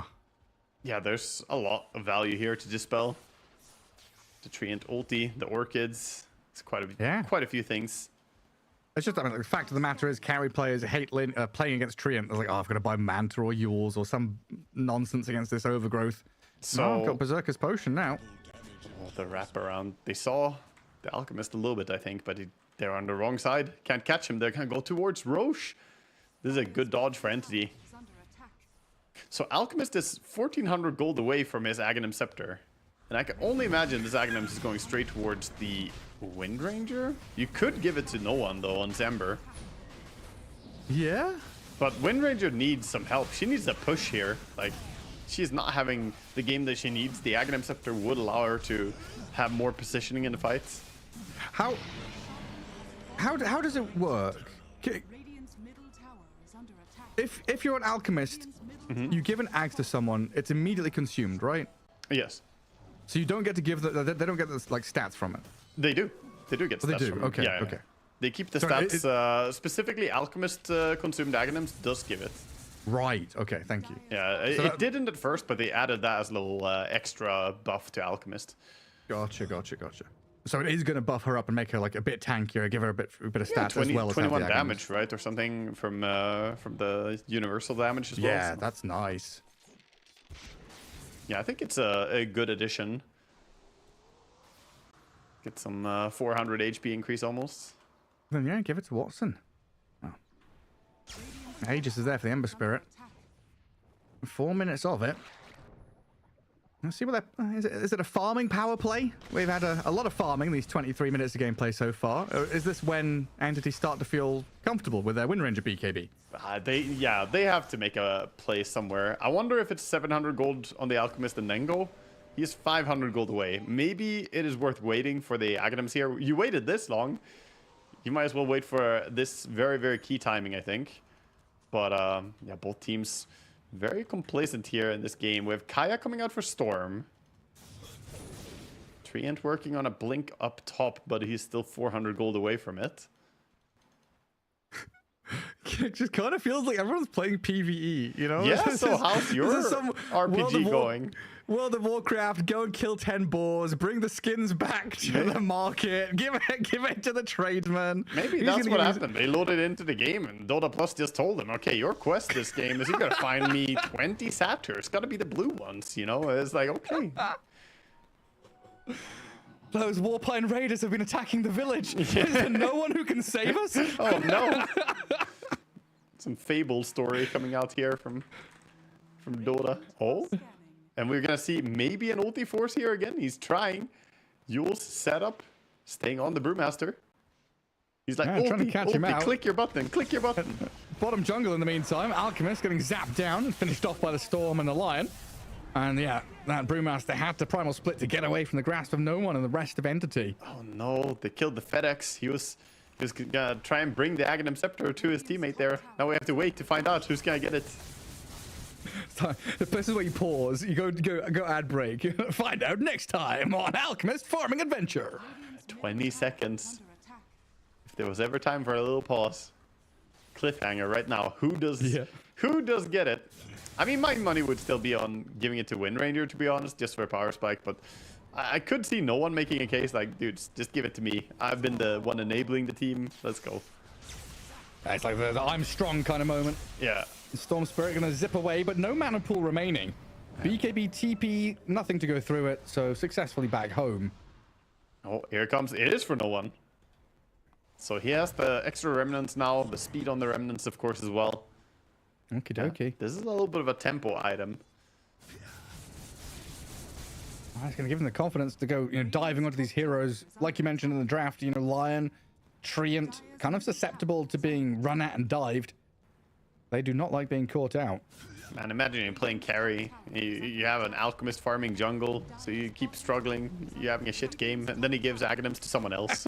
How dare you? You're like, no. Oh. How does Darkseer... So DM bought Shard on Darkseer, right? And you've talked about how this is kind of undersold, underrated. It's super good with Ember Spirit, right? The Sleight of Fist? Yeah, actually. Yeah, Surge should paint a picture. If you have the Shard, yeah, that should work. So if you slide a fist, he slides around and just puts it. Because when you Remnant, you travel... Like, you don't teleport to the Remnant, right? You travel a path to the Remnant. Yeah, Does I that think also so. Leave... I think it will be like a, one of those kids. Oh my god. Okay. Goodbye, Storm. While we're having this casual conversation, Storm Spirit just annihilated by Entity. The mechanics are more important. Who cares if he died? I want to see the purple. Purple on the floor everywhere. Entity are carrying us. They're going to go high ground here. Quick push and awkward spot here for the side of Quest. They didn't go for a pipe on Brewmaster, by the way. Not going auras. He doesn't have the Manta style here for this defense. Yeah, and seemingly nothing to really stop them from just chipping away at tier 3 down to almost dead. Yeah, that's huge. Age expires, and they will have to come back, maintain the lanes, prune away the Broodmother, and try and get rid of some of her spiderlings. This is the aura difference at this point. You have Pipe, you have Greaves on the Darkseer. Meanwhile, on the side of Brewmaster, you have Radiance and a Cloak. I don't know. I think Radiant are way stronger at team fighting right now, simply because of itemizations. We will see a smoke up, though. Quests. Do they go and take this fight head on? Looks like they're playing away to top area, but Roche couldn't spawn yet. It's still too early. So they're in a little bit of a weird spot going top here. Well, minute 28 is one of the 7 times table, so Wisdom Rune's coming up. Potential Tormentor steal. Yeah, both Tormentors are down for now, so gonna have to hold it for a while if so. We do see the Wisdom Rune get claimed up here. Hell, just a high ground push. Send the Spiderlings forth. Do the damage. Honestly, 30 minutes into this game. Dodge. Or the vacuum back. They've got TA2000 and Omar, dragged him into base. TA2000, BKB's up, insatiable hunger, life stealing off the Elder Titan, who's going to get picked off here by the Storm and the Brood. And a BKB TP gets the Brood back to Fountain. The rest of Quest, though, Treant does get found out here. Oh my god, they're actually defending without bringing back the Alchemist. He's still mid, he's farming during this. There's some illegal stuff going on. Lion blinking in there, trying to catch the Ember, but no one got the slide out, so he was just waiting for the Sleight of Fist to end. Put himself in a weird spot. Now, Gleipnir, there's no BKB Brood, but he has Manta to get out of it. Watson, BKB, Finger of Death thrown, but there's no one. Ember Spirit, incredibly tanky. Stands there and fights back. Noob and Omar have to bail to get back into their base. They're still being tagged up by a couple of stuns. Another Remnant to jump into tier 3 tower. The turnaround, though. Hang on, no one. Greaves back up. Healing from the Darkseer is nice there to keep them alive, top them up. And Watson, trying to run away from the Brewmaster, should successfully get away from danger here As Malik is trying to burn him with a Radiance, but that's not going to be enough. Very, very close. Just towing the line here. Entity pushing themselves into Quest's base, and Quest kind of just had to take it there. They didn't have the great stuff to fight them off anymore. They were missing their Brewmaster ulti there towards the end. I was going to say, when that push started, I keep forgetting there's a Brood in this game, you know? Like, okay, Brood is first picked, Brood has had a good lane, Brood has farmed, Brood is top of the net worth. And I just haven't seen the Brood. That's because of the players have felt like they forgot about Brood. I think Brood even forgot about Brood. He's 1-1-0 right now. He does have 480 CS though, so he is winning that PvE game hard. He has the Orchid, he has the Nullifier as well. So if he upgrades to Bloodthorn now, his damage will be crazy. BKB is ready on him as well now again. He's feeling very ready to fight. Roche could spawn any moment here. The players know it, so controlling bottom part of the map is big here for PSG. Kind of outmaneuvering Entity here as they find themselves on the wrong side of the map. Yeah, and where's my Alchemist's Radiance? It's 30 minutes in. He's got a lot of money saved up, but he bought Blink Dagger. Okay. Yeah, I thought he was going to buy one more Aghanims for a while there, but it was a Blink Dagger for himself, so he can actually go in and stun now. Bottom lane he's maintaining. Oh no, not the gate play. Oh no, this never works. Remnants? Don't do it. The remnants will expire. They're coming through the gate though, straight in towards the Broodmother, who's shackled up. TA2000 is just dead. Oh, dearie me. PSG Quest has. They've got to zip away from this one. A double kill for Watson. Kills Omar to the left-hand side. Primal split used. Entity go through the gate. The immediate reaction to kill the Brood. They're dealing with the Brewlings now. Killing off the little ones. The Storm is dead. Well, the Storm Panda anyway. He's running. Earth Brewling. What's he got left? 10 seconds left on the timer. He's being chipped away at. Oh, he's going to get dragged back here by a vacuum as soon as he pops out of it. In we go with the roots, the control, and the damage from this Ember Spirit Wind Ranger combo. Trades as well now. PSG Quest just bleeding out. Hero after hero falling so quickly. I think you need someone to get like a, I don't know, a bell or something to wake people up because they've been farming for too long. The Broodmother got shackled by a Wind Ranger who gated through the gate that you were staring at for that long and you didn't Manta or BKB it. I feel like they were all just sitting there staring at the gate like, oh, the enemy are coming through. Then the enemy came through and then the enemy shackled you. Like, how did that even play out? I've heard about deer in headlights, but deer only have 2 eyes, right? Yeah. A spider in headlights? They've got freaking 20 eyes. What? That's true. Is it worse for them because of that? It's because it's a cerebral thing, you know? It's not an optical thing. It's not that you can't see it, Gareth. He's stunned by what he sees. No, we definitely need, we need a, yeah, like this one right here. Wish we could have seen it a little bit earlier. They saw them go through. You can see the TP out. I'm going to keep coming back to this. It is a simple explanation, Wagga, and my Neanderthal brain loves it. The play in effect. The Entity have warmed up. They've played more games. They are acclimatized to, you know, the Riyadh 45°C weather, the refrigerated insides of the air conditioning, the LAN effect. They are ready for it, and they're showing here against Quest. They're showing it now by smoking, backing out, going towards their Ember again, bring him into the smoke, and then go towards the Roche again. I'm stupid. They're both playing teams. And no one's going to start off a route onto the Brewmaster. Trien trying to throw down the Grasp and delay the advance. Broodmother trying to angle in from the northern side with the vacuum wall back on TA2000. Earthsplitter landing. Massive damage and Entity surviving. The initial onslaught here from PSG Quest. Not enough damage to even bring down a support. Fishman survived it. Malik's Brewling's in trouble. The last one pops the hero back into reality as he's surrounded by Entity. Malik gonna drop to this Wind Ranger, Alchemist, Ember Spirit as no one. Another Gleipnir connection on the Broodmother, shackled up, and TA2000's dead to rights. Caught with his pants down.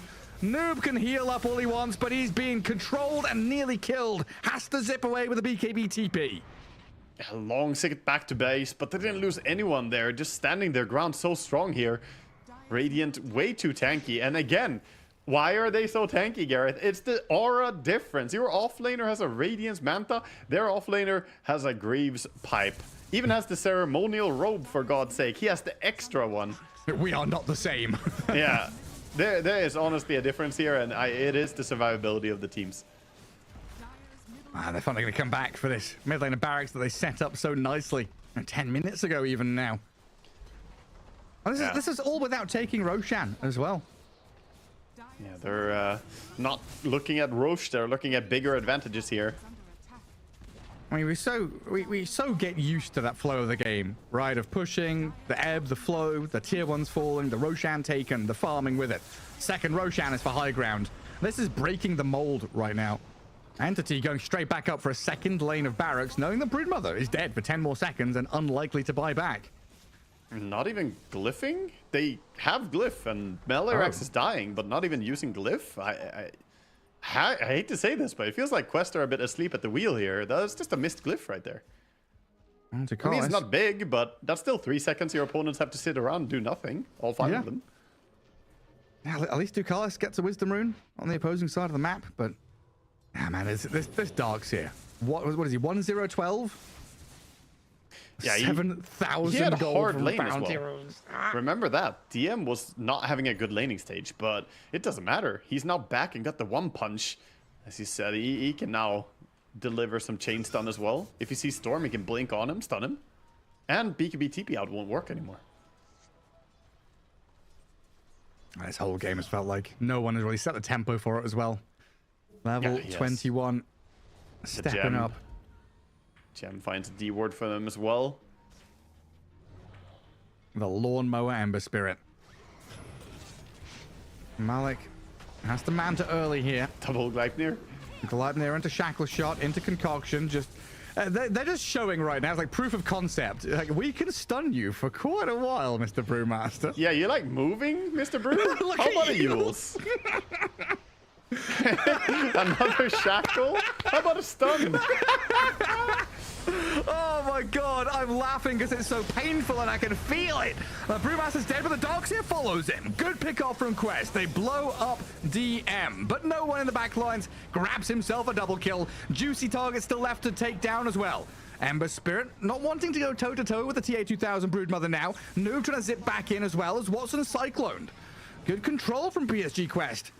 Maybe taking this Wind Ranger out of the game as well with another Vortex in. Dragging Watson towards death. And this Noob Storm still alive, barely. And they lift up the Alchemist here. Could get more. Yeah, Katomi dragged back. Chemical Rage does not offer you enough protection. Oh, no one is in. He's back to full HP. He's got like 3,000 health. More than that even. 1v3ing, but he has to zip away. Try and go mano in mano. Oh, he finds the Storm. He zips over him by accident. The tip from Noob. Oh my god. He didn't mean to do that. This reward transcends expectation is definitely true for when he pressed that activate Fire Remnant there. He didn't see him, right? He didn't know. No, he had no clue. Oh, that's great. Love Dota. Yeah, just randomly cruising over him. Fishman now getting run at. Nullifiers here. Another slight change though in tier 2000. 60% HP. Is low again here for Ember. Can send forward Remnant, maybe run back to base. Oh, yeah, it's actually diving in. Oh, he's found a grab on Omar. The Straggler left all alone, and the Spirit Stomp in the nick of time. At least signs of life from Quest, right? They can punch back, they can still fight, but Entity have so much in that tank. Signs of life, but they did commit their Brewmaster buyback into that, and they lost that fight. So now you got to be real worried. They used the buyback on the Lion, buyback on the Brewmaster, and Roche falling. Here we see the replay, of course, of that fight. That started in a very hilarious way. Yeah, I can't wait to see the highlights back. You know, a serious team fight is just me cackling because the Brewmaster's chain stunned for 20 seconds. Poor guy, he didn't have a choice in that fight. And that Remnant over. And we see another one. That's the no one show. Yeah, good catches here. 20k lead now for Entity. Aegis for the Wind Ranger. Cheese in the hands of the Alchemist for now. But this man on our screen, no one. 43,000 hero damage in a 40-minute game. 1,000 damage a minute, which is insane. Yeah, he's really showing us expertise here, pushing Ember to its absolute limits. You know, always, taking it to the point that he's running out of both HP and mana. I feel like. And Quest having to get back in their base as Kataomi shows his face up top. And how tanky is he now on Ember? Like 3.8k HP with Mage Slayer, with Cloak of Flames, BKB, Yules. How do you kill him at this point? It's not easy. I mean, that's the thing, right? He came back into that fight full resources and he 1v4'd. And it didn't feel like Quest were even close to killing him. Yeah. And now they're going in together. Do they have the caught chain storm? stuns? Have they got him? He's got BKB this time. And move in from TA2000. Dragging back with the harpoon onto DM. Trying to drop the spells on the Broodmother here as TA2000 shackle shot it up. Can they follow through with a sleight of fist and the remnants? Not quite. Gleipnir though connects and Omar's Lion is dead. Oh, the Wind Ranger popped over with the Noob Storm returning into the fight. And DM board back, running from that mid lane back up towards top. Brewmaster ulti ending soon though. That's their big power spike, and now Darkseer's rejoining. So no primal split, no wall. Ember Spirit not relying on any cooldowns really. Just zipping, zapping all over the place. And he is out of remnants currently, but they'll come back in short time. Still cheese on the Wind Ranger as well in this fight. Asleep into punch. The Broodmother dealing with one of her own kind. And the damage comes pretty quickly there to kill off TA2000. This might just be lights out in game one. No Brood, no Brew. And what's left for them? They lost all the BM. There's only one BM left, and that's the all chat. Say something quick before you lose. To GG Easy, the Lion, drop the GG Easy. GG Easy to while hell and losing. back and back again. Game one here. Just looking too dominant. Good attempt onto Watson, but he's too quick this time. And Noob has gone in, meets his demise there. Buyback will come through from Noob Storm, but GG is called. It is the Lion to call it out as the first one in the old chat. And game one goes to Entity as they continue this dominant-looking performance at Riyadh. Yeah, Entity just doing fantastic here. Overall, they looked like they were the ones who were a little bit more in control, I guess, in the early game. There was a moment where, you know, the Broodmother looked like she was going to have a huge timing with the Orchid, but it never turned into something. They didn't go for something and look for active moves with their carry. And the first impact that Brood had was basically dying on the gate down there on bottom. So yeah, rough start here for PSG Quest. I think overall Storm also doesn't feel too happy in a game that starts out slow. This hero wants to get his Bloodstone charges, his Galvanized charges as soon as possible. Yeah, true. Yeah, a lot of them are kind of sitting back on their laurels and farming away, even into minute 20 or so before we had some proper team fights there. I just like the reactions from Entity at the end there. You know, no one stands up, a wry smile on his face as he had a spectacular game one. And he just kind of turns to Watson, who looked a little, you know, dismayed because he had a hard lane, a hard game on this Wind Ranger. Just, you know, shrugs his shoulders and say, you know, it happens. Sometimes you have a bad game, and I have a freaking amazing one. Yeah, I mean, despite Watson's stats ending up being pretty nice here, 9, 2, and 10, he definitely didn't have that much fun this game. His KDA all came from team fights. He wasn't able to make a lot of solo plays or have, you know, his way with this game. But no one, he was all over the place. Look at this highlight reel. There's just no one here, no one there. Okay, this time he's dying. This is the one time he, like, pushed a little bit too hard. Yeah. A little overstep. Well, Alchemist being punished for farming jungle. That was when he was on his way to that an Aghanim Scepter rush, pretty much, to give the Ember Spirit. But here we see finally that kind of coalescing of Entity's draft. When the Wind Ranger got her items, is able to join fights. Yeah, the sleepy time for Quest down in that bottom lane when they kind of got gated by Entity. Yeah, there was, I mean, I was concerned as they stepped through the gate, but they didn't actually have a ward on the high ground on the gate. But still, they tried to walk up and take the fights. Didn't really work out for them. That's a very challenging one, especially for, you know, heroes like Lion, for Treant to really levy any kind of impact. I feel reliant like on your Brew and your Storm to do stuff, but in a slow game, like you're saying, they're kind of sitting there waiting for stuff to happen to them. Yeah, I feel like we perhaps need to hear a little bit from Dalai Lama's coach here. You know, it's a prerequisite to have some auras. Though this build on Brewmaster, I feel Pipe would have been very needed against all this magic damage. Yeah, absolutely. Well, game one wrapped up. Entity taking the first one here in this 2-game series. We'll have a quick break and come back with game number 2.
You ever wondered how a Hollywood movie is shot?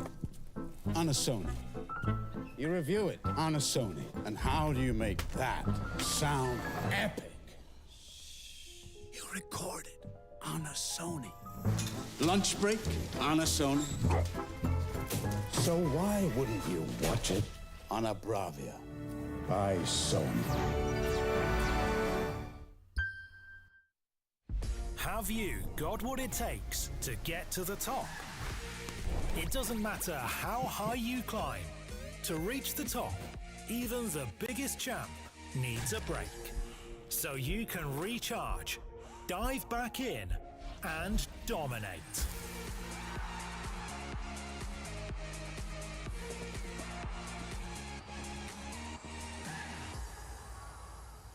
Have a break. Have a Kit Kat.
Welcome back, folks, to the Riyadh Masters here at the Esports World Cup, and we've got our fourth game of the day, second game of the second series. As game one of this one, Quest looked a little sleepy, but Entity, no one, his Ember Spirit absolutely was not. Super awake. Yeah, Entity started out a little bit slow as well in the draft, or in the game, I should say, playing their draft a little bit cautiously, you know, taking the time to farm up. But once he got that Aghanim Scepter gifted to him from the Alchemist, then he was just all over the place. No one was enabling all the plays and, you know, making sure that his team could play with intent. And that's what I didn't really see from PSG Quest. They looked a little bit more like, we can just sit back, we can farm, we're happy. And I don't really think their draft suited that playstyle.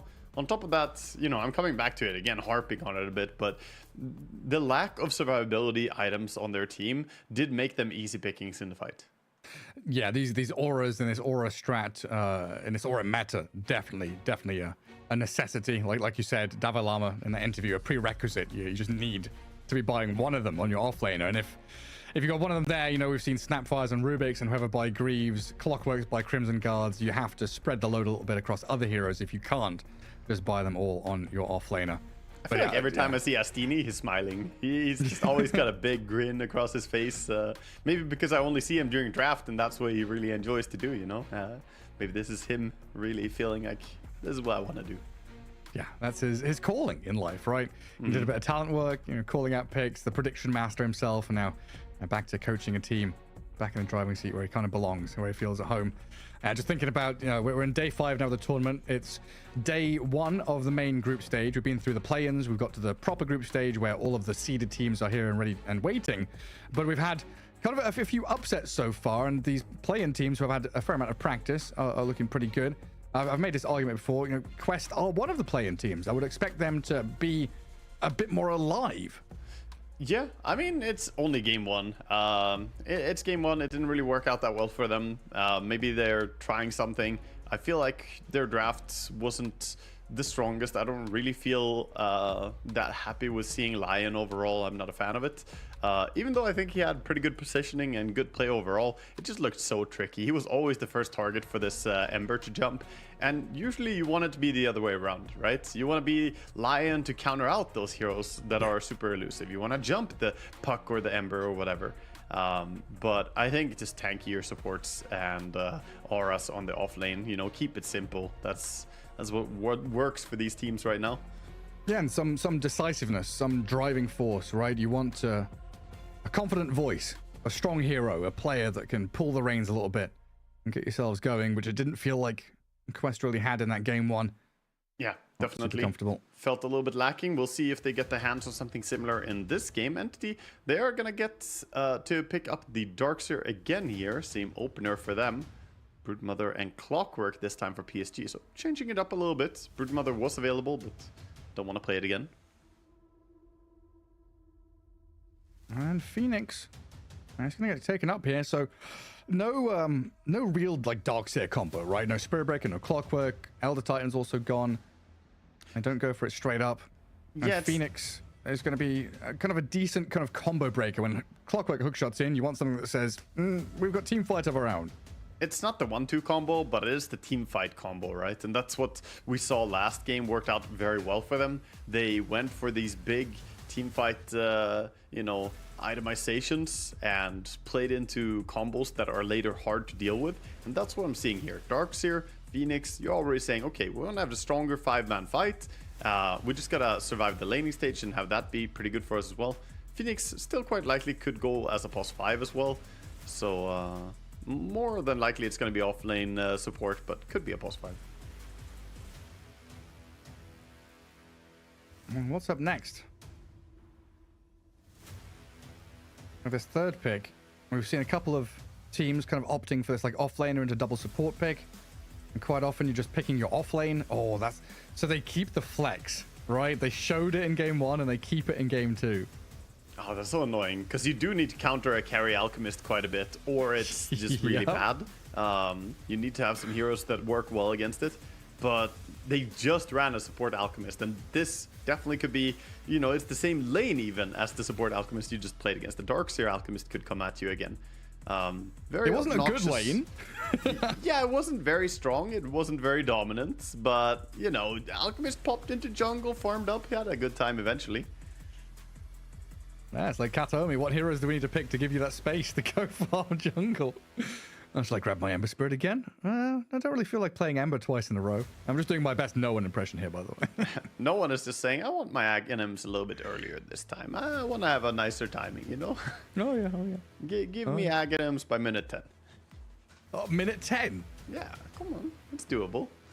Just rush it straight up. Yeah, get those stacks going and rush it quickly. Everybody else stacking for the support instead. That's what you need. Your mid laner stacking for the support. Kataomi's laughing at you there, swallowing in the corner of the camera. Well, what a Quest want then? If it's Wind Ranger, flexible across 3 roles. Now we've seen it plenty in all 3 core spots.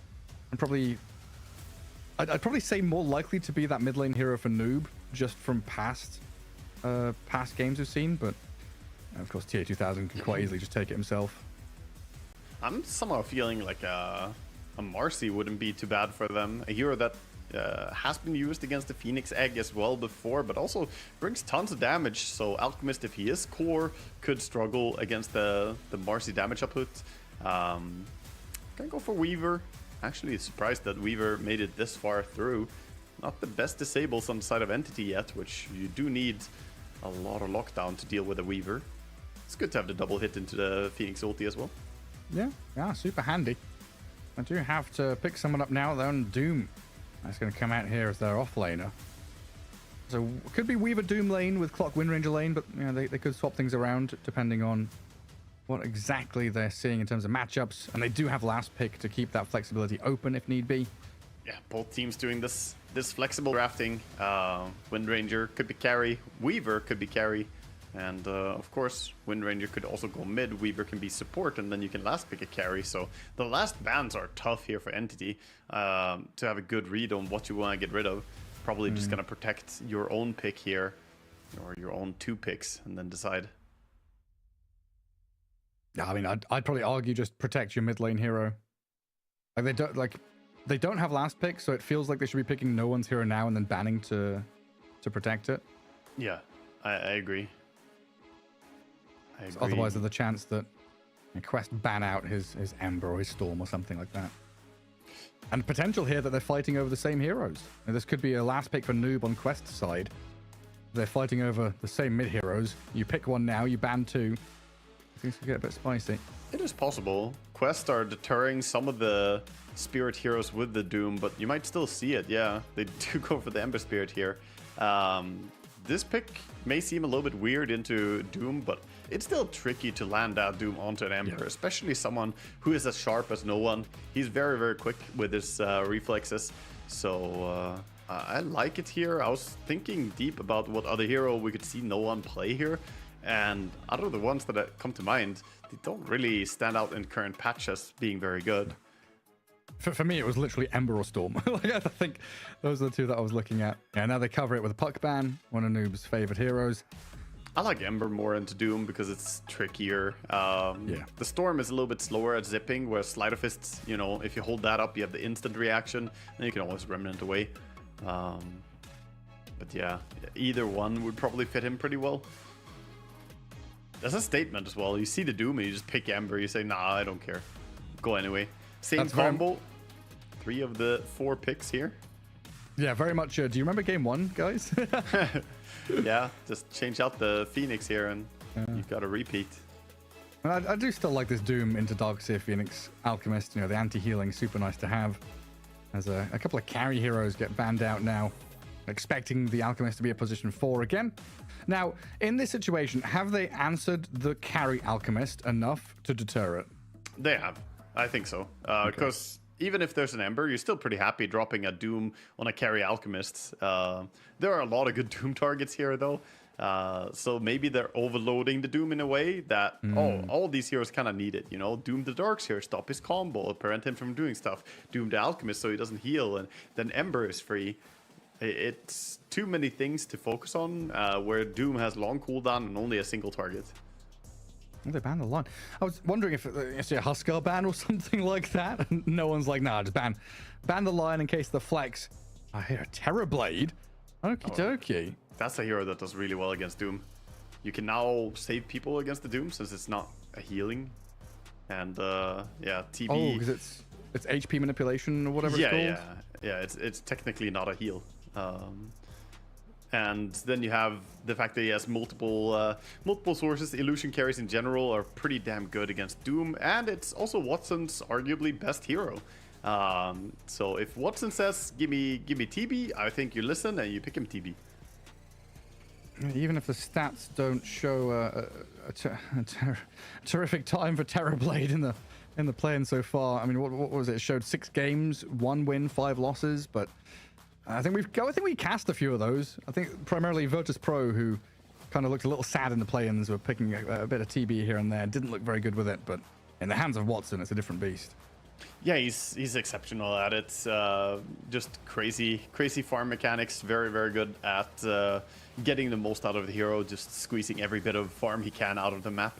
So we'll see what we can bring. I haven't seen that much TB with the facet. It's going to be interesting to see what he can bring to the table here. Troll Warlord, though, being picked up by Quest. A nice reaction, I think, to the Ember Spirit, who was a problem last game. If you go Gleipnir and Troll, can lock down the Ember a little bit, get up on him, root him. They needed some more disable from their safe lane, right? Yeah, and something that's solid to kind of lane against the Darks here as well. So yeah, they do put Noob on the Wind Ranger, as we said at the start of the draft, kind of one of the heroes that he rose to fame on, right? The Snapfire, the Wind Ranger, the Tiny, those are the 3 big ones when Quest came out bursting onto the scene. He's always looked good on those. Yeah, Troll Warlord, a hero that very rarely loses lane and often just looks good getting into that mid game. But how does Troll do against TB in that kind of carry matchup? It's not too bad, actually. It's a pretty okay matchup. It can be a little bit tricky at times, but TB does struggle with the same thing that everyone else struggles with against Troll. If he does get on top of you and presses ulti, then it can be really hard to get away. I don't like one thing, though. Troll can be manipulated in some silly ways. Like, sometimes he gets stupid. You have your ulti going and there's a Darks here in this game, or TB Illusions. You know, he does like going for Illus in the ulti form. So you gotta be really careful about how you activate ulti here as TA2000. Otherwise you can get stuck. If you're ever on top of a Darkseer wall, you just can't move if you have ulti. Because you kill the illusion, it spawns a new one. You kill the illusion, it spawns a new one. It becomes a stun. You're not going anywhere. That's getting hit over and over again by the wall and the illusions. Well, there we go. Game 2, redemption time for Quest potentially, or Entity's chance of getting a 2-0 start to the group stage, which is always a massive bonus to have that momentum, but just, you know, having some points under your belt. So often we see the 1-1, 1-1, 1-1, and then we get to day 3 of the group stage. It's like, tiebreakers. Everyone's scrambling for victories. Day 1, get some victories like Team Spirit and Heroic have had so far, getting some 2-0s to get to the top of the table. Entity would love to kind of join them from across the group barrier in Group B. Passing some love to each other here before the game starts. Some tips coming out for each other before the game gets underway. Both teams anticipating this first fight here. There's a smoke coming in from Radiant, but it was only a smoke for Ward. They smoked very early in their base. Meanwhile, late smoke here from Quest. You know what I say about late smokes, Gareth? They're looking for blood. They get kills. Let's see. They do see Alchemist on bottom. So still they're moving top here. 30 seconds to battle. And getting into enemy ancients. I guess the chance here to block up the large camp. Yeah. Potentially get some high ground vision and see what's coming. Super vital when you're against an Alchemist who has shown stacking as king. Yeah, they did have 2 sentries here over on the Clockwork, but not gonna expend one on the ancients. I was so sure of that. Yeah, I thought so too. No. We'll see what they get done with it. No one meets Noob over by the trees. He was trying to skirt around the edges looking for wards. And some cogs going to try and push them back, but Fishman, he skirts the edge of that cog trap nicely to grab the bounty rune. Throws some fiery spirits across. Blood grenade from Omar and some damage out of Malik, but the turn. The Doom has walked to try and kill the Phoenix, dies to the sleight of fist of no one, and this mid-Ember gets first blood. Does get Shikuchi'd, and right-click damage comes his way, but he's got Fairy Fire, Tangos, and now a bottle coming on Courier. Yeah, he's going to be very happy with this, even though he's going to struggle a bit on the first creep wave here, so we'll see if Noob can really pressure him at all, but yeah, the bottle, as you said, it's already here.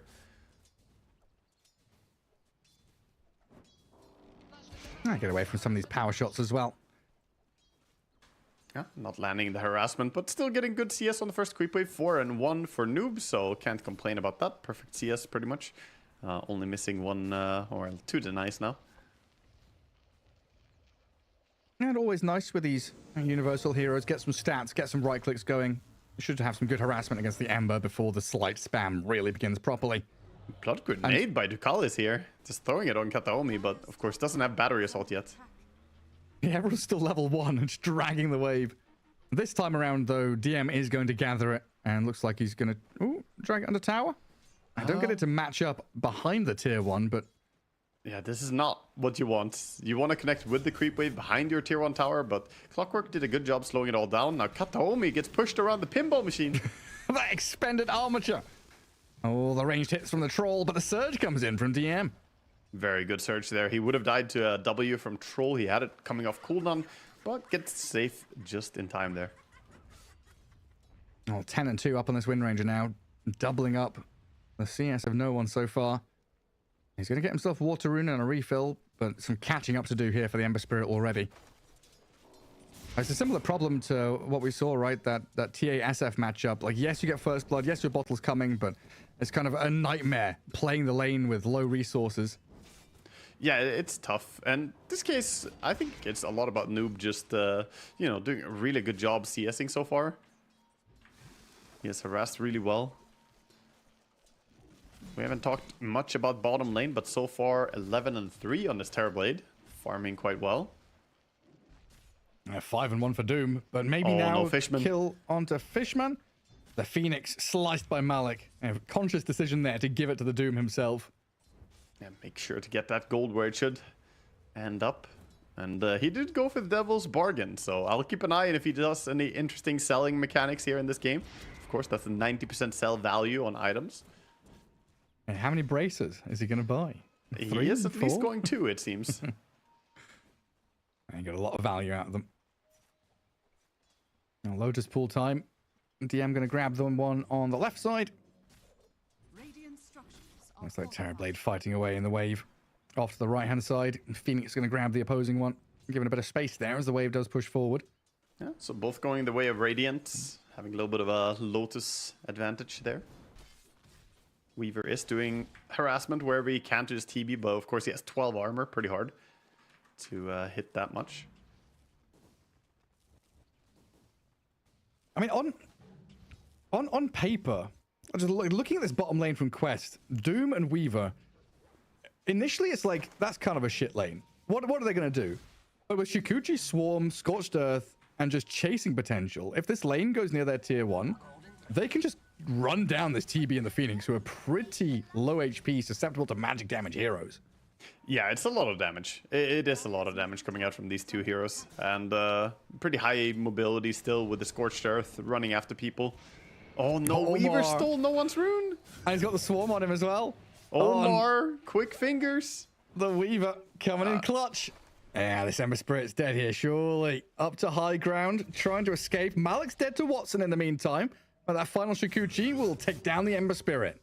Yeah, he knows he's dead. And that's a painful, slow death as well. Long time away from the lane. Not a good feeling. Ducalis has trapped DM and the cogs up top. But that's here, 2000. Not able to connect. And they're actually running forward onto this Clockwork now, knowing he's spent his spells. Iron Shell doing a fair amount of damage here. No real kill threat to be seen. Just trading damage wherever you can. TB meta is not out, so bottom body blocks here coming in from Omar, doing a bit of damage to him. And Omar's having a cracking game, isn't he? Well, this is the guy that feels like quite often steps up on his Rubik, his Weaver, his Lion. Before this tournament, I'd say his Lion as well, but it's not looked very good, this meta or in these drafts so far. But yeah, the position 4 player from Quest, absolutely one of the shining stars, just to get the ball rolling. He's just waiting for a chance here. Diving in now. This is a deep dive, though. Yeah, a little too deep for comfort, it looks like. Fishman turns back onto Ducalis. Swarm on 2 of them, and the Troll will open up on the Phoenix. Crack some eggs. He's being burnt, though. Hang on, missed chance. The damage over time, making things awkward for the Troll Warlord there, while Omar steps up onto Kataomi. Concoction, though, on the Iron Shells, causing problems for the Weaver. Let's see if it's enough damage to finish him off, because the Troll can turn and fight back into this with a double kill up for TA2000. They've juked and jived, they've kited and controlled, and DM, oh, he's dead. A triple kill for the Troll Warlord, but Omar walks back into the Iron Shelled Catapult to die. Yeah, in mid, we saw a solo kill, I believe it was, by Windranger onto the Ember, who then also got the kill on Windranger under tower. So, trading back and forth, but of course, Wind coming out ahead. The exchange bottom now. Doom, more kills coming in. Everywhere you look, bloodbath. I mean, Kataomi's trying to chase this one down. Malik, what's he got? A salve into inventory from the backpack, but Concoction is coming. So Kataomi should be able to stun him up and chase this one for the TB to maybe come and get. The Wolves, not going to cause issues there. Alchemist will kill him off. Wolves just want to get involved, man. A little bit of action there. Friends? Yeah, mid, for a brief moment in time, we had level 7 versus level 5 there. That's the level advantage on Windranger. Full level up. But Ember does hit his level 6 now.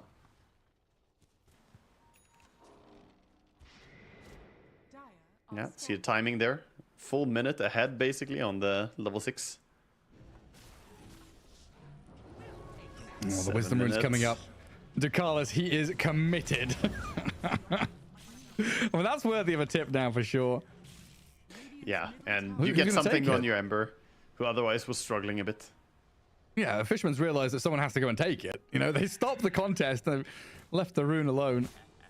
And Deny on an observer board up at top as well, as Noob comes in, trying to contest the ancient spot over on Entity side. Oh, this is a far cry from game 1, right? Where it was 20 minutes in, we had like 4-3. Now we've got 7-6, 7.5 minutes in, and there's another one here for Omar Kataomi. Concoction into Shikuchi. He did dust him up, so he sees him. Tries to retreat back, while Fishman nearly dying to a power shot. Able to secure his own life and run away thanks to Fiery Spirits. But Omar on the tail of the Alchemist here. Oh, the Concoction, acid spray. Not enough control, though, and Fishman going to be counting his lucky stars that he survives there. But in comes the Cavalry. Watson and no one clear up the Weaver. A good thing they came in. Weaver, close to getting a double kill there, finds himself an easy Alchemist who was, you know, just way too low HP for his own good. Back and forth, this pendulum goes. This is the dangerous thing. If you ever try to jungle farm with an Alchemist support or something, then this Weaver can easily just run around and punish that. Last game was very, very greedy. I think this game is all about tempo. Yeah, you've got to play fast. They're going to be looking at this Clockwork, Weaver, Doom trio running around killing people, as Omar has added another name to his list of deceased. Fishman gone, Observer Ward also taken out, and this bottom lane absolutely belongs to Quest. Yeah, and that's not the first time now that he walks too close to a Clockwork on Phoenix. Even though you can dive out, he immediately gets pushed and basically gets run down very quickly when it happens. So Who was Phoenix it we doesn't discovered? get- Yeah. Oh, it was Dawnbreaker, right? We discovered she can't Celestial Hammer out of the... Right, yeah, she gets pushed back the in because cogs. the expanded armature pushes inwards too. So she can't fly out. That's rough. Yeah, but Phoenix looks like Phoenix can fly out, but gets pushed on the outside. It's kind of weird. Maybe it's dependent on angle. Maybe he could get pushed in as well. I'm not sure. Because it's not like dive gives you height, right? It's not flying No, over no, them or anything like that. Yeah, I don't know. No, there's no Z-axis on the dive. Two mechanics. Omar, another big swarm. A dive forward from Phoenix and the Ember Spirit, but Kataomi and Fishman looking a little worse for wear. This is like the Weavers 1v4ing them, forcing them to metamorphosis, no, the getting power a snipe on Fishman with a power shot. Kataomi's on the run. They have And a Quest ward is as well. starting They can dive here. Windranger got vision on the Alchemist. Lands a power shot. It looks like he's running away now, though. Doesn't want to continue going on. It's already victory. They got to kill the Phoenix. They force metamorphosis. They force numbers down here. Your Troll is farming to Battle Fury. Your Windranger is fine getting involved. Entity are kind of scrambling, looking to get stuff done, and they do not have that same impetus and driving force they had from No One's Ember Spirit in game 1. And no one for a second time this game gets out-clicked on our rune. He's joined us. He's in the old ranks like you and me now. Oh no. Step aside. That's a big difference as well. Because in the previous game, I think it was like, I guess it was much later. It was like 20 minutes in. It was like 3,000 compared to 700. So already Quest have doubled the amount of net worth they've got from bounty runes in a shorter amount of time. Yeah, brutal. The nice coming in for Noob here. Just always being pesky to the Ember Spirit here. Yeah, Bounty Rune control, Power Rune control, all of it matters so much. The Doom is gonna get his Midas, has the recipe now and the gloves, so it's completed. Just need to wait for that to come out. Katomi is just jungling away on the Alchemist. I cannot accept this. It You feels don't condone wrong. his behavior? I mean, I suppose he's joining for fights as well here and there. He's not taking that much time to jungle. He's just finding time whenever it's like stack time. He stacks up, farm a camp, and then run and fight somewhere again. I just cannot be understated how much space this Weaver has created, though, right? Like, you've got your Doom to Midas, you've got your Troll to Battle Fury. You have, like, single-handedly as Omar, team fought your way as a Weaver to safety for your core heroes on the side lanes. So far, Omar is the MVP of this game for sure. Yeah. He's doing a great job. At the same time, they haven't really shut down Watson. He's farming away on his TB. He's getting pretty big. But still 1,000 gold behind that that Troll, of course, who's just enjoying free farm with Battle Fury at this point. And this is an important timing as well. DM has the mech, so kind of team fight time here for Entity. If they can just connect on this Noob Wind Ranger min, slight chains, but the concoction was a self-stun on the Alchemist. So now with Troll's arrival, Noob not feeling comfortable to stand and fight there. Actually runs away as he looks towards the top rune. That's why Coveted Arcane has Arcade spawned. rune. He dodged the Doom, but not the second time. The hook shot allowed this Doom to land his ulti. The Sunder from Watson from the high ground. The Supernova on the low ground. Focus down. Killed off. Ember Spirit still doomed on the left side. Clock for Phoenix trade. And it looks like everyone else is going to run away. Beautiful save there. The Sunder coming in, and that's what we talked about in the draft. The TB, very good against Doom. Helping out there. Hey, he's thinking about going again. Omar with a Shikuchi aggressive move forward, then back again.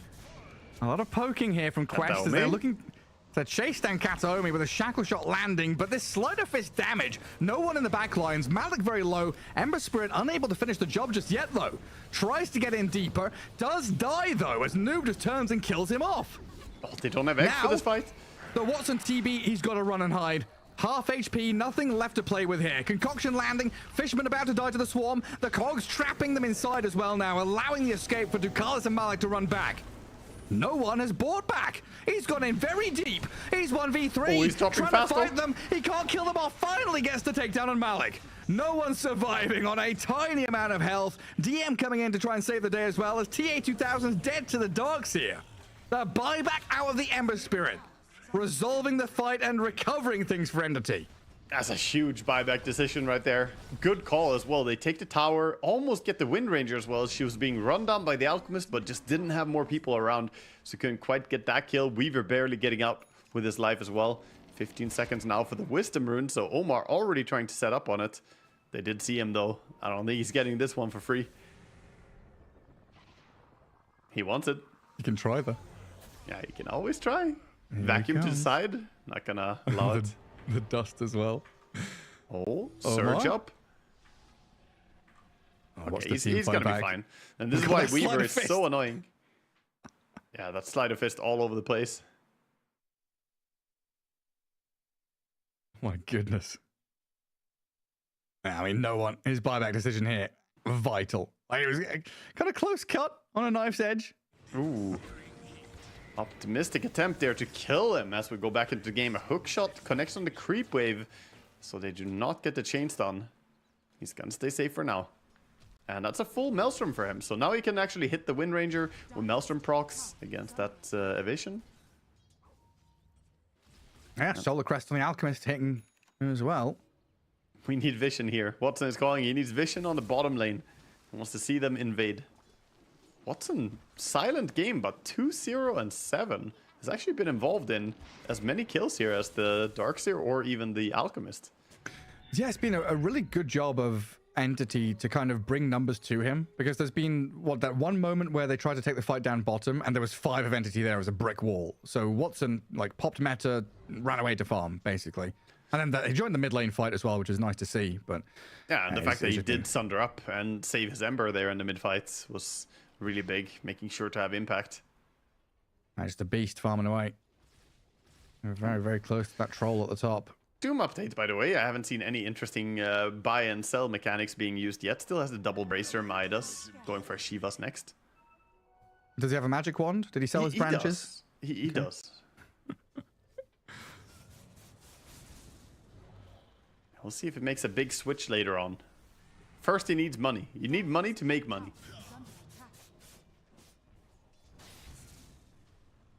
Omar going behind them here, but 5-man push by Entity top. Should easily secure the tower. Quest do not want to fight this one.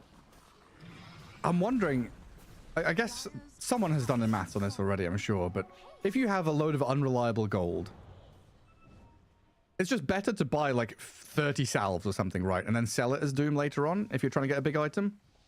Right, you mean to, yeah, I mean, that's the old trick, basically. What people With used to do with recipes. recipes, yeah. Dota 1 trick. Your age is showing. Well, I remember it was even early days of Dota 2. Was Omar getting clipped here? And he's got Shikuchi. Yeah, there was next KZ Mantis Earthshaker. And they were like losing super hard, 25 minutes in the game, and he's trying to buy a Blink Dagger. Recipes or something, just spam by them. And just buying. He bought like 20 TP scrolls and like 20 Soul Ring recipes or something, like something nutty like that, where they would all sell for 70% or whatever it was back then. Used to be the deal. I think as a core, you probably don't want to spend out unless you're like anticipating dying a lot. It's a different story if you're like a POS 4 shaker who needed Go Blink back in the different meta. Maybe support Doom. POS 4 Doom. Buy and sell things. Yeah, rush that Blink. Oh, no one again being a pest. I mean, you could go like POS 4 Doom with a bunch of bracers and then sell them all and buy Midas instead. And then, your team thought that you were going to be useful. Then you, grief them anyway. The bait and switch. The classic. Oh, we've returned into a bit of a lull. It's dead even, kills, net worth, not a difference between these two teams, so the difference maker is going to be itemization. Now, we got this Midas on Doom, he wants to scale. Troll Warlord bought Battle Fury, he wants to scale. We need to get into that late game to feel the real presence of those two, and I guess a similar story for Watson's Terrorblade. He's going to get his Manta Style in a little bit, but he's going to want a Skadi after that, a Daedalus, etc. Oh, Darkseer. Onto Darkseer. DM getting pushed around. The cogs getting kicked at him now. Does escape, but with no mana pool remaining. Sunray on Ducalis and a concoction there kills off the Clockwork. And a quick tip as well. They've got something against Ducalis here. I mean, it was very personal, that hook, trying to kill the Darkseer. Darkseer was like, nah, I'm not out of position. I got my friends right next to me. He has the Greaves lined up in his quick buy. He has the pipe already, of course. Threatening to do a blink in here, or not a blink in. They don't have it. Just run at them. The walk in. Yeah, of course no blink. He's going for the Aghanims again. It's going to be the Aghanims, and this time I guess we can assume it's Ember again, back to back. Yeah, I'd imagine so. We saw what he did last game with it. Some amazing things. This does feel like PSG are really hinging on the troll to have big impact. Because just sitting back like they're doing right now, I guess they were trying to make moves with the Clockwork, but it feels like they're flailing a bit. Yeah, I guess it's like an awkward time when your Wind is just short of BKB, and then when Wind Ranger has BKB, you're waiting for the troll to have his, so you don't have that perfect like synchronization between your itemization. Yeah, not hitting the same timing as hard. A little bit disconnected indeed. But the Aghanim Scepter on the troll is a really big power spike here as well. I want to say the Flame Guard can be dispelled. Search, Iron Shell, of course. It's quite a bit of stuff that you can get rid of. Oh, this is where Entity kind of swarm the map. Shove out top with their maneuverable hero like the Ember Spirit. Kind of controlling mid, holding onto that tier 1 there. And forcing the hand of Quest to be the ones to smoke and make the move. But the smoke breaks. And this Ember Spirit saw them all on their run through the jungle. They start with a hook shot onto the Phoenix. Ember Spirit getting caught up, stunned and doomed as well. Oh, can they sunder him? They can. Save.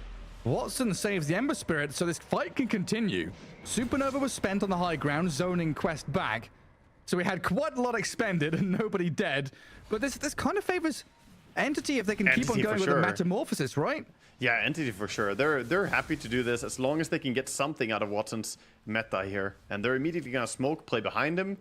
Looks like he might go pushing down mid, or he'll group for the bottom push here. Hello, Troll. Oh, hello, Troll. The chains don't come. The concoction, that's not going to land either. Except on himself, of course. TA2000 from the sidelines now chucking axes at them. Even if it landed, he has Dispel, he has the Aghanims. Can get himself out of the chains very quickly. Right. So yeah, Troll is a little bit of a tricky hero to kill. That's why he was farming very aggressively there as well. He feels pretty secure. It's always thinking about the those orders of operation, right? Like, how do they start a fight on me? It's slight chains. Can I get out of it? Yes. Pretty simple for TA2000. And Malik, he made the walk down here.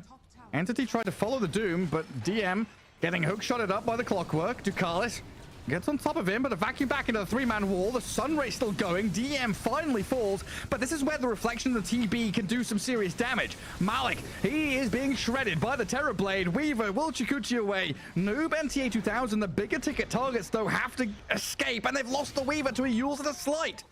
No one takes him out. 3 for 2 trade. Very good fight for them. Nice vacuum there, as always. I feel like DM is so good at always being patient and getting those 3-man vacuums. Sadly, it didn't have like the perfect combination into it, but already enough to deter Quest from winning that fight. And we see a replay here. Get to see again what happened there. That was a nice catch with the Searing Chains, but didn't prevent the clock from going in. And there again is the combination with Sleight of Fist and the vacuum. And that's TB without Metamorphosis, right? Back in the game, the Clockwork might be gone on here. He hooks away. Off to the Warpine Raiders. You can almost feel how quickly that energy changes, right? The vibes from Entity went from kind of fast-paced first 7-8 minutes, then slow-paced farm, build things up, and now the past 2 minutes, no one. His Ember Spirit is just hunting. Like, after that buyback, you can just feel him heating up. Yeah, and it's gonna only ramp up now as well, as the Alchemist has the entire Aghanim Scepter coming out. So he's saying, where are you, buddy? Come here, let me give you the Aghanim Scepter. Of course, it's not global like the Moon Shard. If you're not around, you don't get it. Might just give it over to Darkseer here instead. That's a good move from Quest, though. Kind of understanding the state of the map and reading the Entity were playing left-hand side, grabbing their Tormentor, gives a massive window of opportunity to take Roshan down. Yeah, this is big. This Aegis is really useful for them as well, because now Troll can play with confidence, go in and not be so worried about getting bursted once.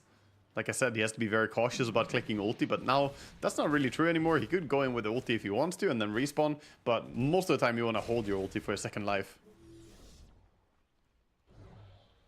Smoke here from Entity. They want to take the fight as well.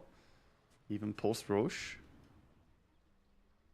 Lincoln's on Ember and Aghanim Scepter gifted, so he's a powerhouse. He's a monster right now. Hey, you go straight onto this Clockwork. Watch Ducalis disappear. Troll Warlord, though, with the roots, causing a few issues for no one, who does Remnant back down to low ground. Entity still considering the move up to our high ground, though. This staircase is tempting them. And negotiating their way forward towards the Troll Warlord, with Concoction being channeled, but not a way to really enter the fight like that. And it looks like Watson, Metamorphosis going. They want to try and chase down the Wind Ranger potentially now, because Noob, he's being shredded by this Sleight of Fist damage-dealing Ember Spirit, but does escape with the BKB Wind Run. Whew. That was very, very close. One Maelstrom proc away, I think, from death. Alright, just the Wind Run protecting her. On TA2000 now. He's trying to clear this wave to stop the push coming in. He's lost his first life, though. The wall was dropped on him. Let's see. Can they follow this up with a Concoction into... Nah, it's just a back up and look for different targets. Ignore the Troll, go for the clock. The hook shot not going to get him out there. And Omar just Shikuchiing back to safety for now, but this is tier 2 time for Entity. If only they had a creep wave. Yeah, he tried to hook, but the Ancients, I don't think they're viable targets for the Clockwork ulti. So I think he was on point for the Ancients, but I don't think you can. Oh, can you not? No, I don't think so. Huh. Pretty sure he clicked it correctly there, but yeah. I don't think I've ever tried to hook to Ancients, you know? Yeah, it's you know, all the interaction. I'm not sure. I could be lying. I could be wrong, but that looked like it was definitely on point for the dragons there. But maybe just a bit short.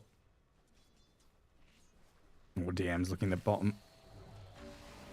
Yeah, he's vacuumed not really Weaver into those iron shells. He's not really Mr. Solo Kill at this point, sadly, with this aura build. That's one thing that he doesn't do. I heard a concoction channeling and I was like, I was so sure it's Darkseer plus Alchemist, but he was miles away somewhere else. Yeah, he's just farming. He's just using concoction to farm jungle. Was it you that I was casting with? What was that Finnish term? Oh yeah. Finnish farming? Yeah, Uker farming technique. Yeah, this is yeah. The fine Finnish farming. He has been doing this for years, way ahead of his time. Running into camps with concoction going. Well, in the mid lane, there's a hook shot away from Ducalis. He can hit the Doom, who's BKB'd.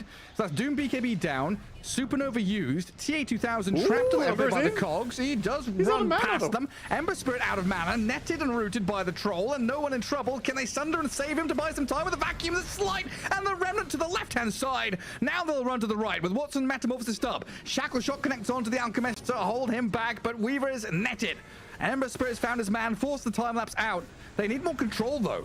Ducalis is dead to Watson. Another Yule Scepter. That buys time through the Shikuchi to find the kill on the Weaver.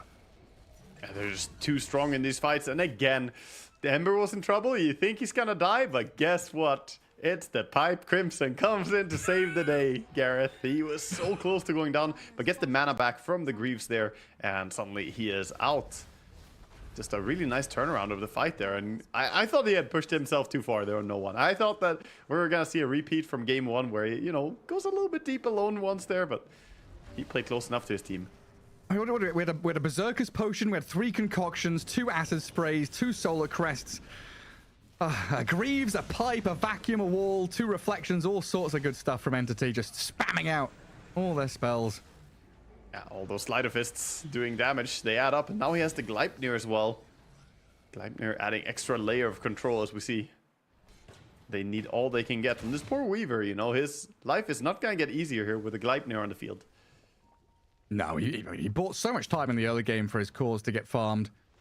Also, and again, I'm getting concerned here for quests. I think this TV, he's getting close to this Butterfly. Once he gets Butterfly, how do you actually kill him? You need a lot of magic damage, and your team just doesn't have it. And it's got to feel good as a Terrorblade to just be like, yeah, screw your Troll and Wind Ranger. I don't need MKB. You know, I'll buy MKB when I feel I'm ready. I don't need it now. Yeah.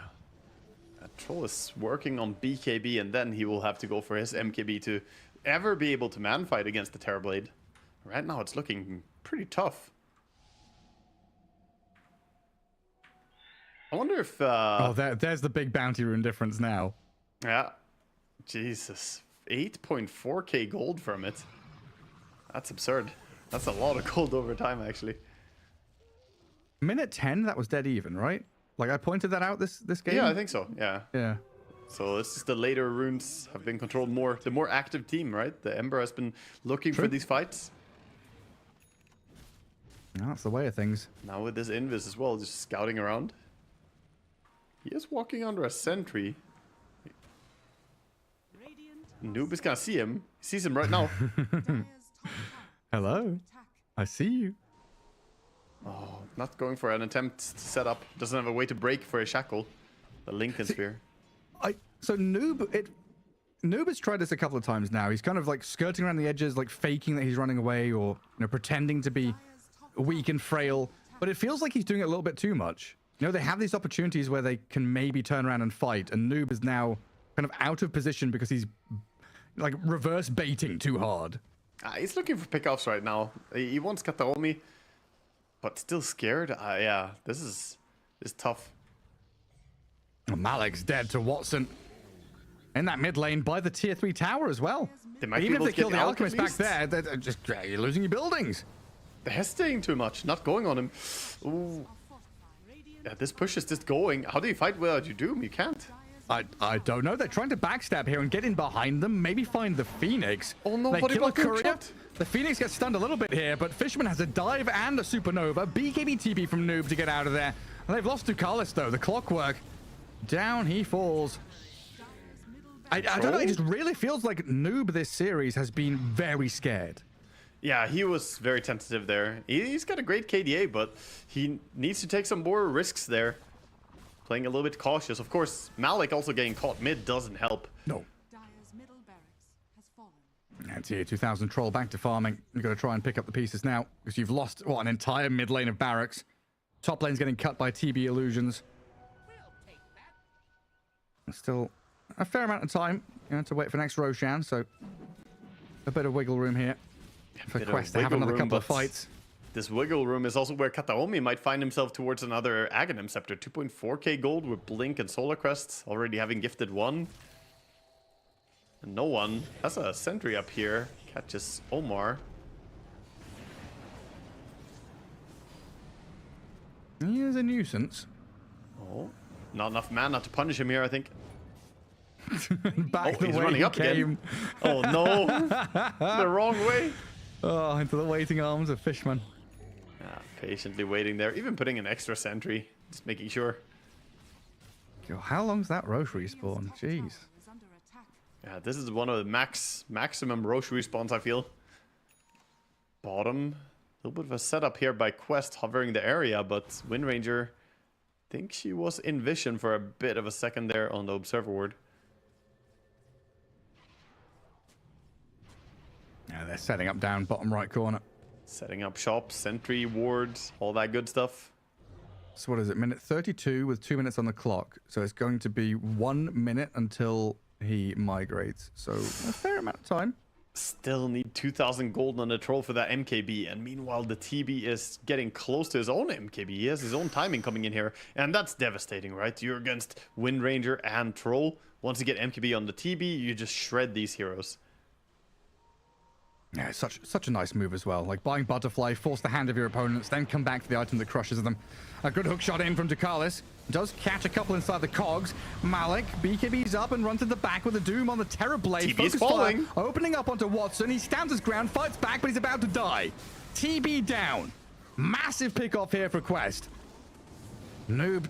He's going to turn back on the Fishman and finish off the Phoenix. Oh, maybe not. He's been caught by the slight chains, but now Ember Spirit's rooted up. The net's out of the TA2000 Troll wall are causing issues. Lincolns protects him from the Rod of Atos. Omar seal toting him over to the side as they do power shot down the Phoenix finally. Troll just continuously dispelling, chasing here as well. Can't get the dispel on the Surge. Oh, these Ogre Seal totems, man. The disengage with the Surge, the Slight, the Remnant. So many ways to slip away from danger, as it looked like it would be an incredible fight for Quest. It was a good one for sure, killing that Terror Blade off, but they would have loved a bit more. Yeah, that was... I mean, they got to jump on the right target for Quest. Finding that TB is so crucial. If you can lock in Doom on him and a Focus Fire, and even Weaver was contributing there, doing whatever auto attacks he could, then that fight can actually go their way. Supernova was good, but not enough to deter all this aggression onto the carry of Entity there. And now we sit and wait. Yeah, we have D wards on the bottom gate coming out, so Quest have control of it. Gleipnir with that Slaughter Fist. A lot of damage onto Ducalis. And DM's also coming across with Kataomi through the gate. Dire Observer Ward and Sentry still in the vicinity. Yeah, the Ops is not dewarded. Has good vision on them right now. I don't know if they want to fight Doom 30-second cooldown. They do have everything else, so I think they should run down here and try and contest. Clockwork Rockets can keep vision of it. It's risky take by Entity going for this Roche. Oh, that's a spicy one. Troll They've with got MKB. Vacuum Wall. They do not have Supernova yet. Oh, it's up now. It was just a second away from cooling down. Potential for a big team fight here for Entity around his next Metamorphosis. And there we see the 3 BKBs ready for Quest, but they've got the disables, the stuns, the vacuum. The Windranger's dead before she can even press hers. Noob steps up confidently for the first time this game and just gets slapped. They still want to try something here? Have hook shot? Maybe. Oh, it's good timing. Oh, but Watson's got it. Watson clicks it. He's got it. I don't know if Ducalis managed to pick up anything else like the banner or whatnot, but here's Watson with Aegis in hand now. A double kill and no one nearly getting the grab on Malik's Doom in the back. Man, I had like 1% packet loss, but it looked like a perfect timing on that hook shot. Not enough though. Watson quickly grabs that. And now they can just go and start laying into more here. They have meta cooldown for a little bit, so they can wait out getting the meta back. And of course, the MKB coming out as well for Terrorblade. Full MKB in hand. Huge fight for them. And what do we have? The Alchemist, does he have Aghanims yet? He does not. Doom has just rebought his Midas, I think. Oh, did he just? I saw him.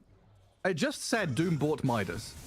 Okay, yeah, maybe he bought it, used it, and sent it back and sold it. Maybe. Yeah. Not too sure. And Fishman does dive out of the cogs, but yeah, all alone down here. I love clicking on Phoenix and just seeing, you know, Scythe of Vice Yules as a +5. Yeah, Phoenix is one of those heroes that can find themselves with some big items, nullifiers, hexes, whatnot. Sometimes Shiva's Radiances. Greedy support hero. It's funny that he's the less greedy of the support heroes here, as we have Alchemist, of course. Gets the Aghanims for the Terrorblade now, so we have the Terror Wave available. I wonder if there's buggy interaction with Terror Wave and Troll Ulti, if he, like, stutter steps. Oh, yeah, like goes back and forth and gets confused. There's potential for it, and he's feared up right now. Just try and stop him, he stopped him. He's dead. He didn't use anything. He just gets chain disabled, feared and killed, and now Ducalis gonna join him. No troll for 90 seconds, and Watson just confidently steps up with a real metamorphosis now. Concoction to the high ground on the Weaver. Omar sealed totems back a little bit towards safety. But this Terrorblade is in your base. You've jumped in the backlines with the Doom, BKB'd up, but TPing home. He focus fired the Darks here too, so he can't go into TB now, and he's in trouble himself. Oh man, that concoction into the Gleipnir, the chains, the roots, whatever it might be. Noob is down and out. The two big cores are gone, and GG, it's over. A 2-0 victory for Entity here. Entity just looking so outstanding here in this game. Firmly in control in game 1 for majority of the game. In game 2, a clean 11-1-11 on Watson on his TB as well. Just having a great time, and also no one. Back-to-back amazing performances on his Ember Spirit. Yeah, absolutely incredible. Like picking it in the right spot and just looking very, very good and comfortable on, like, just comfortable on that hero, right? He felt like the driving force. He felt like the guy that was dictating the pace of play. We can come back to this conversation about communication, right? He was the guy on the map that was saying, I'm strong. I'm going in. You better freaking follow me, team, because I'm going in. And he would go dive, you know, very deep into the middle of 4 or 5 heroes. Yeah, he's the type of player who will look for that buyback on Ember as well to go in again and just push himself. And he does end up doing a ton of damage because of it. He did 40,000 damage in this game, more than anyone else by a mile. I think the closest was 28,000 on the TB, so almost doubling up the second highest is absolutely nuts. Of course, that Aghanim Scepter gifted to him. They did put all their eggs in the no one basket, but it's a good basket in this game, dude. Yeah, absolutely well worth it. Yeah, so there's a lot of things going on here, right? The Alchemist pick, that kind of mind game of the draft. Astini's, you know, position 4/1 Alchemist flex, very strong in these drafts, causing problems at step 1 for Quest. And then step 2, like you're saying, kind of giving no one a leg up. Even if you have a poor or middling laning stage, all of a sudden, 4,000 net worth out of nowhere, you know, gold materializes out of thin air, you'll take it. Yeah, definitely nice to have that payoff. It does come at a little bit of a price before. The Alchemist kind of underwhelming in the early stages, but of course once you hit the power spike, Ember just jumps in. This is what we saw in repeated fights here, always just leading the way. Every single fight is him going in first. This is the big turnaround for me, where he dove in. I thought he was gonna die because he was out of mana, and then Pipe Greaves just comes in, he's fine, gets out again, always playing on the edge. I mean, so much emphasis put onto like trying to kill him, like Spirit Vessel and stuns, throw stuff at this Ember Spirit, but no one doing a tremendous job there to stay alive. And you've got moments like this where, you know, you're trying to scramble back, get a kill on the Terrorblade, and it starts to look good for Quest. They get a team fight on their terms, but you're already, you know, so far behind that the next round, that next flurry of spells and team fighting from Entity is just unstoppable. Yeah, this hurt them here so much. Yeah, they were just looking really clean in the team fights, always on the same page, and you could see the Terrorblade as well communicating with his team, saying, I can save whoever gets doomed. We saw multiple times the saves over on the Ember, got his back and making sure that he stays alive. So the carry impact in this game as well was, you know, sort of a silent impact to begin with, but those clutch saves against the Doom was keeping Ember in the fights. Yeah, kind of, I don't know, kind of disparate drafts from Quest. You know, you could see the elements of things potentially being there, like they had the tools at their disposal to do stuff, but kind of, I don't know, overall culmination of heroes or cohesion didn't feel quite there in terms of a well-honed draft compared to Entity anyway, who just seemed like a well-oiled machine, you know, a war machine coming into battle here and just destroying their opponents. Yeah, a bit of work to be done. They were really, really dominant there. And I believe we can have a look at the MVP as well for the game there. As, of course, no one was dominating that game throughout the entirety of the game. Much like the previous game, I want to say. He was just all over the place. He's the MVP of the series, Gareth. Oh, for sure. Yeah. I don't think there's a question in my mind about that at all. I mean, thinking about it, what, 10, 3, and 17 in Game 2, 10, 1, and 16 in Game 2. So is that 24 and 33? There's some pretty nutty numbers being put up by this Ember Spirit.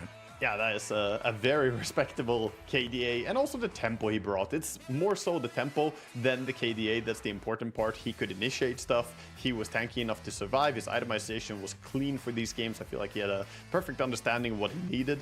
So yeah, very, very nice to see how he played this out. Yeah, I mean, thinking about, you know, talking how Noob kind of felt scared or tentative or afraid in that kind of game, I feel like it kind of comes down to no one and his aggressiveness, you know. You see an Ember Spirit, you feel the Ember Spirit in Game 1, you know what's going to happen, and you just have to be afraid of this kind of guy. And I think we've got no one on the line here with us to take us through this series, talk about his dominance and the aggression that he brought to the table. No one. Congrats on that 2-0 victory. You looked tremendous on that Ember Spirit. Like, really, really beautiful stuff. You know, how confident did you feel going into this series, and did you know you were going to play 2 games of Ember in a row? I mean, no, I didn't know that I'm gonna play 2 Embers in a row, but I was pretty confident. Good stuff. The Alchemist pick, super nice flexibility between position 1 and position 4. Is this something that Astini has cooked up, or is this like Katomi wanted to bring it to the table? I would say it's more Katomi idea. Okay, First of all, I want to say congrats on the victory. That was a very nice performance back to back. I want to ask you something for Game 2 here, going back to what we had. They last picked Troll against you, and the Troll was getting really nice free farm in the beginning of the game. At the same time, you guys had your own things going on. Were you at all worried about the matchup since they last picked Troll and he was off to a good start? Or did you feel confident going up against that? I would say that we have a 50-50 draft, depends on the game, but Troll is not the best. I mean, he counters like me, Darkseer, and kind of Phoenix, but all together, like, it's hard to counter. And TB, I believe, in late game, really strong against Troll. So I was pretty confident to play late game as well. When you guys picked the Terrorblade, you already saw the Doom, right? So was this a communicated thing that he can actually be useful to save you on the Ember Spirit and allow you to play more aggressive in the fights? Was it something you already had planned? No, of course not. It's good for the game, it's good for the lane. Like, the big Doom is like 50-50 interaction for me. I don't know like how for the guys, but it's just good. It was good for us. That's all. But we were not thinking that he'll sunder me like 3 times in the game. Yeah, I mean it worked out really well anyway. Yeah. And I want to ask you: is there anyone in your group that you look forward to playing against? Is there any matchup that you are excited to play? Any of the teams? I mean, I would say no, but Tundra might be. It's Ramses, my friend, so yeah. Yeah, that makes sense. That should be a fun matchup. Yeah. you guys played some exciting Dota. I'm really happy about watching you on your Ember Spirit and popping off that hard. So just congrats on your victory and good luck in your upcoming series. I have one more question. So on that topic, you know, Ramsey's your friend. What was the deal with tipping Ducalis in that series? Because it felt like you were targeting Ducalis with your tips. Yeah, I mean, this guy was flaming me for no reason for like 2 years in the pubs. He was saying really bad stuff to me all games. I had to mute him like 20 times because like I was like, oh, maybe he changed after a couple of months, but no, I don't know what's wrong with him actually. Because like I said to him once, like, bro, just look at my Wikipedia and yourself and like compare. But he's like, you're old, bro. Shut the fuck up. And I'm like, wow. Okay, bro. Like he was flaming me like super insanely, no reason, some fucked up shit. So yeah. Damn. You got your revenge then. You got your revenge. I got it not once already. So I mean, yeah, I mean, I knew it will happen. I told him, bro, like, careful. You know, karma is a bitch. That's damn right. Well, congrats on your victory and some solid words there for you. Hopefully, we see some good things for you in the future as well. No one, always a pleasure to speak to you. Good luck for your next games. Bye. Yeah, thank you. Thank you. Great additional question there, Gareth. The extra question got us some good bit of spice there out of that interview as well. I was not expecting that. I was thinking that they must be friends. They're having a bit of a friendly jab, but no, it's some serious grudge business. Holy really shit. Yeah. No, I mean, that's, you know, players have disagreements sometimes, and things in pubs get heated. Everyone who played Dota knows there. And pro players are no different. Sometimes you have some feuds, and the difference is you actually get to take it to LAN event and see who can back it up. That's damn right. Yeah, back up your words with actions there. No one definitely doing that. We can take a look at the standings here in the groups as Entity, of course, with that 2-0 victory, currently topping Group B as we get about halfway through day one of the proper group stage here.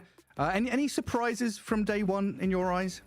I don't think there's that big surprises to me. I think maybe you would expect Gaimin Gladiators to do better in their matchup against Heroic, of course, the first series we had on our stream here. But it's not like Heroic couldn't have done this, or this is a baffling thing. Otherwise, you could say Falcons, of course, being down there. That is that's also a tough outcome for them, but they were up against Team Spirit, right? Right. Yeah. That's the thing, right? You're up against Spirit. You know that when they come to LAN, you know, they've won a Riyadh, they've won a TI. They're going to bring their A game for damn sure to an event like this. You know, there is no mucking around. As that wraps things up for me and Waga today. A couple of series for us as your next one up. Let's have a quick peek here. It's going to be Team Spirit against OG, I believe, with Mike and John. So we will see you tomorrow.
If all that it's saying is true,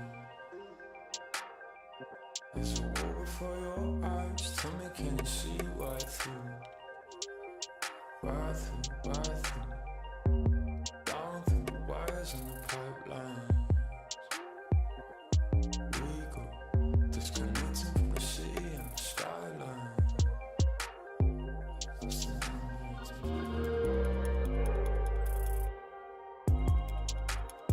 This is the numbers again.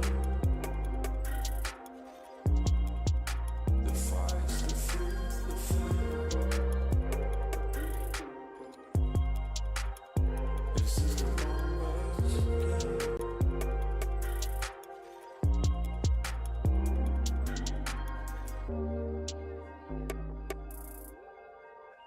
Counting up coins for a soda can.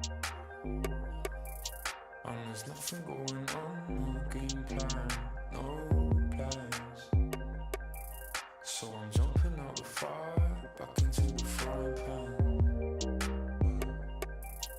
I'm trying to disconnect from the stats and the spray tan. Just another piece of data.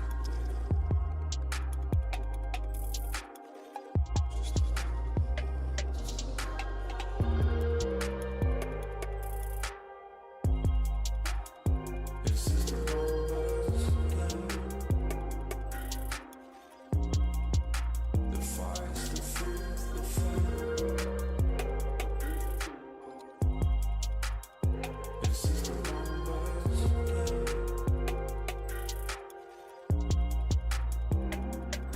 It's just another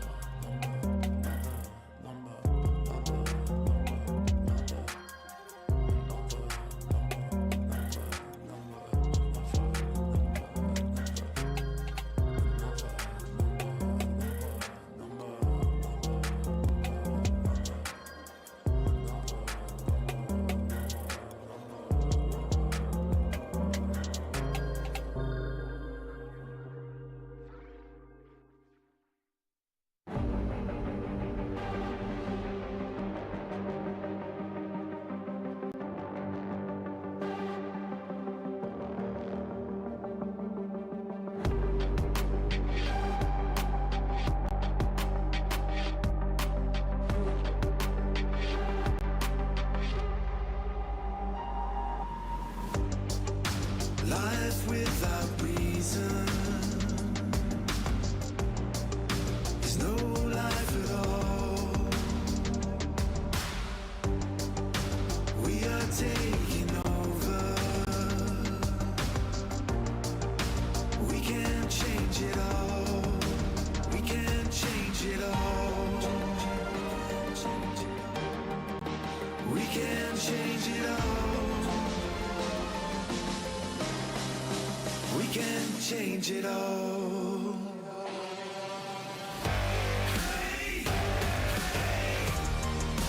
We can change it all.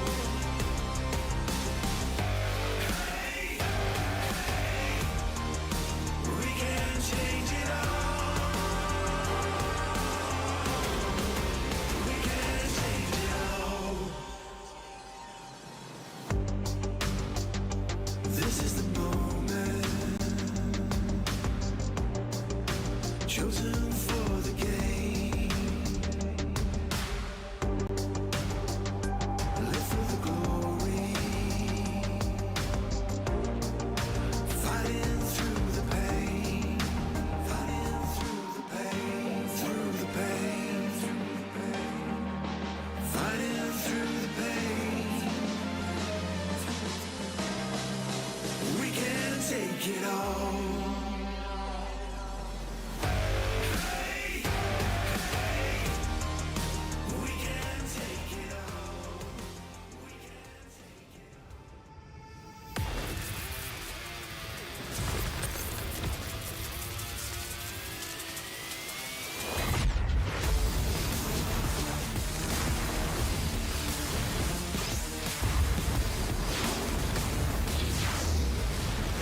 I'm joined right now with Seb from OG here at Riyadh Masters. We're going to have a bit of a conversation about your very long and decorated career within Dota. But before we even start talking about that, I want to know how your day is and how you've been going. My day has been great so far. Yeah. Super happy to be here. Happy to be with the boys, you know, getting ready for a big tournament. So this is definitely what I like doing. So much better than the online sequences. So I'm great. I'm thrilled. Perfect. That's what I love to hear. The mood is high. It's ecstatic. Let's start with your origin story in Dota. Where exactly did you start playing, and who kind of helped you make that transition into Dota? Not even professionally, just in general. Yeah, I mean, I started playing in I don't even know exactly when, but maybe 2006, 2007, around these years. Obviously, at the beginning, I was just a casual player, a big noob. And the competitive, when I started playing like seriously, was more around 2011, maybe 2012. And who really helped me break into the scene was Titwan Sokchka. He's here with us as a manager, like he's filling in for this event, so he's gonna be here. He was really the one that believed in me, and that actually convinced other people to try me out and give me time, give me confidence. So yeah, I owe him a lot. Oh, that's very sweet to hear. When did you want to go pro? Like, what sequence of events made you think that there was a career in Dota for you? I never really thought of going pro. I was just playing the game because I really liked it, and I'm a very competitive person, so I just wanted to improve and play with better players. So I was seeking for just more competition, like better players, and I never really enjoyed being like the best in the lobby. Like I always wanted to be the worst and try to challenge players that were, supposedly better than me. And I think I was convinced by some people that I met that I should maybe consider playing tournaments, and that back then there was no such thing as being pro. There was no such things as getting salary or anything like that. But they were like the beginnings of it. And some people had to convince me that, you know, such path is starting to exist, and maybe you should pursue it. And look, now my final question is, you've built this legacy through all those journeys, through those heartbreaks, through those highs, but is there anything that you would change looking back in hindsight? The only thing that I would maybe change is I wouldn't get mad or angry or really upset at my my loved ones, like family, parents, that actually were doubting what I was going for. I'm a dad myself now. I'm an early dad, but I already start getting the feeling of like your role is to protect, and sometimes you're gonna be wrong in trying to do so. So I would be more indulgent towards them in a way, even though I think they were wrong and they had the wrong approach. But it came from a place of love. Of course, and I sometimes failed to see that. In the moment, at least, for sure. I was blinded by, I just needed support because it was so rough. So I wished for support instead of defiance. But definitely I would maybe change the feelings I had and probably some of the reactions I had. They were immature and they were short-sighted. But I only realized that later. So I have to make up for it today. Oh, I love that. That's awesome. And obviously you can then pass that on to your new child as well. Yeah. I love it. Well, Seb, thank you so much for taking the time, talking to me, and I loved going down memory lane with you, but good luck in the tournament. Thank you so much.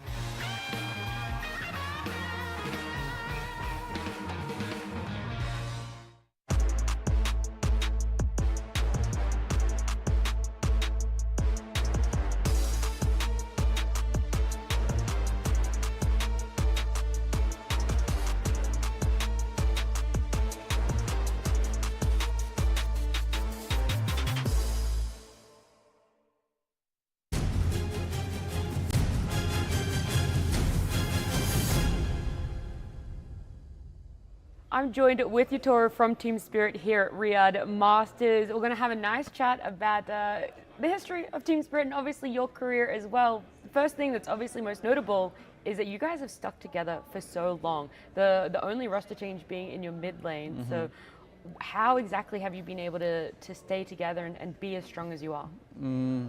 Actually, I think we just in a good relationship with each of us, and we can clean the split our friendship and our team. So when we become some tough parts of our career in this team, we understand our problems and we try to fix it, which means we don't care about what we are friends in the team. We need to fix it, and we do it like very tough in situations. Tough love, you just tell them how it is. Yes, yes. And it's, I guess it's the reason why we stuck together so long, and that's because we're friends and we know how to use it like perfect. I don't know how to say it. Yeah. So you'd say that's the main thing that gets you guys through the tough times, is knowing that you are still friends, and everything that's being said is just to improve how you are as players? Yeah, I think so, yeah. Okay. No other secrets, nothing else that really helps stay together? I don't gonna reveal it. Okay, all right. There's something out there, but we won't get to know it. I love that. And you guys won at Riyadh Masters last year. You've already kind of alluded to not feeling pressure, but is there a small amount of pressure that you want to win Riyadh again 2 times in a row? No one's done that yet.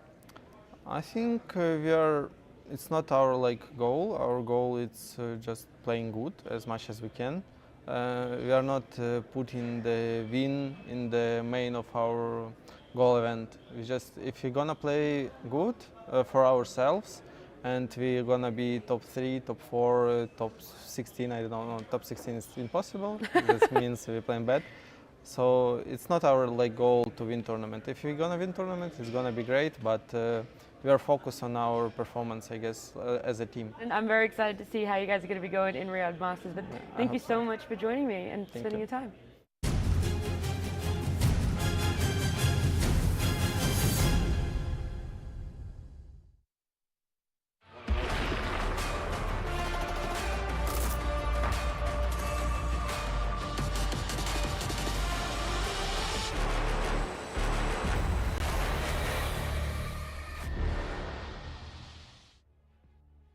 Welcome back, ladies and gentlemen, to the Esports World Cup, and of course the Riyadh Masters. And it's MLP Dota and Jonathan.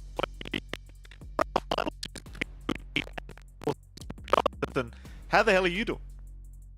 Doing great, Mike. Again, we've already finished the play-ins. We're into the group stage. We've got some teams, that didn't have to ride through the play-ins, that were sitting in the sidelines watching these games. And we have a lot of teams that have played a lot of series already starting to dig into the meta. This time around, for our ending series, OG up against Team Spirit, a pretty exciting match. Both of these teams did not have to play through play-ins. We've already seen them play some series today already. Team Spirit already off to a very strong start. OG managing to get a draw, so we can take a look at their standings here again for the matches so far in Group A and Group B. Again, for the matches that we're watching, OG starting off already with just a draw, going 1-1 up against Blacklist, and Team Spirit managing to get that 2-0 to kick off, already setting a good tone up against Falcons of all teams. It's going to be an interesting one. Of course, in Group B, we just saw earlier Entity, BB Team, Tundra, Liquid, all kind of getting their placements out very early on. Beast Coast and PSG Quest notably going down already with 0-2 scoreline. Still a little bit of a rougher start for them to kick off. We'll have to try to recover tomorrow. But it's fairly exciting. Again, we've already had play-ins, almost the same kind of idea. 2 teams at the bottom getting eliminated. The next 2 teams will be in the lower bracket, then everyone else starting in the upper bracket. It's a long-form tournament. So many best of 2, so many ways to test each other. And again, with a group stage in, these are the teams that qualified in through EPT points. So theoretically, in terms of year-long consistency, this is the best of the pack. But does that hold over after all these play-ins? Who knows? Who knows indeed, Jonathan. I mean, there is somewhat of an advantage perhaps to being in the play-ins, going into those group stages. You just get a bit more Dota under your belt, especially with the new patch that did just come out. Of course, speaking of these 2 teams as well, John, you've got OG, you've got Team Spirit. You've already kind of gone over the scorelines a little bit based off those standings we just saw. But Team Spirit did end up 2-0ing Falcons here just earlier this morning. And OG ended up getting a 1-1 draw against Blacklist International. Which, I mean, if you see those, you kind of imagine Team Spirit should be the favorites going into this match.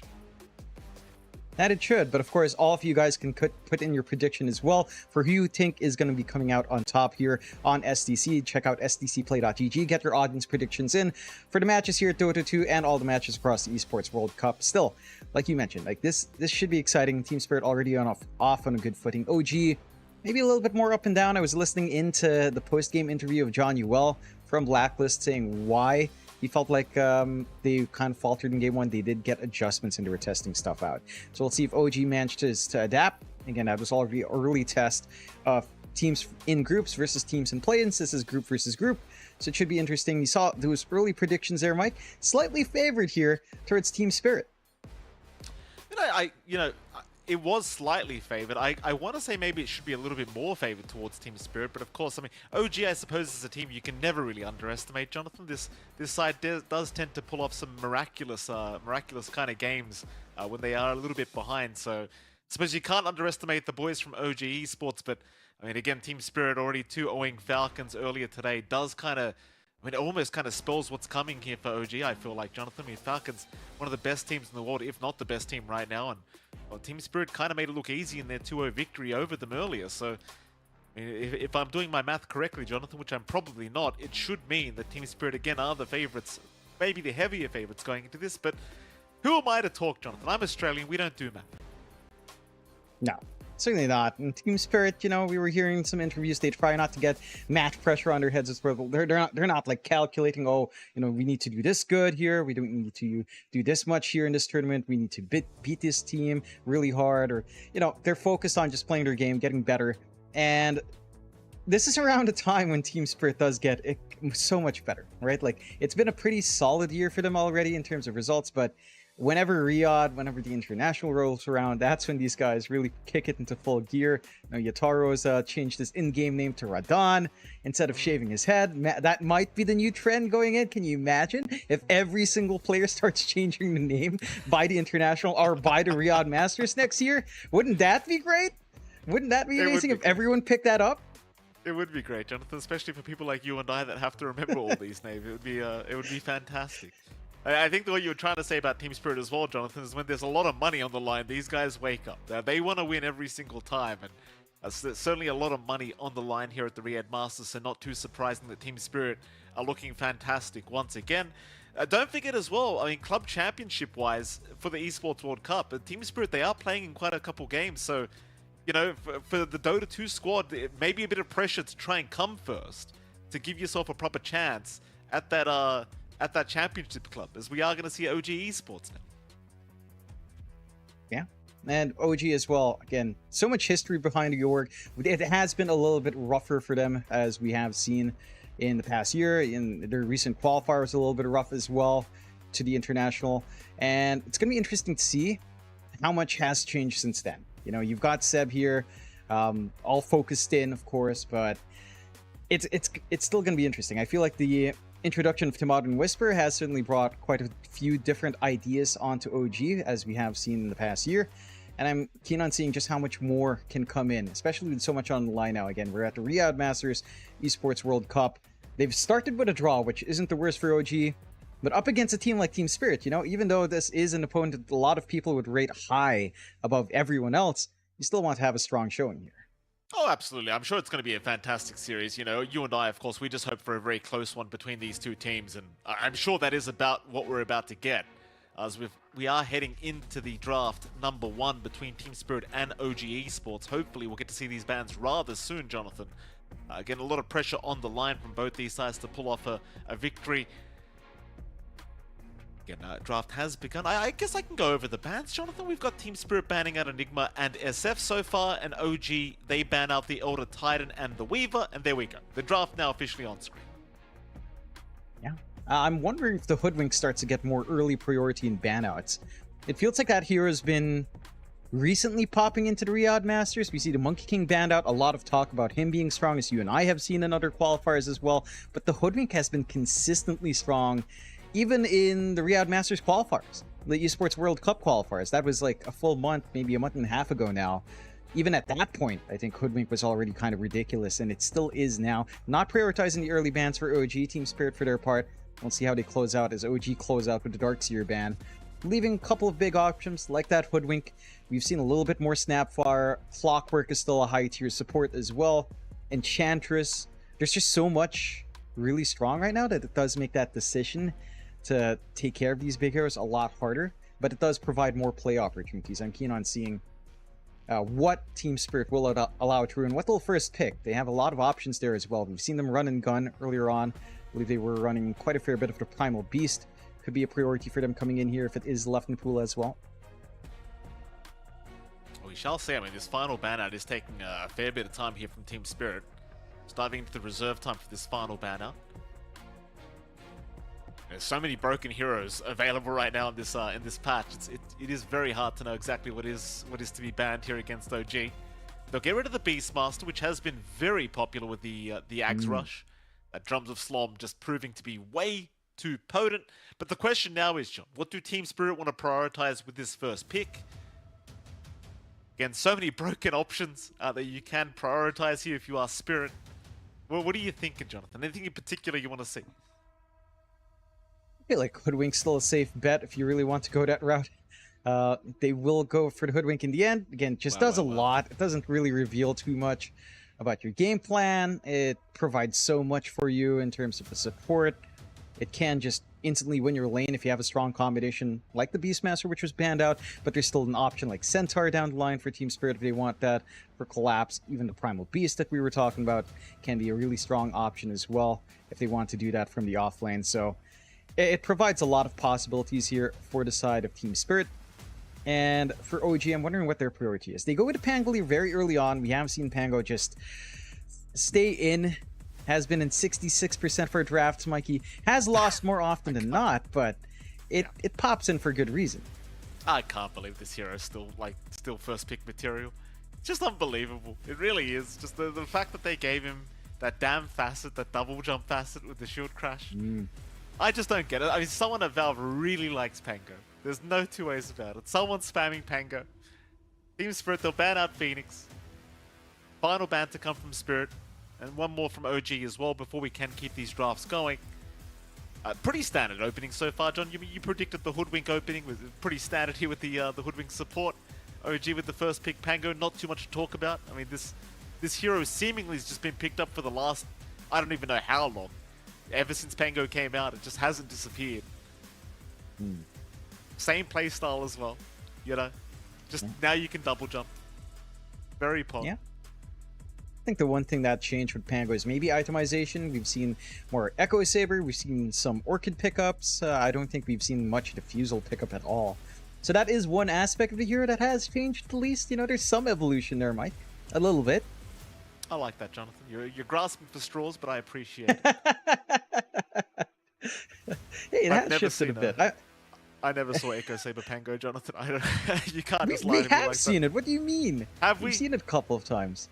Oh, all right. Were those open qualifiers?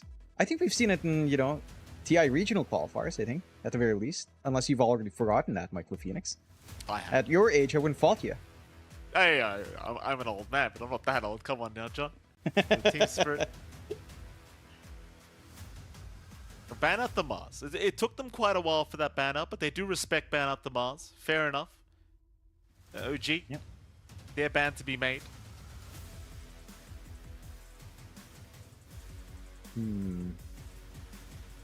Again, there's still stuff like Centaur, maybe a Primal Beast for Team Spirit if they wanted that. That OG could ban out here. Primal Beast offlane for Collapse with a BKB does give you a way of holding down Pango and roll. It's a little bit awkward having to get the BKB, but it is a debuff immunity Pierce for the Primal Beast to play with to just stop the roll from being effective, so that could be one way to ban out here as well for OG. Take care of the Grimstroke instead, so they're trying to open up the game for the Pango more so, trying to prevent any supports that would be fairly annoying for that roll to come in. What do they want to tie this draft into for OG? It does look like we're expecting probably the BZM Pangolier, as Team Spirit banning out the Mars is one of the bigger Whisper heroes on hand. Still relatively open draft as well. Still very, very open, OG. They haven't used much reserve time, so they'll go into the think tank. Bit of a gander as to what they want to pick up. And it will be the Rubik to come out. And Rubik is one of the supports right now that has been showing up a lot more in the current meta, and there are just so many good spells to steal. Especially considering you do get the facets along with them. It's pretty ridiculous in the right game what Rubik can do right now. Yeah.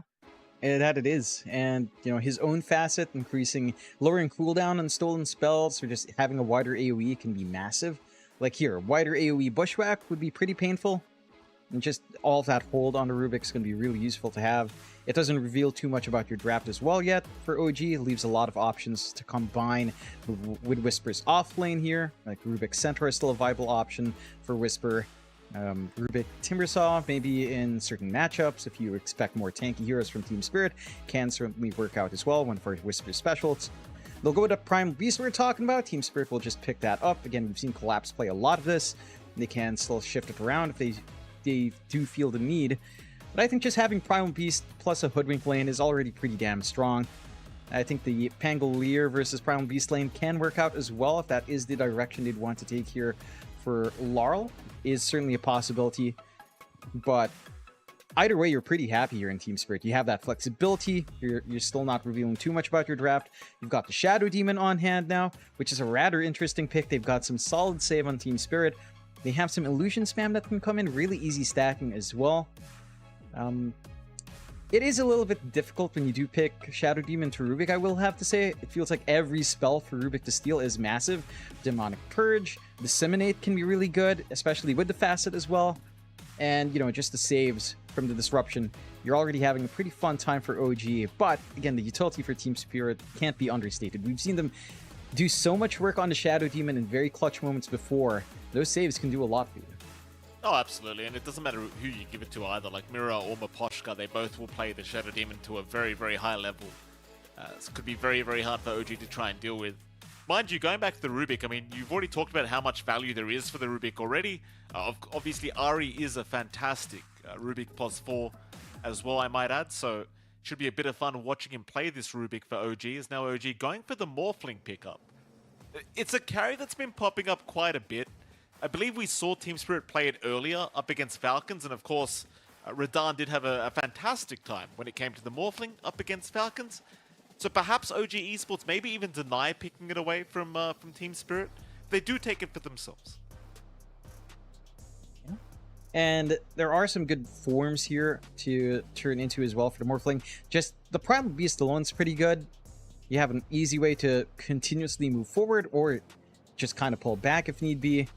I am personally a little bit disappointed we haven't seen much of the Flow Morphling. We have been seeing more Ebb. No, we haven't seen Ebb. We've seen a lot of Flow, the Agi morph. I mean, you know, we're not going to see a support morph anytime soon, but I would really love to see how much that can do. As we do get OG picking up the Chen. So a lot of good early tempo here. A lot of sustain coming out now as well for OG. I will say maybe a little bit lacking in control, especially in comparison to Team Spirit with the reach you have with Bushwhack. The single target control from Pulverize, especially once you have a BKB up. It's going to feel great for Team Spirit. They will go into the Doom now as well, which should be our collapse here now, and they'll just give Laurel the Primal Beast up against the Pango lane. Doom has been showing up way more often. Like, not much in the play-ins, but it has shown up a lot more, especially here in day one of our groups. We have been seeing some cheeky plays. I know we've seen some people buy Blink, sell Blink, go for the Midas after using the Blink. There's a lot of interesting things to do with that refund as facet. It is fairly cheeky. I mean, it can be, right? You can really kind of surprise the enemy with the items you do have constantly. If you do want to kind of sacrifice that little bit of gold. Which, you know, in most cases, if it's going to win you the team fight, of course you take that trade every single time. Final bans to come out from both sides before we can finish off these drafts. John, what I'm very intrigued in right now with this draft from OG is this Chen pickup. Because I believe that so far throughout the group stages of day one, we've only seen one Chen. That was from Team Falcons earlier, and they lost with that Chen. And the large consensus I've heard about when it comes to Chen is it's not very good at the moment. What do you think? It seems like the teams so far for day one kind of disagree with that sentiment. I can see why Chen's in. I feel like just having that convert is already really big. Again, the sustain aspect has felt great. Hand of God has felt like it's been buffed up multiple times, just in the flat values. You've got a little bit of sustain healing as well. I do think it provides a lot of early options for OG to work their lanes, especially considering, again, which convert you take here as the Chen. And I will say that it did pop out a lot in the China qualifiers for the TI regionals. I believe. Okay. I was talking to Ponlo. I didn't manage to catch his series, of course, where Ponlo qualified, but he did. I believe he did do it with Chen, or at least he played Chen at some point there, and he was very happy with it. So I mean, it qualified to a big tournament, Mike. There's got to be some merit to it. I mean, if Ponlo could qualify on Chen, then it must be good. It must be really damn good. But they must know something we don't, Jonathan. It must be bugged or something. Team Spirit, final pickup to go. I'll send Valve an email as well, just letting them know Ponlo's qualified. Maybe cancel that, Team Spirit. They'll go for the TB pickup, and that's a Riyadh special, Jonathan. The Terrorblade has been popping up here and there. Obviously, at the start of the patch, most people agreed Terrorblade was one of the worst carries in the game. So far, though, here for the group stages, it has been picked up a little bit. And it has. I can see some value here. There's nothing to... Not much magical nuking for the Terrorblade, so you can feel a little bit secure. There is some damage, of course, still from the Rubik, to an extent the Pango and Morphling as well. Should be fairly secure. It's interesting, because I think in the last years in the stream, which was Entity versus Quest, we did actually see like Terrorblade into Doom just for Sunder. And it was funny. You're not going to have that interaction now unless the Rubik steals Doom, but I suppose there's a possibility of that as well. I am curious what Team Spirit will, what aspect or what facet Radon takes here, as we have been seeing a little bit more of the minimum Sunder HP coming in, as OG will close out with a Void Spirit, so we will just get the Whisper Pango in the end, and that should give a little bit of a tougher time for Radon in his lane. Overall, very interesting drafts. You know, I'm really interested in how these drafts work out. It's very different from what you and I have seen in the play-ins. These teams have very different ideas as to what works in meta. And I'm just keen on seeing it in action ourselves here, Mike. I mean, you've got Tomato and his Morphling. You've got BZM in a very stable Void Spirit matchup up against Primal Beast, which doesn't sound like the worst thing in the world. You've got some ways of intercepting, stopping Laurel from charging forward. I am actually really curious what Collapse will do with Devil Sparkin. Like, are we going to see some cheeky blink plays? Are we going to see some refund on the Midas after a couple of uses to get a quick item, then buy the Midas back? Like, there's a lot of play potential here. Yeah, we'll have to keep an eye on the items of Collapse, see what he does get up to as the game does go on. Of course, John, you've got both drafts now in front of you. Do you have a preferred draft going to this game one?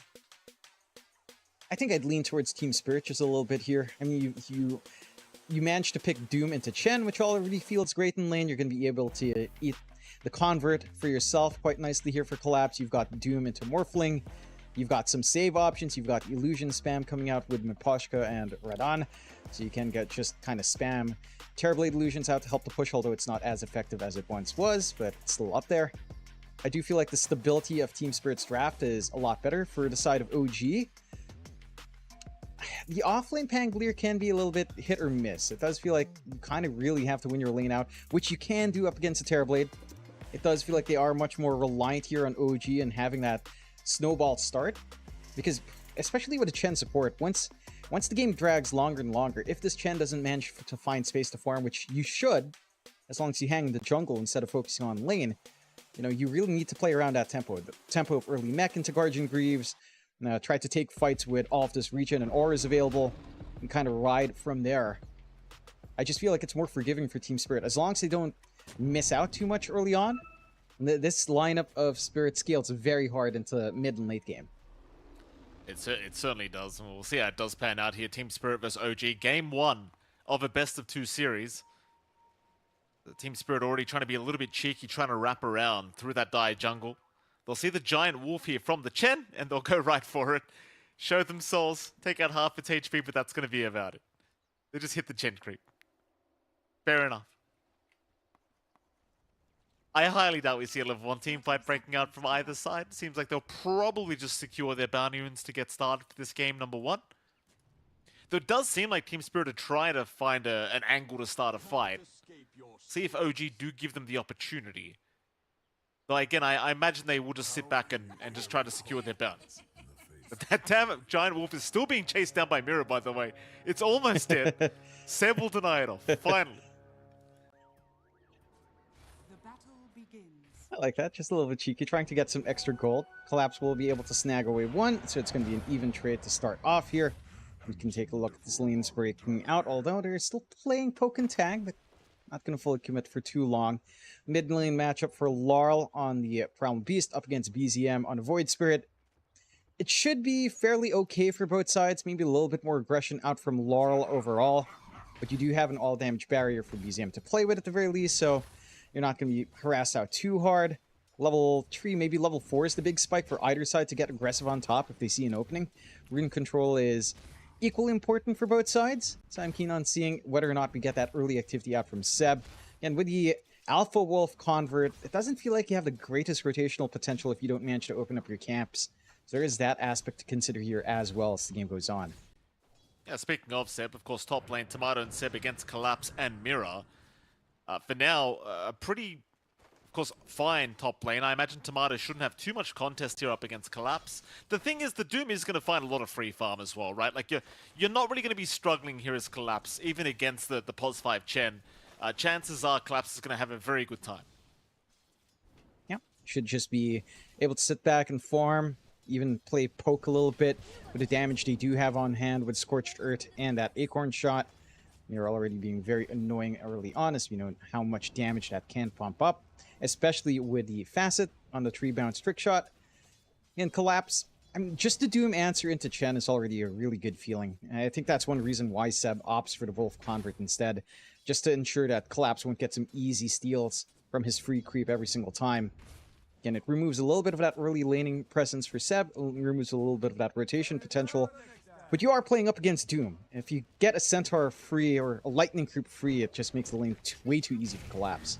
Oh, Seb in danger, does go down top lane, giving away first blood here to Mirror, though at least Tomato does secure a bit of a trade, but certainly a very advantageous kind of fight already for Team Spirit, getting that first blood on their support. Hoodwink.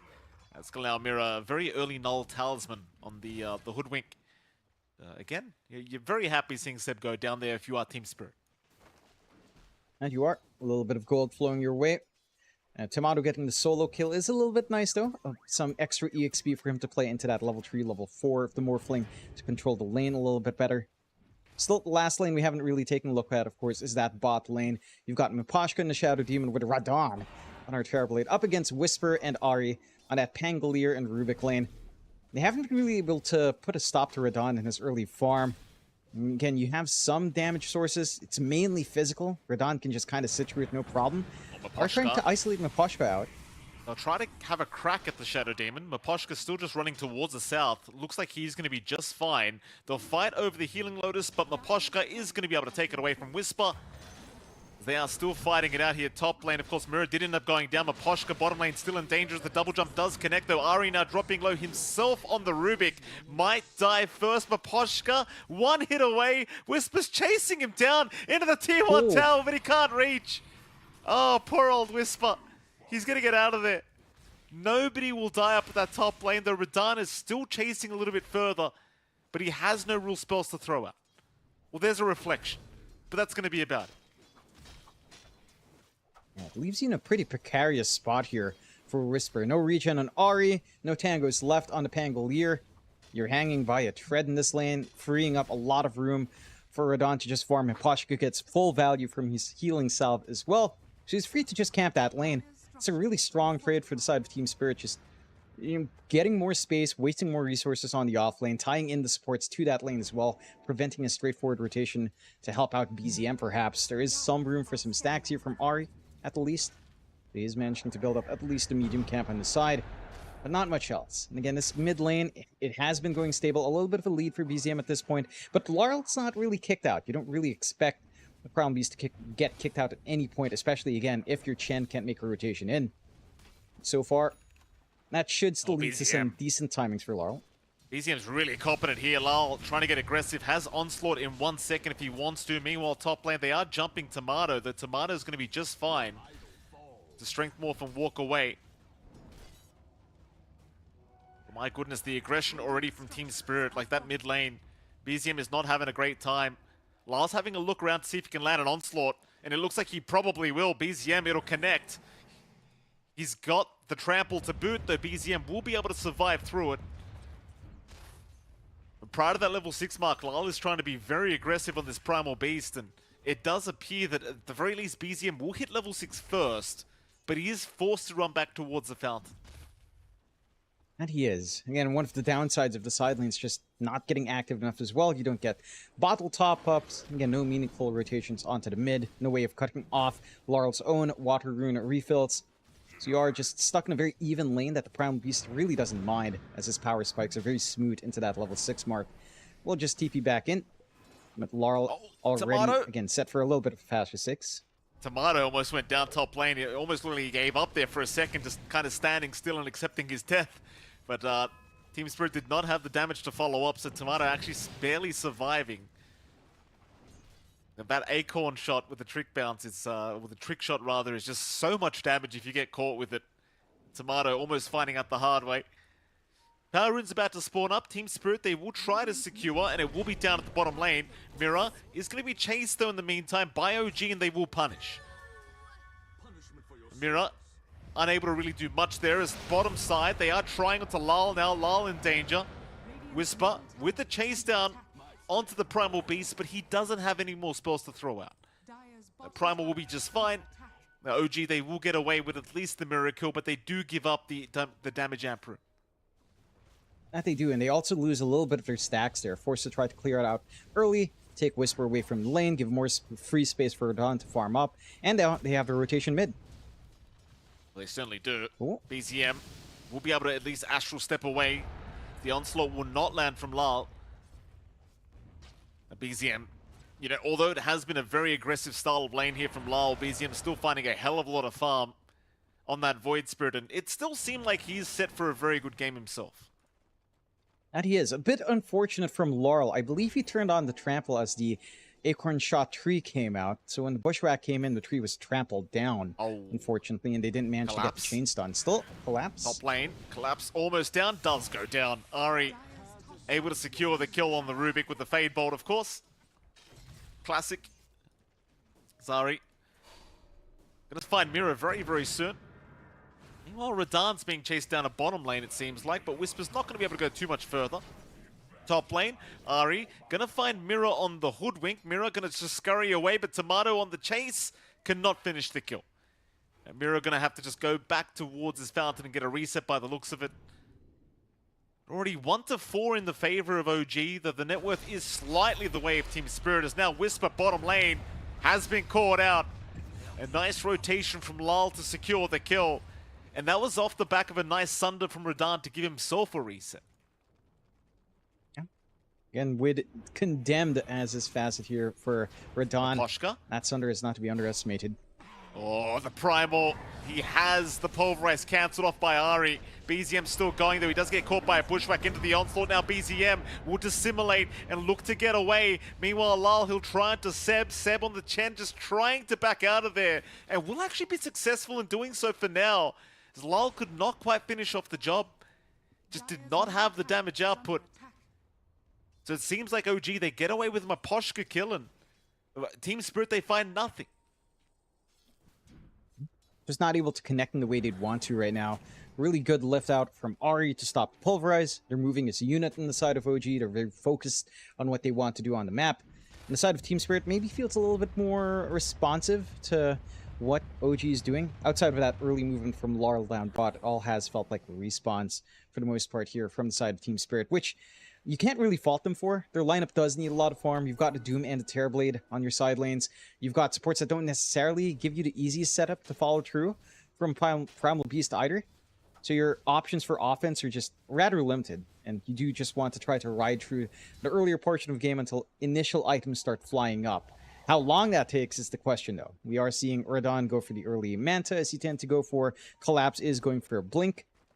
Again, maybe going for a Blink early usage, and then after popping Doom, go back to the Midas to get some farm. Could be one possibility here for Collapse if he does expect a longer game here as well. Radan's having a very good time on the TV at the moment. Top of the sea, or rather top of the net worth board, and already queuing up that Eye of Skadi after the Manta style, of course. The big timing you look for when you're up against that Morphling. That Skadi just makes it so hard for Tomato to survive any kind of team fighters. Well, Power Rune's about to spawn. The 10-minute mark. They are fighting over at top side. However, BZM, he's actually going to jump in. They'll try after Lal. Lal already losing half his HP, but Collapse, he's the one in real danger. He'll get the Doom off just in the nick of time onto BZM, but he does go down. BZM still running. Looks like he'll be okay for now. Meanwhile, Ari, he does go down to Lal. And indeed, BZM, he'll barely survive on the Void Spirit. They might look to reinitiate, jump back in from the Void Spirit onto Maposhka. The Maposhka will be fine. Lal, in the meantime, he does pick up a nice haste rune, looking to go back in onto BZM. Does land a nice onslaught, but BZM able to get away with it, dissimulate. Back in is Tomato. They're on a Maposhka. Maposhka is down. Another Shadow Demon kill. And OG, they lose nothing in that whole engagement. They force out a lot of big spells out from Team Spirit as well. Doom down for Collapse. No threat from the Doom anytime soon. Just back to farming for Collapse. The only positive for Team Spirit is, again, free space for Radon. They're putting all of their eggs in this Terrorblade basket right now. The Manta style not going to take too long, but it's coming at heavy cost. You are still getting some good farm out from Laurel and Collapse despite all of this early activity, though. Again, OG, despite all these kills, haven't really managed to secure a massive net worth lead by any means. Again, they are actually slowing down on BZM and Whisper, considering all of this movement across the map. Team Spirit still has good access to Triangle, manages to clear out their Ancient stacks as well very early on for some good intake here for Laurel. Again, once you have more initiation items, it does feel like it shouldn't be as big of an issue. They are smoking up right now, though. Yeah, they're running right towards Radon. BZM and Ari smoked up, looking for the Terrorblade. Radon, think about the Twin Gate usage, but Seb, he's going to be there first. He'll spot out the TB. Radon, he'll run towards the Roshan pit. A nice juke out so far on the Rolling Thunder. But how are you going to find your way out of this one, sir? You won't. I mean, props to Radon. He actually seemed to believe he could have made a way out. But 5 heroes from OG ensure that it will not happen. That was 5 heroes, though, committing for that kill. Yeah, it's a kill they really needed on OG. Radon's getting way too much free space down bot. And that's the one lane they kind of ignored. That does give room for Team Spirit to find a mid-tier 1 in exchange. So overall, despite losing their pause 1, they open up map space, they can invade top jungle, they can try to apply some pressure onto top. It's only BZM showing up. There is Doom back up and Collapse if they can land at. This is kind of the thing, like, it feels like every time you commit, like 5 heroes for Radon, but you give up a mid-tier 1 tower. It just, it's not going to feel that great. The OG, obviously making that decision on purpose, knowing what was going to come. Top tier 1 tower now under siege. But OG, they want to go for a fight. They'll rotate Whisper over. Even Ari showing up now, so 4 from OG, just camping that top tier 1 tower. In fact, make that 5. You've even got the Morph around. The Team Spirit, they are going to smoke up. They'll run towards the mid lane, where they might just find BZM. BZM looking to run right into them. Collapse, he's got to blink up. He's ready to Doom if he does get the vision, and he does. BZM gets caught out, and that'll be a Void Spirit down. And they're onto the tier 2 mid tower now, Team Spirit. I mean, look how fast it goes down. Yeah, you've got the Terrorblade Illusions around. They get bonus damage from TVs around. So it is kind of faster as long as Radon shows up. And again, for Team Spirit, they're giving out kills early on, sure, but it's not the big cores. Your cores are still farming up in Spirit. OG has fallen behind. They're not able to clear out the map space they'd want. They're starting to focus in on top, but with the mid-tier 1 still standing, even with bot taken, there's still plenty of room here for Team Spirit to be comfy. They are grouping up for a defense. A little bit harder to see that coming out with a Doom expended from Collapse. Let's see if they will fully commit. But OG, again, have to be a little bit careful with the way they're trading objectives on the map. Because again, there's still some big timings lined up here for all of the heroes in Team Spirit to meet. Well, speaking of timings, you've got Whisper now with the blink coming out on the Pangolier, and you've got a Lincoln Sphere available on Tomato, so decent timings available now for OG. They'll take the top tier 1 tower, and that's going to be about it for now. Tomato's still looking to farm the ancient area on the left side of the map, and he is being spotted by Maposhka. He's got to be a little bit wary of farming this area, I think. I mean, you've got Mira. If you can land a bushwhack into a sharpshooter, it could be a bit of an awkward scenario for Tomato, but he does waveform his way out. Deciding not to play greedy in that area of the map, of course. But it seems as though OG, with these power spikes, with these items they do now have, they want to go and fight. And they are going to try onto Mira, but Mira, he does avoid the Aether Remnant of BZM. So the initiation's proving to be the challenging part right now for OG, I think. Issue is, the longer you wait to try and force a fight, the longer Radahn has to farm. And again, once you've got the Skadi timing on Radahn, that is going to be around the time he might want to join his team. If not, just wait for the BKB right after. But the Skadi is going to cause a lot of headaches for Tomato. And it is. Just even just playing with a Chen, you're not going to be able to rely on the Hand of God as much as you'd want to here. We'll have to watch for that, as Radahn, again, is getting all the space in the world, while still providing enough space for Collapse and Laurel to hit their own timings. BKB up now on Laurel. Again, they've been really active with the Blink up and the Lincolns up on Tomato and Whisper. They do manage to clear mid at the very least, but they aren't going to be forcing for more. This does equalize map control. One of the shortcomings for OG now kind of rectified, but look at Team Spirit. Straight for a smoke. They've got good boards watching by the ramp area. Bottom lane, but Radahn's kind of being watched here by BZM. Smoke out from Team Spirit, that they do get scanned by OG. So OG very well aware that the smoke was happening. They will retreat back towards their own dire jungle and kind of just remain within the safety of that. Bottom lane, they are still having a look around for BZM, seeing if he will show up for that creep wave. And BZM, he knows they're around here somewhere. So he's playing very cautiously, knowing they are looking to catch him out. Problem is, the tier 2 bottom tower is going down relatively quickly. So OG, they need to force a fight, I think. Lyle's already frontlining. On a BZM, he'll go. He's got the pulverize, but it is cancelled off. Meanwhile, Collapse also missing out on the Doom for now. They are not able to initiate the way they wanted. Whisper with a great rolling thunder right through to the whole side of Team Spirit, but nobody's died yet. Lyle, he'll finally go down, but the Doom is out. They've caught them off with it. Collapse, he'll rush Tomato immediately. There's nobody to help him out. Tomato is set to fall. He will go down to Collapse, as now they can rush in for more. Collapse will go down. BZM forced to run away though as Radahn. He's just doing too much damage. Chasing down for more though. Whisper, he does at least get Mirror, but how do you deal with the TB? Well, the answer is you don't. It's still a 3-for-3 trade, so a pretty even kind of affair for both sides. In fact, maybe a 3-for-4 now as Whisper. He's gonna find Maposhka. So maybe even a better fight for the side of OG.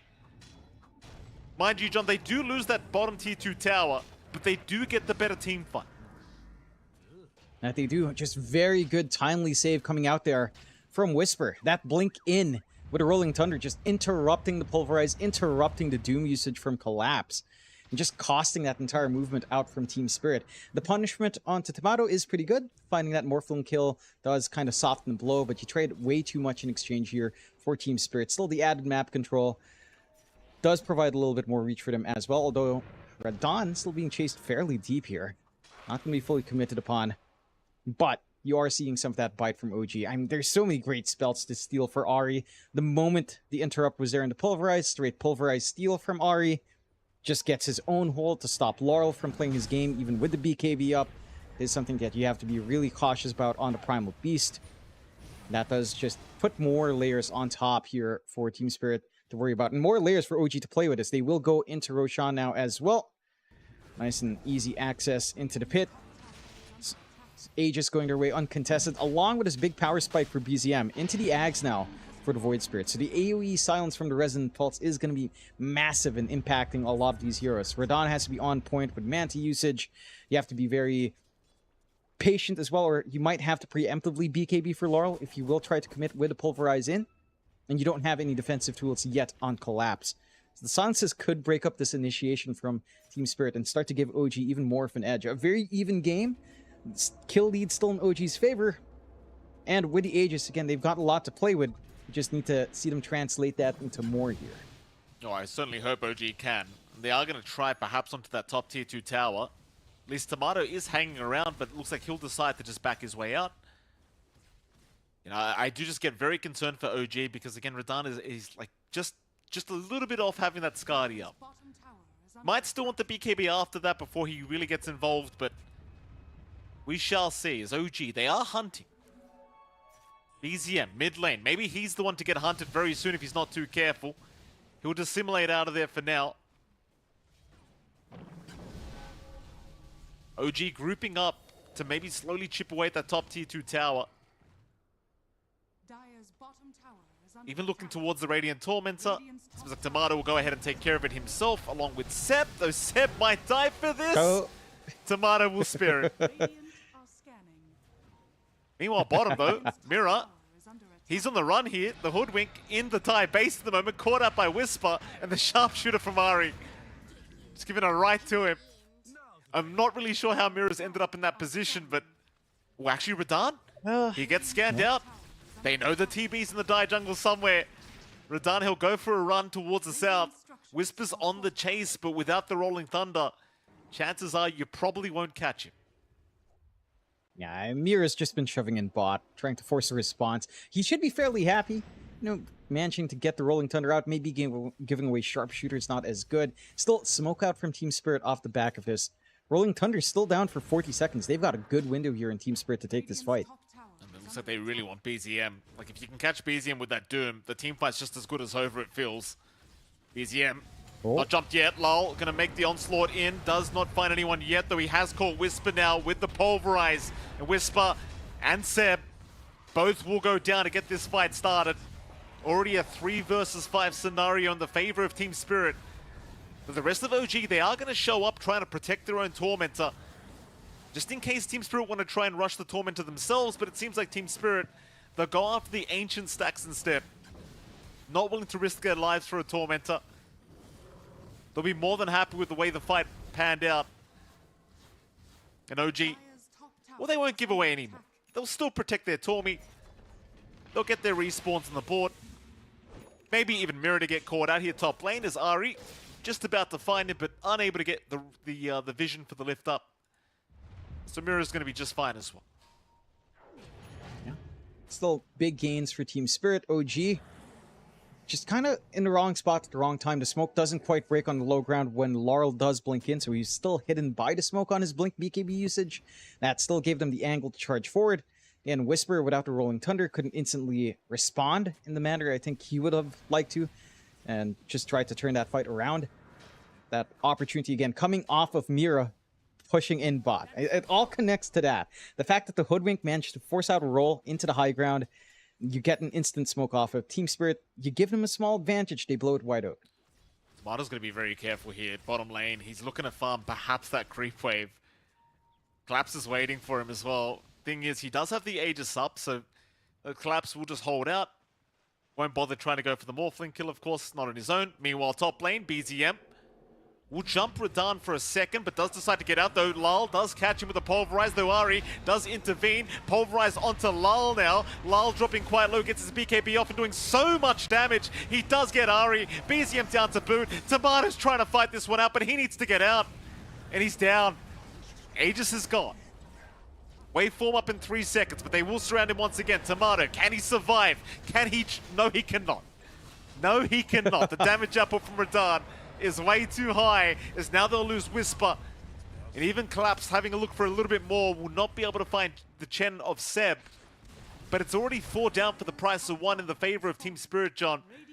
It's just feeling so one-sided every fight. And it is, and it does not bode well for OG's draft. Again, this kind of draft is all tempo.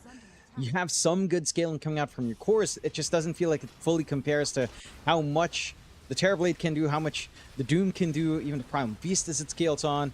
All the saves you have, the damage scaling you get from the Hoodwink as well. This feels like, for OG, it's kind of down to just Tomato trying to get as much farm as he can and kind of carry that tempo with some utility coming out, some disruptiveness coming out from Whisper and from BZM. And just doesn't feel like we're reaching that point just yet. 5k lead out for Team Spirit, 13 to 14. They don't manage to fully clear out the tier 2. But they do manage to fight into the Aegis to remove this farming safety net now for Tomato to play aggressively up front. And it just simplifies the game a little bit more for Team Spirit. They don't quite have Metamorphosis left for one more engagement forward. So, Radan. Yeah, he's just fighting. Oh, look at this! Whisper! Jesus! Whisper's dead. Seb is dead. They thought maybe we'll just chip away at the TB for a second, John. You know, maybe we'll just hit him a couple times. Apparently not. You can't do that against Radan. And I thought TB was a bad carry right now, John. Apparently Radan thinks not. As mid lane, Lal's jumped in now. Ari in danger. Ari, alive for now, but with the pulverize out, he might be just set to fall, but no. It's actually Lal that goes down. Here, oh, never mind. Ari gets caught by a sharpshooter. Now Tomato. Oh my god. Oh my goodness, Riyadh. In the melee form, just running down Tomato, knowing he had no waveform up. And you know, John, it really is just about the Skadi timing of the TV. Like, once you got Skadi up, Morphling just doesn't really have a good time. Yeah, it's the Skadi and the Shard. The Demon Zeal, that bonus attack speed you get, the bonus move speed to just gap close. It's scary. And again, the one thing with Terrorblade with the changes, I think, in face value, it just changes the playstyle. Look at how Riyadh is playing. He's constantly grouped up with his illusions. You don't get to farm freely in split pushes. They do manage to get the pick off onto BZM as well.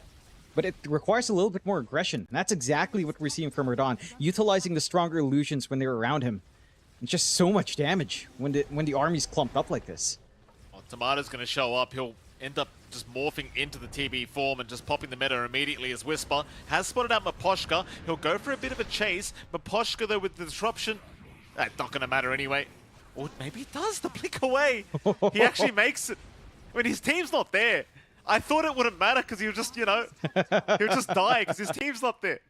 Apparently, Miposhka just blinks out anyway. Yeah, just way too quick with the disruption save. Couldn't quite time that for Whisper to try to get the damage off. And, well, he bails out. He buys some space. That's a big response out from OG. They keep the lane shoved in. Mid and bot have to be repaired. Roshan, we'll see that timer coming up soon. Gonna be a bit of a longer Roshan, almost a full 3 minutes there. So a little bit of a wait for both sides. And the side of Team Spirit, again, hit another big item spike. Full butterfly out for Riyadh. So even the right-click damage coming out from Tomato is not going to do him any favors. Heck, he even went straight for a Daedalus, being so confident. I mean, they're going to group up here, John OG. They're going to go for a big smoke up. Collapse, may get caught. That'd be a great way to start the fight, though. He does just blink away. The chase is on. Collapse. How much space can he make? I mean, he's got a BKB up. Whisper, the unlucky bounce, and now the pulverize. Whisper annihilated here by Miposhka. Meanwhile, Seb destroyed by Riyadh.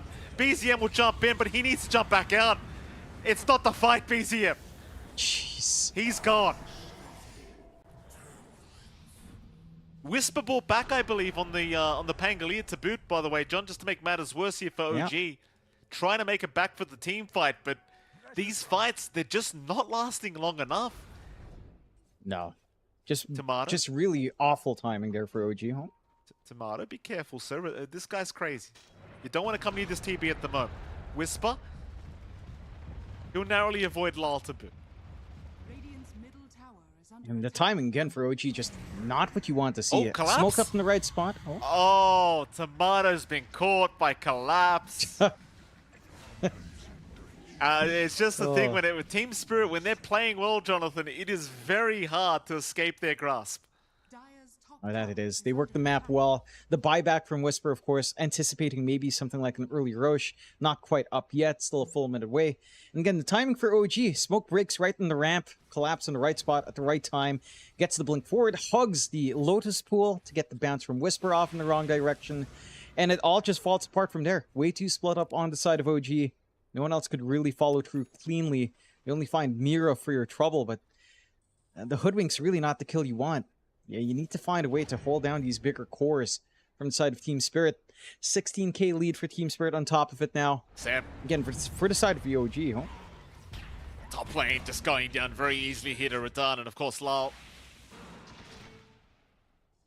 Roshan still 30 seconds away just about, so at least OG do have a little bit of time to try and find a way to contest that next Roshan. As well, Ari, Radiant Triangle, going to be able to blink out in time along with Whisper. D-wards are going to be out from Miposhka. And Riyadh, he is in the Roshan pit. He's just waiting. He doesn't need to farm. He knows Roshan's coming in any second now. He's going to have the solo damage. Has a Crystallis on hand, going for the full Daedalus himself. Doesn't have to worry about anything like a early Butterfly for Tomato. Should anticipate the spawn going south. They'll just set southbound instead. Collapse. He's all right for now. BZM's still trying to chase, but Collapse is the one to jump back in. On Ari, he'll go. Ari just melts to the damage of Riyadh. Whisper will be able to get away for now, though Lal is still chasing him down, but the Rolling Thunder will allow him the space. I say that, but Lal is still chasing him. Surely not. The Prime, he won't jump him. The Pango's going to be fine. And now Roshan's available. Radahn will get it started. Yeah, again, he's got the damage solo with the Terrorblade Illusions up. Doesn't take too long for Radahn to just dig through. Oh. Whisper's been doomed here. John Collapse has found him. Whisper is dead.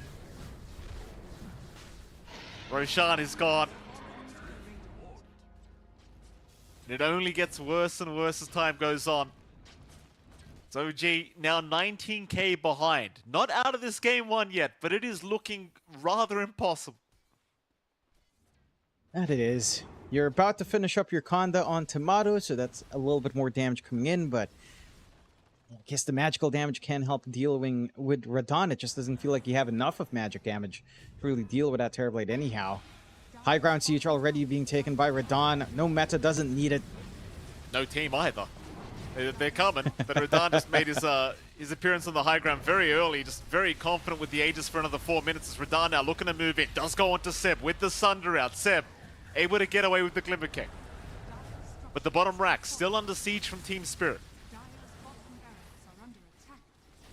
OG trying to find a way to initiate, but they still need 15 seconds for Whisper to be back up, and now Seb does get caught early, and Seb is down. Bottom racks is gone, onto the mid they'll go. Ari gets caught by Lal, but the Glimmer Cape will allow him a way out. Meanwhile, BZM, though, jumping back in, trying to force a fight. Ari, still being targeted, is down on the Ruby. No chance, as BZM, also caught, will Astral Step towards his fountain, but it may not matter. Here comes Whisper with the Rolling Thunder, trying to save BZM, but BZM is still dropping. BZM is still gone. No buyback available. Tomato's going to jump into boot. He takes down Maposhka, but it costs his own life. And look at Radahn. He's just fountain diving him now. Radahn sending a message into the fountain. They'll go. That'll be his first life, though. Can they get him a second time? They haven't got lift available, so Ari's not going to be able to bring him back. Radahn's all right. Back to the mid racks. Whisper chases on, but the Doom is out. Collapse. Catches him again. It's so hard to keep track of Collapse with this Doom as well. Like, it feels like the team fight happened. Surely he used Doom already. Turns out he didn't. Yeah, and he's got the Octarine to back up even more Dooms, as they can just camp high ground, no care in the world. Team Spirit knows how strong they are. They know how far behind OG is. They'll show some respect after taking the tier 3. 2 racks is up. Even a refresh done now for Collapse. Everything you could possibly ask for. Again, selling off the Midas, getting that extra gold. Doom can be a handful now with how fast he can economize, Mikey.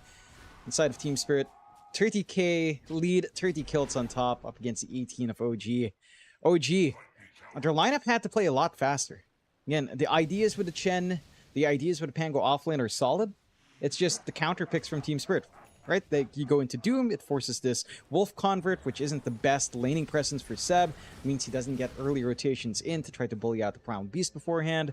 To try to smoke out on OG, if they can get a big pick off onto Radahn without that protection of Aegis, could work out their way. Now Radahn just going to take the Tormentor. That'll be a free shots from Maposhka, but Radahn is completely alone and they're coming. VZM surely has the jump. Radahn, he's got his BKB. He's going to go for the mad fight. Radahn, surely not. Jeez. Sunder, Tomato's dead. Oh my Lord. My goodness, Tomato's dead. Radahn wins the fight. Surely they've got him this time though. And they will. Radahn is down. Lal on the chase for BZM. BZM gets the Astral Step away, but he's not safe yet either. Collapse with the chase down, and so is Lal. BZM is dead. 3 for the price of 1. Bright side is you've at least killed off the TB. Lal found another one. It's going to be Yari on the Rubik being caught. Make that a 1 for 4 special here for the side of Team Spirit. I mean, they get the big kill. It's just, again, the response from Team Spirit is swift. They've got teleport points. It's right next to their high ground. they do manage to still work it their way, and without the tier 3, you probably don't even need Radon to dig through these objectives anyhow. The Mega Creeps will be coming out regardless. OG, of course, the buyback in BZM, but can he really stop this? Yeah, Lyle forces it up very nicely. I mean, BZM's going to give it a crack. Tries absolute best to slow this down a little bit, but he's just dead. Lyle just runs him down. The Void Spirit is gone for 90 seconds. Tomatoes Lincoln's is broken. Collapse still doesn't have Doom for another 15 seconds, mind you. Top Rack's still alive for now, as Spirit are actually paying respect and backing off for a little bit. They are still playing without Radon for 15 seconds, so it's fair enough they want to play it a little bit safer. Even if it doesn't really feel like they need it. Tomato, oh, he's about to get jumped. Collapse waiting, does get in, breaks the Lincolns, but doesn't get the Doom off in time. Tomato able to waveform away just barely. Of course, Collapse has been making it very hard with this Chain Lightning. Just constantly breaking the Lincoln Sphere of Tomato, as now Whisper, bottom lane, gets caught out by the Doom of Collapse, and here comes the chase. Whisper, no helping coming, he's dead. Tomato's down a boot. It's time to call it for OG. Game 1 will go the way of Team Spirit. At least the laning phase was decently close between the two teams, but once they hit their spikes, John, Team Spirit, they are just too strong, at least for Game 1. That they are. I think they had the right ideas into what to achieve as well, what timings to play around. We saw some early activity out from Radon, even building into the Manta, like calling for that rotation on from Laurel down bot. There were some early kills coming out, of course, for the side of OG. They were off to a really good start in terms of pickoffs. It's just, it wasn't the big pickoffs that they were really looking for here on the side of OG. And for the side of Team Spirit, again, once that ball started rolling with the ideas they had in this draft, it was just very hard to stop. Again, having the Hoodwink access, having the Primal Beast on hand for themselves that they've enjoyed running has been huge. The Chen pickup from OG, Seb was forced to go for the Wolf converts instead of anything meaningful to really impact that lane, just because you're playing into Doom with Devour. It felt a lot harder for OG to kind of play that tempo they needed to find. They needed to crush their lanes a lot harder, play off of maybe an early spike out from Whisper and BZM. Didn't quite come out in that time. No, it certainly didn't. And you are seeing some highlights from that game number 1. Like, props to OG, they were trying their absolute hardest to make these team fights work, but it just seemed to get worse and worse. And this is one of the worst ones, I think, where Collapse was able to break the Lincolns of Tomato and just runs him down with the Doom. And that was kind of the story of the game, I feel like, for poor old Tomato. Just every single fight, Chain Lightning breaks the Lincolns, and the Doom comes out immediately. And if it's not Tomato, it was usually just catching out Whisper instead. But either one, even BZM, it doesn't matter. Any core getting doomed caused huge problems here for the side of OG Esports. And of course, you also had that Skadi timing of Radon that made it kind of impossible to actually deal with him. Like, just look at this. OG and Whisper just jump in for a bit of chip shots, and turns out they both die. Yeah, you have to respect an aggressive Terrorblade. Again, with the change to how his illusions work, it does encourage you to take earlier activity, to actually just stand up front, use your illusions offensively instead of just for farm. And that is exactly what we saw from Radon in this game. Once he had even just the Manta up, he was willing to join his team. Heck, even the Yasha time early on, he was already joining in some small skirmishes here and there. And again, for the side of OG, they just couldn't match that tempo. Whisper's offlane Pango just couldn't really slow down Terrorblade early on. All of his damage output is physical now. So with all the armor Terrorblade has, he doesn't really mind that lane all too much. You got a lot of room out as well, with all of the focus eventually pouring into the mid lane for BZM and Laurel, which just gave all of the space in the side lanes for Collapse and for Radon to get that farm up, which again, the first 10 minutes maybe were a little bit slower for Team Spirit, but that's exactly what their draft was set up for. You've got Doom and Terrorblade. They need some initial items up, and they were somewhat capitalizing on OG, but again, not in the big cores. They need to slow down early on.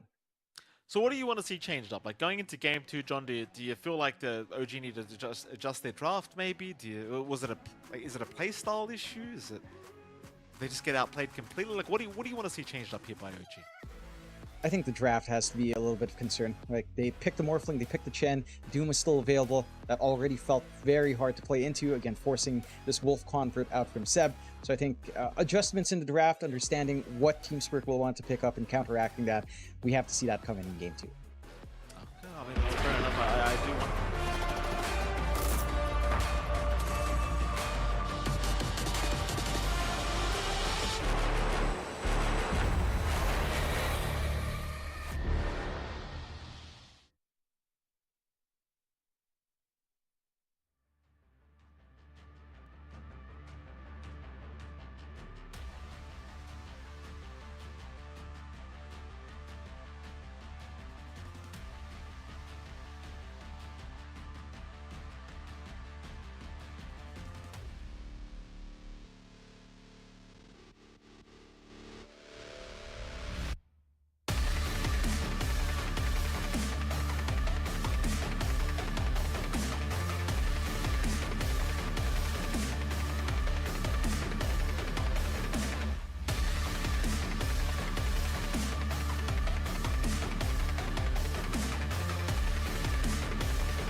welcome back, ladies and gentlemen. We are here once again for the Esports World Cup and of course for the Riyadh Masters, and it is MLP, Dota and John X Fire. Jonathan, we're also here for a series between OG and Team Spirit. And in case you weren't watching Game 1, it did go Team Spirit's way in quite convincing fashion. Here we are for Game 2, Jonathan. What are you thinking? Do you think OG can pull off a Game 2 victory and force a draw here against Team Spirit? I think it's definitely possible, especially if they do manage to address their draft here on OG, address some of their drafting ideas as well. Feels like that is a very free Doom game coming out from Collapse, and, you know, Radon showing us the power of that Terrorblade as well. If you play it to its strengths now, which, again, with the added damage you have to illusions when it's around you, you do a ton of damage with just a couple of items up very early on, so you're not pushed back for, you know, just a split push kind of farming game, which isn't that strong for Terrorblade, and the longer you do take some forward activity now. We shall see. Should be jumping into that draft relatively shortly here as well, and can start to see what adjustments are made by OG and by Team Spirit as well. As, again, it felt like some of the drafting ideas from OG just kind of fell short. We do see our bans now, OG taking care of the Weaver, and Team Spirit taking care of the Darkseer, plus the Enigma. Primal Beast being taken out by OG as well, which has been a very strong pick with the flex for Laurel and Collapse, so I can't fault them for that all too much. Team Spirit still have to take care of the rest. I don't know if you're really concerned about any of the picks OG had. Maybe the Morphling, if you don't have access to Doom, could be annoying. They will just take care of the Monkey King once more. They don't have first pick, so they might consider a Hoodwink ban, but I don't know if OG would want to pick that up first anyhow. Oh, we'll have to wait and see. I mean, this draft just feels so important for OG, because last game around, I mean, I don't think it was a bad draft per se. The draft seemed perfectly fine. It just felt like as soon as you got out of the landing stage, Team Spirit were just so aggressive and just really had a game plan they were going to stick to, whereas OG, I'm not exactly sure what happened on their side of things, but it just seemed like they weren't quite able to fight back against what Spirit was throwing at them. Of course, Yatoro, rather Radon, as he likes to call himself now, does tend to farm quite out of control quite quickly. So there is that, but I dare say there was a few other issues there. I mean, Collapse was just really popping off, and so was Lal. Very hard against a side like Team Spirit, because it feels like every player does always just have the best game possible. Every single game. And it does feel like. You can see what OG can do to stop that momentum. Team Spirit will take care of the Ember Spirit here. OG, what's their next ban? Do you want to take care of something like the Doom? It's a very relatively safe pickup overall, if you're not going to consider first picking a Doom, which you could consider as well for OG for Whisper. Certainly not outside a realm of possibilities here. Let's see. Again, Hoodwink still available, which is surprising. Brewmaster, Beastmaster all available as well. Completely ignored. I do feel like there's a lot of really strong first picks from the offlane and support that are still up for grabs. DK does get the priority ban from OG, and they will steal away the Hoodwink. Do get themselves one of the stronger supports. Has been in almost every single draft. Has won more than it's lost 2 times over. So for very good reason, we've been seeing a lot of this hero, Mikey. I mean, absolutely. This support Hoodwink is not going to be going anywhere as long as that trick shot facet is around. Pretty ridiculous. Team Spirit, sure, they're not too concerned by this Hoodwink pickup. We'll see what they want to try and prioritize on their own side of things. And I can't wait till we have like a proper sub patch where the facets and innate abilities do get kind of reworked a little bit. Because it's become quite clear, especially throughout the Riyadh Masters, it has become quite clear what is looking very broken and what is looking very bad. I suppose maybe just wait till after the Riyadh Masters so you can have a real good kind of idea of what you need to change up a little bit before TI comes around. I suppose. It would be interesting. I think there are really some very severe heroes that need a look back at their facets, like, say, a Warlock, but that's not in this game, not what we're talking about. It's the Beastmaster is picked up by Team Spirit. Beastmaster is just insanely strong, hard to deal with in lane. You can always go for the Axis build, which has been a little bit more common, but the Boar Hawk build is still there. Inner Beast has Beast Mode, so is the, of course, the facet that most people will go for that added damage. It is ridiculous how much can come out. And with the Beastmaster pickup, they deny OG the potential for going for Hoodwink Beastmaster, which we have seen in particular Blacklist International run quite often. So I like this move from Team Spirit. They get the strong offlane to remove that combination from OG. They've got this great scaling coming out and great presence coming out already for Collapse very early on. And their draft is still really open for them to build off of this Beastmaster pick. Oh, it sure is. Like, this is something that was banned last game by OG, and rightfully so. The Beastmaster Aghanim Scepter Rush has been absolutely ridiculous to watch. And in the hands of Collapse, I'm sure it's going to look even more ridiculous. But we'll see how OG do want to try and deal with it. But it really does feel like once that Ags is up around the 11-12 minute mark, anyone's susceptible to dying. Like, anyone that Collapse wants to kill will probably die, assuming they don't have any teammates around to save them. It is just that kind of hero right now. Like, as long as you can get that timing you want on the Aghanim Scepter, it is just ridiculous how strong that power spike really is. And it does last quite a while as well. It's not like the Ags ever really gets old. It always feels strong at kind of all times of the game. That it does. And you know, I love seeing all of the Beastmasters going for the Dagon as well, for the spell Lifesteal, for a little bit more burst off the damage amp. It's such a funny build that it's back. You know, it feels like Beastmaster has been getting the funny end of buffs. Remember that time when Ags rushing would give you 0 cooldown wild access on mid lane? People were doing that. Right? It feels like all of the funny stuff goes to Beastmaster for some reason. It's good though, you know, Beastmaster, he's a nice hero. Makes enough sense. You know, you gotta give this guy a few buffs here and there. Team Spirit, they're gonna ban out the CK, not wanting to have to see that against their offlane Beastmaster. Let's see what they follow up here, Team Spirit. They have used a lot of reserve time again for that secondary ban phase. We did see that for game 1 to boot. There's a lot of emphasis being placed on those secondary bans. They do go ahead and pick up the Snapfire. And of course, this hero is quite flexible at the moment, but we have been seeing a lot of core Snapfire as of late with that little shredder change. And it is quite potent, to say the least. That it is. A strong combination with Beastmaster. Roar into Kisses is going to be good if you run this for support. For Mira, you have a Beastmaster plus Snapfire lane, which is already very strong. Can play with the Axis early or the Boars early. You can follow up from the Root Stun quite nicely as well. A lot of damage can fly in here. I love this coverage from Team Spirit. They leave the Phoenix in the pool, so if OG were considering that, you have a Snapfire to contend with. And again, the flexibility onto mid is also a very big option there for Laurel as well. So I like it. Again, not revealing too much. OG will go into the Marcy. We've seen Seb play this on support just earlier today. They go back to the Marcy Shadow Fiend combo. And it's a rather intriguing one. They did manage to really win out early on when they played this up against Blacklist. But I want to see what they can do here. Like, the combination is very straightforward. You run a right-click Shadow Fiend focused on the presence of the Dark Lord facet, if I recall right from what Timato picked up last time. He didn't go for Shadowmire. With a side kick up, you do a lot of early damage for sure. And it does give you some clearance for what you'll be doing here with your Beastmaster. Even just with the Boars, that will be kind of just free food for the Shadow Fiend. Love the response from Team Spirito, straight into the Sven.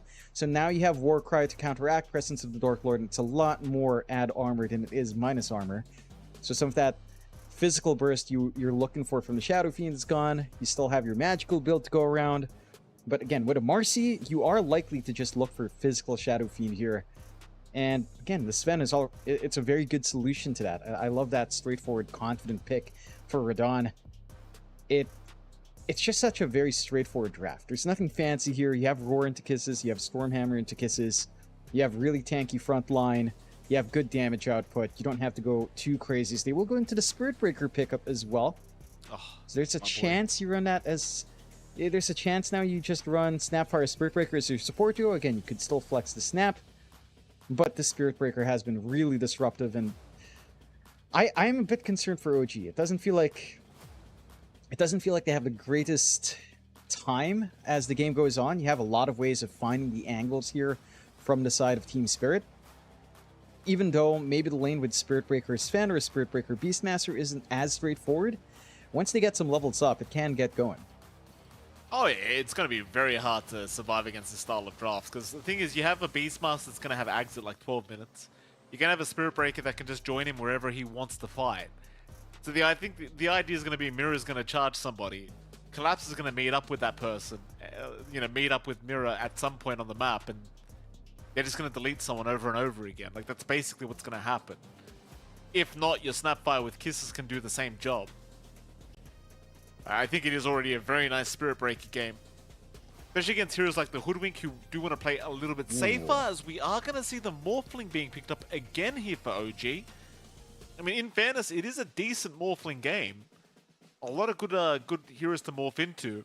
Particularly, of course, the Spirit Breaker, and even the Sven, just taking the Warcry away would be quite nice. Of course, even the little Shredder of the Snapfire with that base damage is going to be quite nice with the Morph. But I dare say it's mostly the Spirit Breaker he wants. And it is. It does raise... I was going to say it could be a potential support Morphling, but I believe we've only seen Tundra run that, unfortunately, so probably not. Just Tomatoes here straight up, shifting the SF onto mid, which is a rather interesting prospect as well, as I do believe the matchup of SF versus Snap is a little bit better for the SF overall. It's not a melee matchup for Snapfire to just kind of dominate. It is playable with full bore, but I don't really know if you want to go that direction as core Snap. Certainly a possibility. Still, we'll have to see how Team Spirit responds. At the very least, this time around, Tomato is not going to have anything to worry about in terms of Doom. I mean, there's still like a Spirit Vessel buildup that can be annoying. And, you're still going to want a Linkens at some point here on your Morphling. The lane should be manageable enough on that Morphling as well.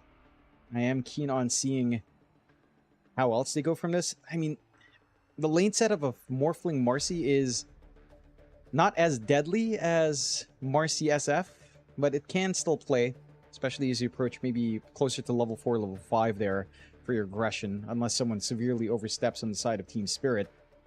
Team Spirit still have a lot of room and a lot of considerations for their own mid matchup. They are taking care of offlane Slaughter, plus the Mars being taken out, OG looking for mids in the T8.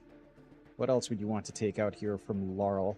We already took care of the Primal Beast. Void Spirit's there, Storm's there. It looks like a really good Storm game from the side of Team Spirit. Follow through from the Spirit Breaker charge. No hard hold from OG. Like, if Storm's not banned, it can be a really nice one for Laurel if he wants that. OG, they're going to go for the Brewmaster to pick up for themselves. No real hesitation in that pick. Fair enough, it does seem like a decent enough Brewmaster game. I mean, you do have plenty of lockdown for this hero if you do want to try and burst him down before the Primal Split does come out, but shall see how it does pan out here for Whisper. So Team Spirit, final pickup to come. Still looking for a mid hero here for Lul. Unless he wants to run the mid Snapfire. Highly doubt it at this point, but you never know. Oh, they are going to run the mid Snapfire. They'll go down the Shadow Demon route. I don't mind that too much. Again, the mid matchup up against Shadow Fiend can kind of work, especially if you do consider maybe full bore. It does look like Laurel is sticking to Ricochet too. So again, you still have some good magical bursts to play with. And it is a BZM Morphling. He is going for flow.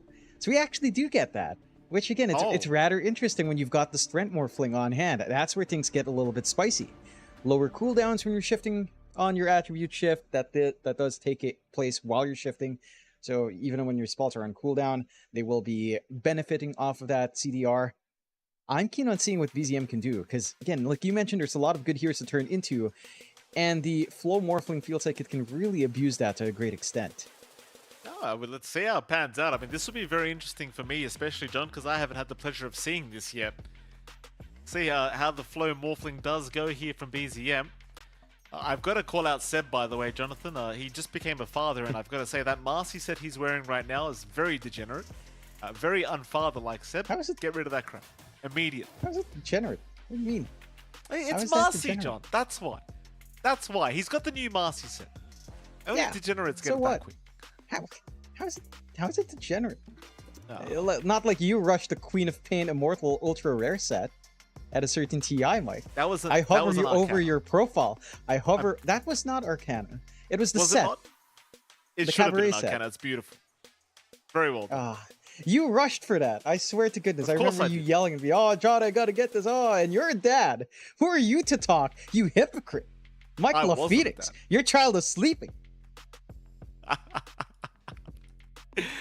Shout out to Seb. Congratulations on becoming a father. Very rewarding, I'm sure, for the man.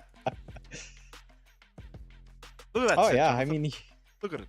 you know, it's a nice set. I voted for the other sets. I'm a bit disappointed they didn't come out. Hopefully they come out in a different wrong pack with sometime in the future. The other sets, you know, what's wrong? Like, what? I don't even remember what the other sets are. I know I voted for them though. I voted for all of them. Still, late smoke out. Not Did you vote quite for the spotted under vision. Did you? I did vote for the Earth Spirit? Spirit. Yes. Okay. Yes, I did vote for it. Because We were sitting next to each other. How could you forget? We were sitting next to each other when we voted for that. We were doing Wallahia. What is? I don't remember. John. Michael Phoenix, OG? your memory. Look at this, John. OG, they're wrapping around the map. Look, this is very interesting. They've gone to the far right side of the map. They've Oh. blocked the ancient camp. So they're trying to slow Collapse down with these stacks to be made, of course. Fair enough. I like the thinking. They haven't blocked the other ancient camp, I do not believe. So the triangle's still available. But the far right side of the map is blocked off now. That's a big one anyway. That's the one that's really easy to reach with your axis, right near your tier 1. The one that you self-stack as a Beastmaster. So that's the key one to block. I like that move from OG. They know the timings that the Beastmaster tends to hit. They deny it off. They don't go for a big fight. Will dodge out on the side of Team Spirit quite nicely. Will be a 3-for-1 start for Team Spirit though, and Timado. Little danger. He's going to go for a fight. He's got the level 1 raises, of course, but here comes Collapse now. On a Seb, he'll go. Does have double balls going as well as the bird. Seb gonna take a bit of damage. Half his HP being removed, but he'll be okay. Mirror will cop a fair bit as well, but he'll also be all right. Of course, we are looking at the mid lane, where you are going to look at BZM and Lal going at it. Jonathan, where does this kind of go, this lane matchup? Because again, I'm yet to see this flow morphling, so I'm very intrigued to see what happens. I think it's not too bad early on. It is still better for Laurel. His nuking damage with Scatter Blast is huge. You cannot underestimate that. It will take maybe level 3, level 4 for BZM to feel like he can trade evenly. But as levels go up, and again, as you manage to play around with his attribute shift, with the flow, with the cooldown reduction, there's a lot of cheeky stuff you can get done there. It's just going to take some levels, and that's where Laurel should be able to dominate. First 2-3 levels should go to Snapfire way. No problem. We'll see what BZM can do afterwards. Top lane, he might be dead. Disruption, though, we'll save for now, but Ari's still wanting the kill. We'll chase him down, but Ari's the one to go down first. Maposhka able to survive. Ari the one to feed first blood over, and well, that'll be a very nice start already for Maposhka. And it is. Gets really clutch save off with the disruption on self. Not quite enough follow-through coming out here from the side of OG. Even down bot, already seeing a few trades coming out onto Seb. Again, dropping very low, trying to disrupt this pull away from the side of Team Spirit. Will not be able to stop, as they are just cutting and getting what they can right now. This is making the lane pretty hellish for Timado. Like, he has some good CS up, but he's not able to just easily access. He's always going to have to farm under tower. Always a chance you miss a couple. It's free farm for Collapse. This does offset that little stacking, because he's getting so much out of these lanes. Nice little pickup from Ari. Is able to now secure Maposhka, so it does get a bit of revenge. Bottom lane charges out onto Seb, and Seb just gets taken out by Collapse. It's Tomato not out of the woods yet either. Collapse will chase him down, but the bird will attack the creeps instead. So Collapse will not bother continuing. But this bottom lane is already being kind of dominated here by Team Spirit. Mirror and Collapse are having a great old time, and well, they don't seem at all worried about that ancient camp being blocked, John, because Mirror hasn't even returned to stack it anyway. It just kind of left it. Yeah, it doesn't matter, because he's in a winning lane anyhow, so you don't need to go back and get that security for yourself. He's just finding all the farm, massive creep waves there. Timado, again, he's been trying to play with these raises, trying to play with that aggression the Marcy can provide. We'll try again. They are being very aggressive now. Collapse bottom lane in huge danger. Charges out onto Tomato, but it's not going to matter. Mirror, can he get lucky with some bashes? He won't even try. Just one hit is all he gives. But a very strong pickup from OG. Diving right past the tier 1 tower, knowing Mirror was not around to help out. They find a very nice target in Collapse. Get some punishment going. Very good patience out from Mira. Just leaves the flag creep for when Collapse is back. So giving his offlane as much as possible. You are seeing a little bit more play up top. There is a little bit more you can get done here for Whisper with how annoying this Brewmaster can be and with how much damage you can pump out if he runs in with Drunken Brawler with a good Cinder Brew setup. So far, Radon is still finding some farm, but it certainly does feel like the offlaners are having a bit of a better time overall than their safe lane compatriots here in game number 2. Taking a look back at that mid lane, you are seeing Laurel pull ahead, but BZM not too far behind. Certainly within manageable reach here for the Morphling. Does have the double Wraith Bands to compensate for all the strength he's always shifting into. So, does have at least that, but Laurel, do you have to respect the early low threat? He doesn't even bother with the cookies here, Mike. Just 2-0-2 on the snap now. Do you know what the itemization's meant to be for like this ebb Morphling? Sorry, rather flow Morphling is what I was meant to say. Like, what items does mid Morphling go for? Honestly, on flow, I haven't seen it enough. I've seen it a couple of times, but never on mid. It's always been like a support Morphling kind of thing in my pubs. Maposhka should be going down here. He doesn't really have any help incoming.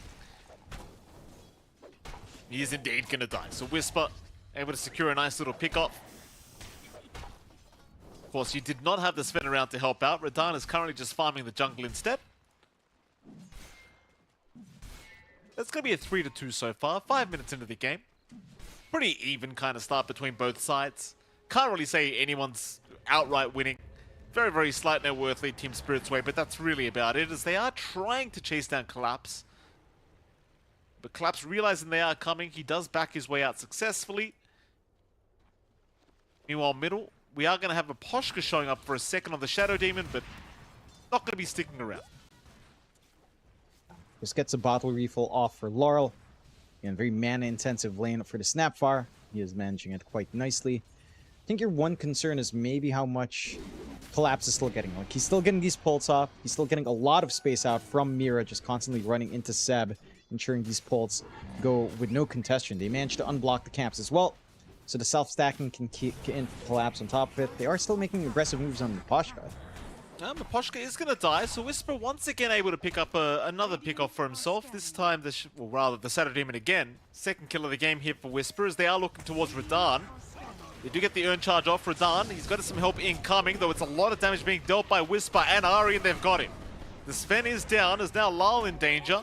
Whisper still wanting to go a little bit more. He does not have level 6 though. Lal gonna pop the kisses, does find Whisper with him. Nice pickup, a Sep was charge up. The chase is on for more. They'd love themselves a Marcy, but Tomato's gonna show up now on the SF, and Mira's the one to go down.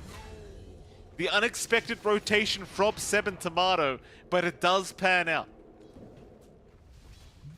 Does go their way. They managed to get some aggression as well onto this top tier 1. They get some good punishment onto Radon and onto good old Mira. And that does, again, provide some good room for OG. We have seen, even in the last game, the early aggression does pan out. And this time they're finding bigger targets. They won't be able to catch Collapse out, which you would really want to find. Seb just a little bit late to coming in with that rebound. And now Collapse as well.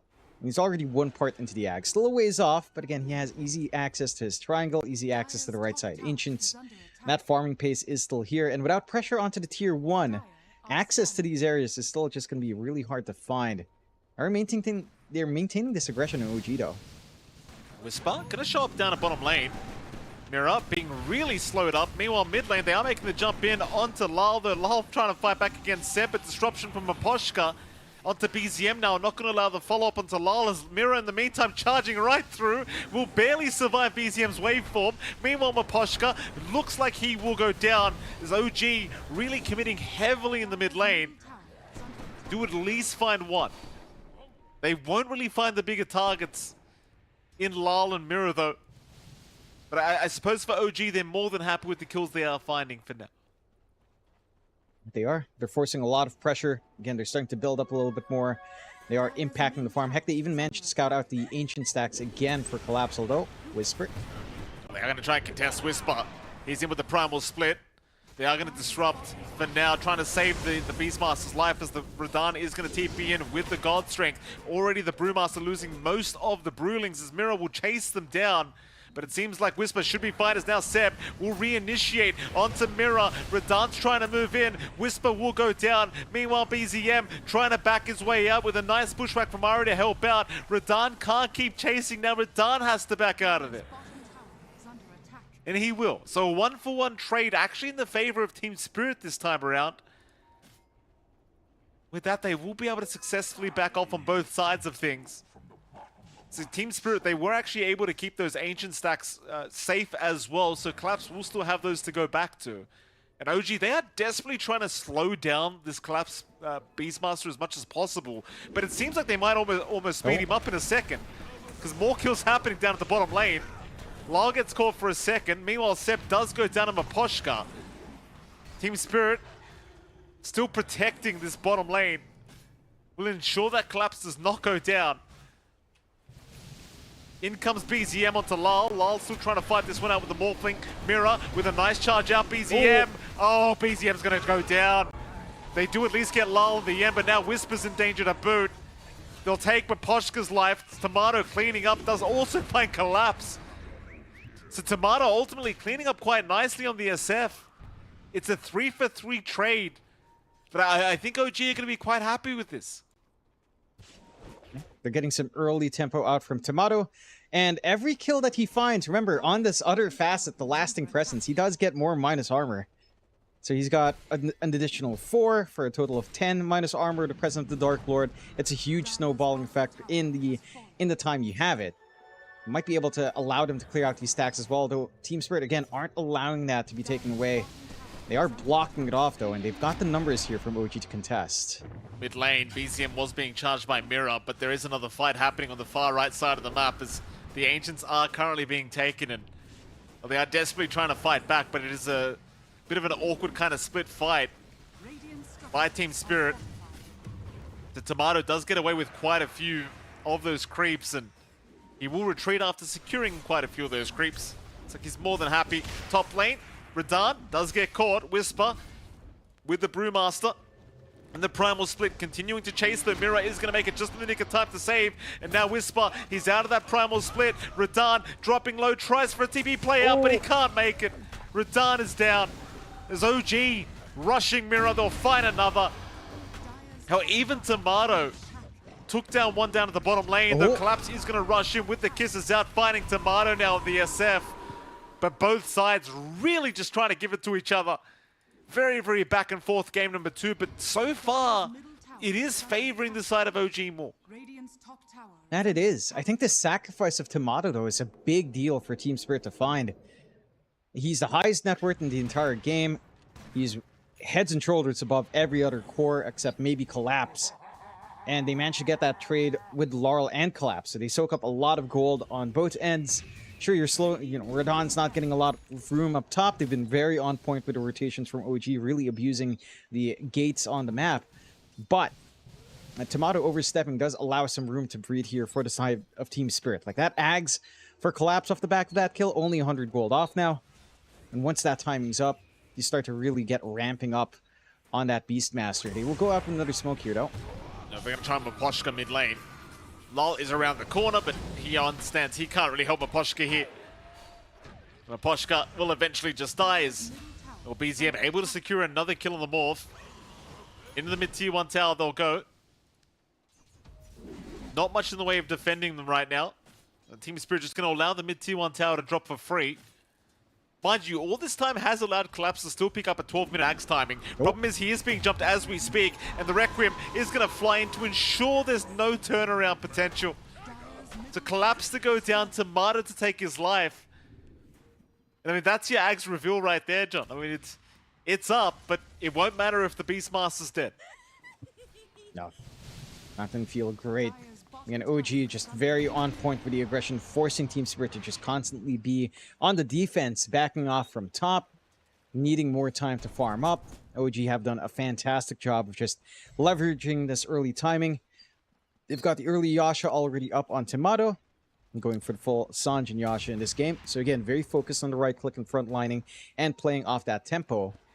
Side of Team Spirit still need so much more time. Like they've got the Echo Saber BKB still lined up here for Radon, still a ways off. All of the stacks going Collapse's way, of course. Means there's not much room for you to find anything else on your other cores. Larl is at level 10, is working onto the Gleipnir to just have some of that control.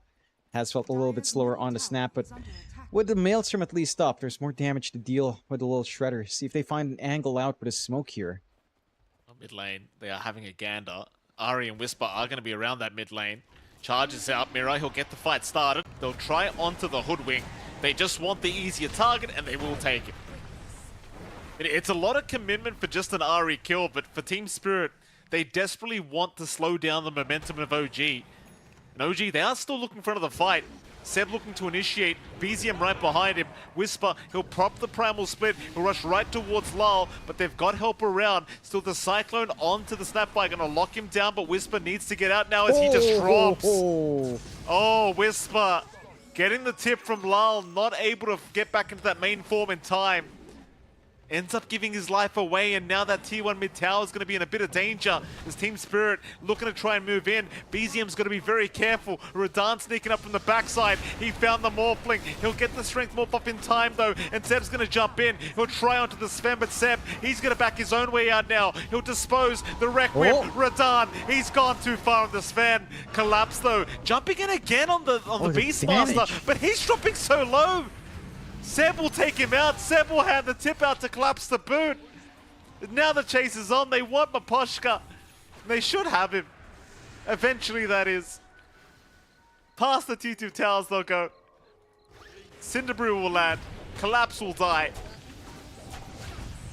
It was a great start to the fight here for Spirit. They took down Whisper. They go for a tier 1 mid tower, but then they end up beating 4 lives back the other way of OG. They punish Whisper's overextension, but they overextend themselves. Radon trying to go really deep for some aggression there. His angling, not respecting these spikes, not respecting that unleash out from Seb. You really don't need that much damage items on Seb once it's on top. Really good synchronization as well with the use of the Requiem coming out there from Tomato. And it just cuts them off. They were in 2 flanks basically on the side of Team Spirit, and Radon was just too far forward for the rest of his team to back him up. And the punishment is severe. 3k lead for OG off the back of that, 20-12. So they're even starting Roshan off the back of this with that lasting presence up. Like, that's a lot of minus armor onto the Roshan. +6, although it does fade now. You do have the damage up, especially with the Unleash not being the longest cooldown for Seb. Anyhow, doesn't take too long to play off the back of that. And again, the damage output of this Marcy, even without items, if she's allowed to focus you, with a present Dark Lord on top, it is a ton of damage if you're not careful. Radon, he only has level 1 Warcry, no shard yet. So that physical output is still meaningful here from the side of OG. Oh, it absolutely is. Because, yeah, Aegis out, Tomato will be able to pick that one up. And immediately they're looking at bottom lane where Radon was hanging about on the Sven. Ari has found himself Mira. Mira will just charge out of there and looks like he's going to be just fine. Top lane, BZM, got to be a little bit careful. Collapse gets the roar off. The kisses are coming in. He did Strength Morph in time, but BZM cannot survive it. Lau will have enough damage. Meanwhile, mid. You do have Tomato and Ari hanging about along with Whisper. They'll infiltrate that dire jungle and they'll take over they'll take the stacks away. Team Spirit will narrowly avoid them. And I wonder how concerned OG are about giving Radon time. Because right now, Radon, like, he's still got no farm. This Sven is still well and truly just nowhere to be seen in the net worth department. But at some stage, this man is going to find some farm. I wonder how concerned OG are about that. As maybe they are very concerned, John, because they've smoked up again. 3 heroes. They'll wrap towards the far left side of the map. They need to do so much more, because they are finding kills. Radon is down, but he's not that far behind the other cores. They're going to find Mira. Mira has no way to charge out. He's already committed, but he will use the Nether Strike. Sharpshooter will be off the mark, but it won't matter too much as Radon now going to jump in. This is looking a little bit awkward here for the Sven, but he's doing it quite confidently here. Radon still trying to fight this one out, but he's just gone. Seb will take him down. A double kill here for the Marcy. Meanwhile, Maposhka, also caught out by BZM, should be dropping. He'll use the Glimmer Cape to try and buy himself a little bit of time, but ultimately they should have him. So he will try for the TP play out, but he will not make it. Another kill to go the way of OG. And I mean, it was a very interesting kind of jump in from our Sven. Like, he's still got no farm. There's no way he can stand his ground and fight yet. No, he's not at that point. And again, you have to respect just how much more you have to play with here on the side of OG as Mira. Even Mira just goes. OG, they're just not stopping. This is the classic kind of OG. Like, once they've got that little bit advantage, they just start to choke you out of the map. And they are certainly not slowing down anytime soon, as Ari at least goes down middle lane to Riyadh, but that's not really the biggest kill at all. No, it's still an important one for Riyadh to find. Again, he is bottom network core. He needs to at least keep parity. And you can see the farm distribution in the graph. He's not that far behind. It's still meaningful, at least 700 gold behind BZM. It's really Tomato running away in this game. Just a hyperactive SF looking for more here. They are going to find out Maposhka far right side of the map, though. Seb was being charged for a moment there by Mira. In fact, Seb could be in danger now as the Nether Strike is going to land, but a nice Requiem, not going to allow the follow-up yet. Tomato saving Seb's life, as Seb's going to jump right back in. Maposhka's down. Seb will survive all of it. Mira will just charge away, seeing all of it. Just screw that. I don't want this fight any longer. My oh my, OG still maintaining a 6k net worth advantage. They move on to the high ground of Team Spirit. Onto the tier 3 towers they'll go. Look at that. That tier 3 tower, it is just not lasting. I mean, it's the synergy. You know, you get the lasting presence, you get more minus armor and presence with the Dark Lord. You hit 15 with presence aura affects buildings, and it's just an insane amount of damage onto those objectives. Like, that's exactly how OG, you know, need to utilize this kind of build-up on the SF, this kind of facet on the SF with lasting presence. And they are hitting their stride. 6k lead. They managed to shut down a lot of the cores on the side of Team Spirit from hitting their own snowballs. Side of Team Spirit now just has to kind of try to gun for the long game. Right? Because as they scale up, your Sven gets stronger. You do catch out Collapse here. They certainly do collapse. A lot of danger. Whisper is going to lock him down, and Collapse just having no game at the moment. Will go down a BZM, who looks like he's rushing the Octarine core now on the Morphling. And bottom lane, Riyadh goes down another time. Tomato able to secure the killers. Now Lal's being chased. Mira will charge him just to save the life of Lal. Tomato's completely uncontestable and uncontrollable on this SF. Back onto the tier 3 tower he'll go. Now with the creep wave on the way, Seb will even pop his own ulti just to take these Raxes out a little bit faster. Ari, he'll look for some lockdown. He'll miss out the bushwhack for BZM. He'll charge in along with Whisper. Mira, he gets caught out by disruption of the by the Shadow Demon and does go down. In fact, it was BZM who caught him. That's one lane of barracks gone already. This Team Spirit, at the very least, will not lose any more yet. There are still tier 2 towers standing in the mid and top lane, so they could not go for any secondary kind of racks. But now it's a 10k advantage OG's way, and this game is just not... It's not getting any better. There's no space here for Riyadh. There's nothing. There's just no room. Tomato's just been running away with this game, and he's been utilizing this huge network advantage so well. Again, 2 stacks on lasting presence. That is minus 13 armor on objectives, or minus 11 armor on the objectives. So much easier to just melt through. And they just keep going. You know, it lasts for such a long time as well. That bonus lasting 70 seconds off of each kill. More than enough time to just go for objectives or just speed up your own farm. The pacing from OG, just a little bit too much right now for Team Spirit to play into. And they need to stall for so much longer. Full Octarine up now for BZM. With flow, with cooldown reduction, when you shift full strength gain, it's kind of ridiculous what you can do with that. Well, let me tell you. Can be a little bit wild what a Morphling can do up front with how much chain stuns can fly in there. For Team Spirit, they're starting to get progress onto these BKBs. You've got a BKB for Collapse coming in. You've got Riyadh with a disassembly into his own BKB into the Harpoon.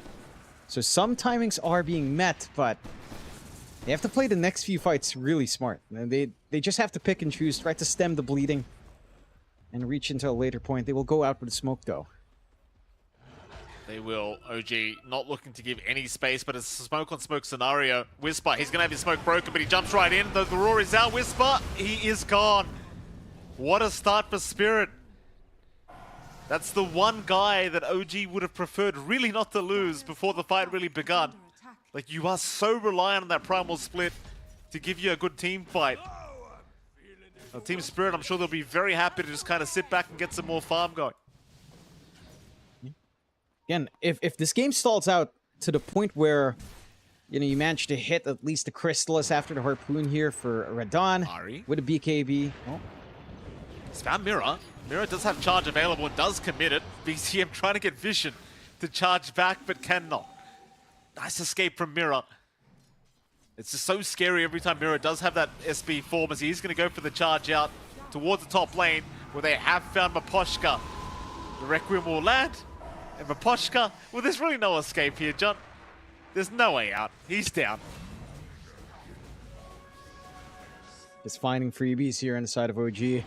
Again, Team Spirit Lal. just have to dodge. If it's a sports dying, it's fine. Lal's a big target, though. The Gleipnir is going to lock BZM down. BZM, has he gone too far? No, he is not. He's fine. He'll charge back in onto Mira, but cancels.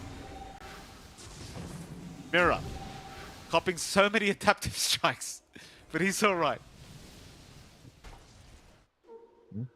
The spam ability of it is just kind of ridiculous when you get that ratio going. It can be a little bit wild with a Morphling. 10k lead still holding for OG. Again, they've got complete control of the map. They're threatening everywhere. They don't have the best vision in the northern jungle at the very least, so there is some room for Radon, but it's not a very safe zone for him either. We'll try with another smoke here in Team Spirit. Oh, Mira, he was charging, but decides better of it, cancels it off. Still chasing them down. They're trying to find anyone from OG, and they could find Whisper. Collapse? No, they ignore him. They want Tomato. They'd love an SF kill, but Seb, he's on the high ground. Just look at this Marcy. What a position to be in. Seb's already ready on the high ground. He'll break the smoke, and now Mira's been caught out. Mira's down. Maposhka's not out of the woods yet either. Maposhka will drop. Lal. Oh, he's actually going to make it. He's fine. Even mid lane Radon being charged down. Gleipnir will lock him up. BKB has been popped in time. And Radon will be able to escape, but the charge is out. BZM's not done yet. He'll eventually leave him alone, but now the tier 3 tower in trouble. The aggression just doesn't end from OG. No. Again, this is where the lineup shines. Objectives just melt. They've got Lasting Presence, plus -4 armor, -11. The objectives does not take too long to melt. Every single time they find two, they just go for these objectives, and it really just takes no time at all for OG. 15k lead going their way. Team Spirit still needing so much more. And you've got the Harpoon on Radon. That's something, and a BKB up and Collapse. They need to connect all of that together. They'll try again with the smoke, but that was under vision this time around. It certainly was. There's going to be a bit of an awkward kind of initiation here for Team Spirit. The smoke is very, very obvious here for OG. Spirit still wrapping around through the top tree line. OG is still very patiently waiting on the southern side of that top lane. Whisper trying to break this smoke, or at least scout out somebody with this Storm Spirit. Not going to find anything yet. Top tower is under attack. Dire are scanning. OG's still very, very patiently waiting as Team Spirit. They're going to try and rush Roshan. This could be a very awkward Roshan timing. If OG realize it's happening, they'd love to make the jump in, but it seems like they have no idea. This Roshan's just going their way for free. Underneath the noses of OG, they'll get away with it, and the immediate TP's out. Whisper, how many can you cancel? It's only Maposhka left. Tomato will hand over the tip to Radon. And Team Spirit, they somehow get away with Roshan. That is insane. OG saw the smoke. OG hugs the tree line. They expect them to take long to wrap in the area, look for the fight first. But Team Spirit just goes for the objective. They've got a little bit of a safety net. Secondary life on Radon might not be the most amazing, especially if he pops God Strength in the first life. At least has, again, a little bit of security for himself now. Cheese up and Collapse does allow a lot more play as well for the Beastmaster. And you really didn't lose much for it. I mean, yeah, Miposhka dying at this point is just nothing. He's 313-7 all the way. I mean, he has more form than Mira, but mainly down from stacking, maybe clearing out these waves. Not the biggest, not a big deal at all for Team Spirit. OG, though, still going for the tier 2s. We'll find top in exchange.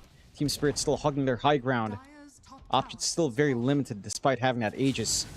Really just about stalling for time. And OG still, despite not having that secondary life, still in control of the game. Satanic for Tomato, not too far off. Into the butterfly afterwards. Again, just going all in on the physical output of the SF. We are going to get a Lotus Orb up on BZM.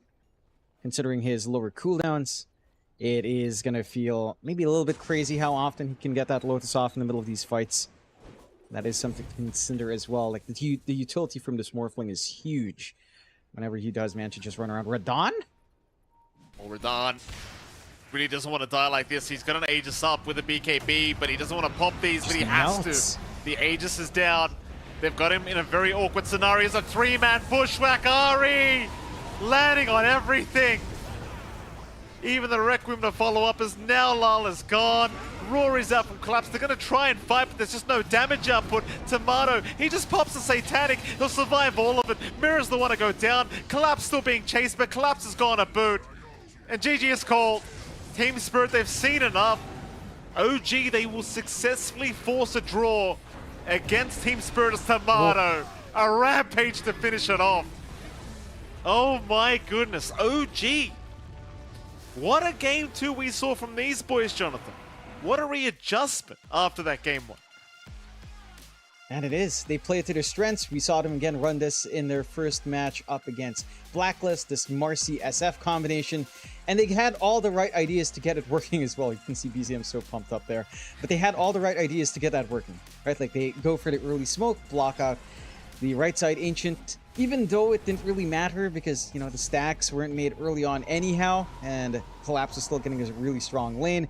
They had the right idea. They focused in on this Beastmaster. Sure, he was still top net worth, but Tomato was so far ahead of everyone else. Like, this SF was just in complete control of the game. He knew he had a lot of early presence with the Marcy sidekick being maxed out there by Seb. He knew he had just so much frontline presence and not much to be scared of. I think that's the big thing for the side of Team Spirit. Their lineup also kind of shines in single target pickoffs, but they were much more cooldown reliant than you were on OG, where you just need to run in, get a rebound off, get sidekick off onto Tomato, and nothing else mattered. You had all the presence needed from that point, whereas for Team Spirit, they needed to play with Roar, with a Kisses, or a charge with Kisses. They relied on just longer cooldowns, and there's no concern for OG. They did miss out on a pretty big rush, as we're seeing in our highlights here, Mike. But it didn't even matter in the end. Radon just trying to dip outside for farm into 3 heroes, and it's just over. That's it. No, it absolutely was. Just no two ways about it. I mean, both games just so one-sided, but this style of draft from OG, I mean, I know you pointed it out during the draft stage of game 2, but the SF Marcy combination, it does feel pretty damn busted. But like, in the right hands, if OG just choke you out of the map like that, it's just unbelievable how much they can get done. And well, you see, I mean, OG looking very happy after that game number 2. Again, that does kind of force them into a tie 1-1, and it is a best of 2 series, John, so we don't get any kind of decider for the series. But my God, I mean, just this combination, it's just kind of like the break glass if there's an emergency, right? Like, if we lose game 1, Marcy SF, we'll be fine. Yeah, it does feel like. And again, OG knows the limits of that combination to play it very well. It looked a lot. They looked much more confident in this kind of draft as well in comparison to game 1. And they do manage to get it working. Of course, our PlayStation Tournament's MVP is Tomato. Did so much work in this game. His timings and his understanding of what to do with that SF with a lasting presence, which we never see any other pro pick but Tomato. And it just did short work. Again, it just provided that early tempo, that snowballing effect with these kills, with the minus armor you have, translating that into objectives when he hit 15. It just near perfection coming out from Tomato this game. Yeah, I mean, it absolutely was. Tomato really just pulling off a fantastic performance, and that one death, I mean, obviously just never really mattered anyway. Tomato just doing what he needed to do for his squad, and And props to OG. I mean, I honestly thought this was going to be a pretty one-sided affair, especially considering they were up against Team Spirit. But we do see a 1-1 draw to end things off, and it does seem like OG they've got some decent strategies ready, John, here for the Riyadh Masters. That's for sure. I can't wait to see what else they have apart from this Marcy and SF combination that they have been running in this game too. But I'm sure they've got a little bit more up their sleeves, Jonathan, knowing OG. You know, it's not just going to be that one combo. That's for sure. For sure. And it's going to be exciting to see, again, what else they develop down the line and what Team Spirit will also try to readjust. And they get a very convincing 2-0. Maybe game one is a little bit tighter, very tight up against Falcons. But coming into OG, you know, a team that has been a little bit more hit and miss, certainly not to the same success this year as Falcons have found, and them managing to take a game off with a draft that's, again, fairly straightforward from Team Spirit. Going into it, I felt like they had the tools. Maybe the mid Snapfire was a little bit more of a gambit, you know. It's a little bit rougher, as we will see our MVP replays now as well, just how much work Tomato did. Again, like, the fact that he was taking these fights early with literally nothing but his massive madness even, it just shows the confidence for him to play with his team, to the strengths of, again, this combination with a Marcy. No, he's playing just fantastically, and I mean, it's one of the things that you're going to be certainly worried about if you are up against this OG side. Maybe it is just worth respect banning out this SF Marcy. It is maybe proving to be a little bit too much. So I'm not 100% sure. As it just seems like it's a bit too strong here from this side, and it may be worth the respect ban. I mean, I'd probably be doing it if it was me, John. Yeah, I wouldn't fault teams to start looking at that and taking it out now. Oh, I do believe we have an interview ready with the man himself. Mr. Seb is on the line, so let's throw over that interview, Jonathan. Let's see what the man has to say. Hopefully now. And there we go. Mr. Seb, congratulations on your Game 2 victory. So how the hell are you feeling? Feeling good. Feeling happy that we were able to draw the series. I think we were a bit sad after Game 1, but, you know, we bounced back, so happy. Seb, do you mind if I ask, what went wrong in Game 1? Yeah, we're not actually sure ourselves, to be honest. As in, it felt the game felt harder to play than usual for us. So I think we have some replay analysis to do.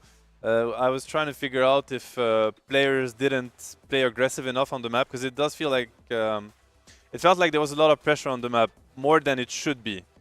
And sometimes, yeah, I think this is one of the few times where I'm actually not sure whether it was misplay or mistheory. So we have some work to do tonight. You talk about the aggression from Game 1. Like, Game 2, you guys were unbelievably aggressive. Did you kind of just tell the team, like, listen, guys, we can't let them do that to us again. We're going to be the guys that run over them first?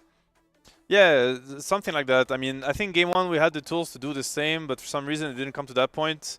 Honestly, they're a very strong team. I think they fought back pretty well. Even in Game 2, I don't know how it felt watching it, but at some moments were pretty tense, and it could have went both ways. But I mean, we're comfortable with aggression. We're comfortable with our potential as soon as the game starts, and we're also comfortable scaling. So, but that game we had enough openings to just keep snowballing, I guess. Go on, John. All right, Seb, I want to ask, you know, coming in, you guys didn't have to play play-ins. Do you feel like you guys had very different ideas to what we saw from the play-ins? Because it does feel like there's a little bit of newer ideas coming in from the teams that are coming in straight to groups here. Yeah, definitely. I think the teams that came to this group stage compared to the play-in teams have completely different views on the meta. You know, we were playing scrims against each other's back in Europe or wherever, and they were playing play-ins here at the same time. Yeah, 100%. The meta is quite different. Right, and I'm curious, going forward, is there any team you really want to dig into to face off against in this group stage? Any sort of friendly rivalries, I suppose, on hand for you here? Friendly rivalry. I had an answer until you said that. No, I'm kidding. I mean, unfriendly. Unfriendly, all of them. No, I'm just kidding. No, I think all the teams here, especially in Group A, I think Group A is like very stacked from what I've seen in scrims and in general from the teams. So every team is like capable of topping the group, which is quite scary to think about.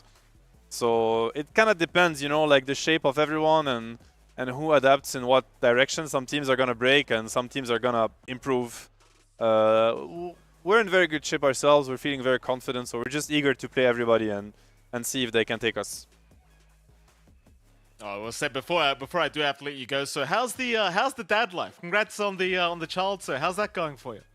I mean, it's amazing. It's a baby that doesn't bother me about runes and last hits and denies. You know, it's the best baby I've had so far. So I mean, I like that baby more than the others.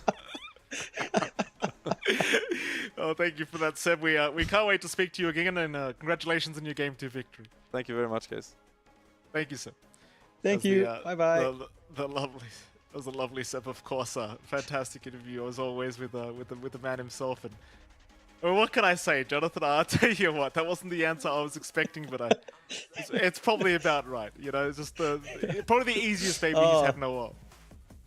Oh, you know, Seb's gonna have to wait till he or she can start playing Dota like your own kid, Mikey, as we can take a look at the standings so far. Again, this is our last series of the day on this stream, and that standing for OG does drag them up. They've taken 2 drawn series. For the side of Team Spirit, they've got 1 full win and 1 drawn series, so still in a very good position, standing up there with Heroic, and so far Aurora and LGD as well, hanging up there.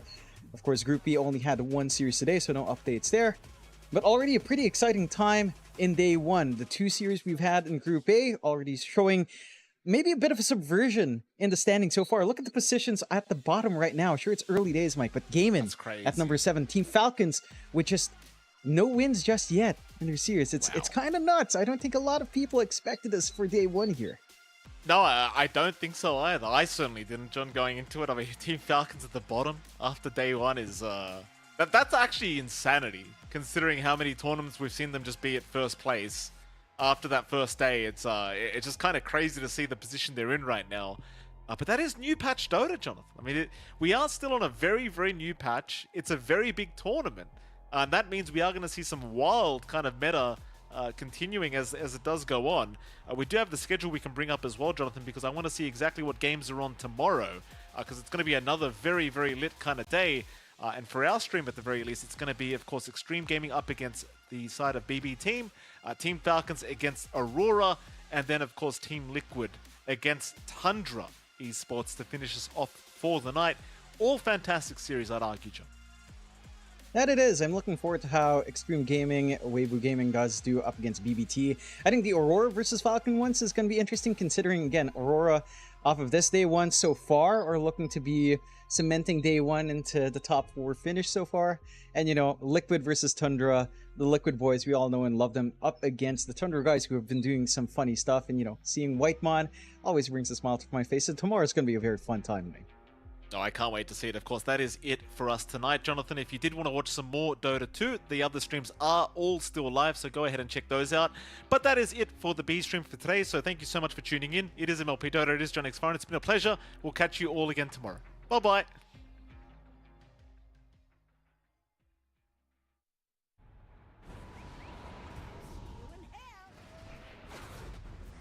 Well, thank you. We'll see you then.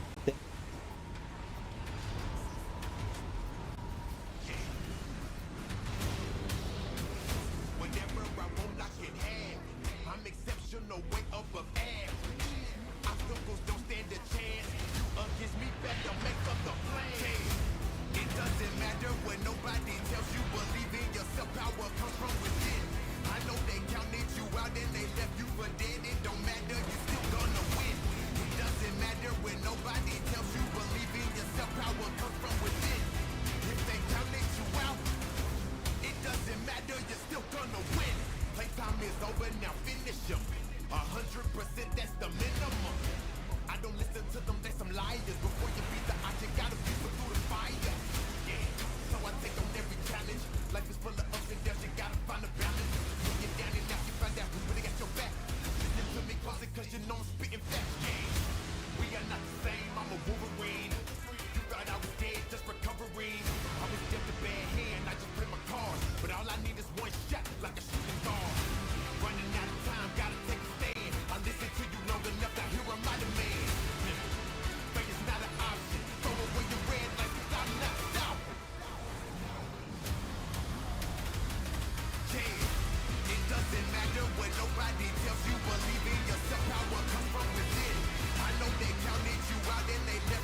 when nobody tells you believe in yourself. Power comes from within.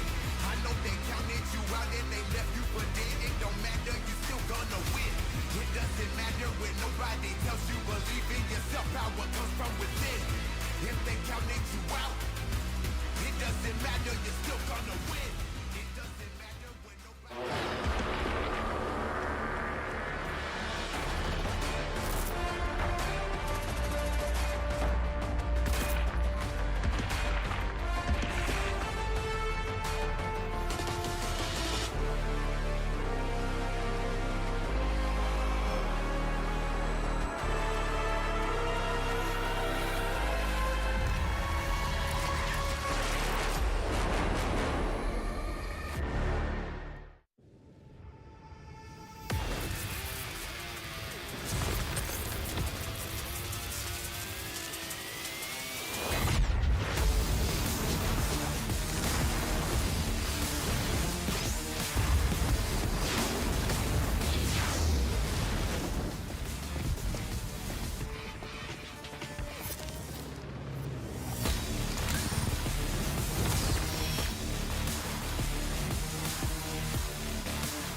Honor 200 series, the best portrait phone AI empowered. Studio level, AI portrait camera, 3 hardcore portrait modes. Color, vibrant and classic to capture portraits that truly stand out. AI empowered magic portal. Snapdragon 8S Gen 3 AI chipset. 5,200 milliampere per hour's silicon carbon battery, 100 watt, Honor Supercharge. This is Honor 200 series.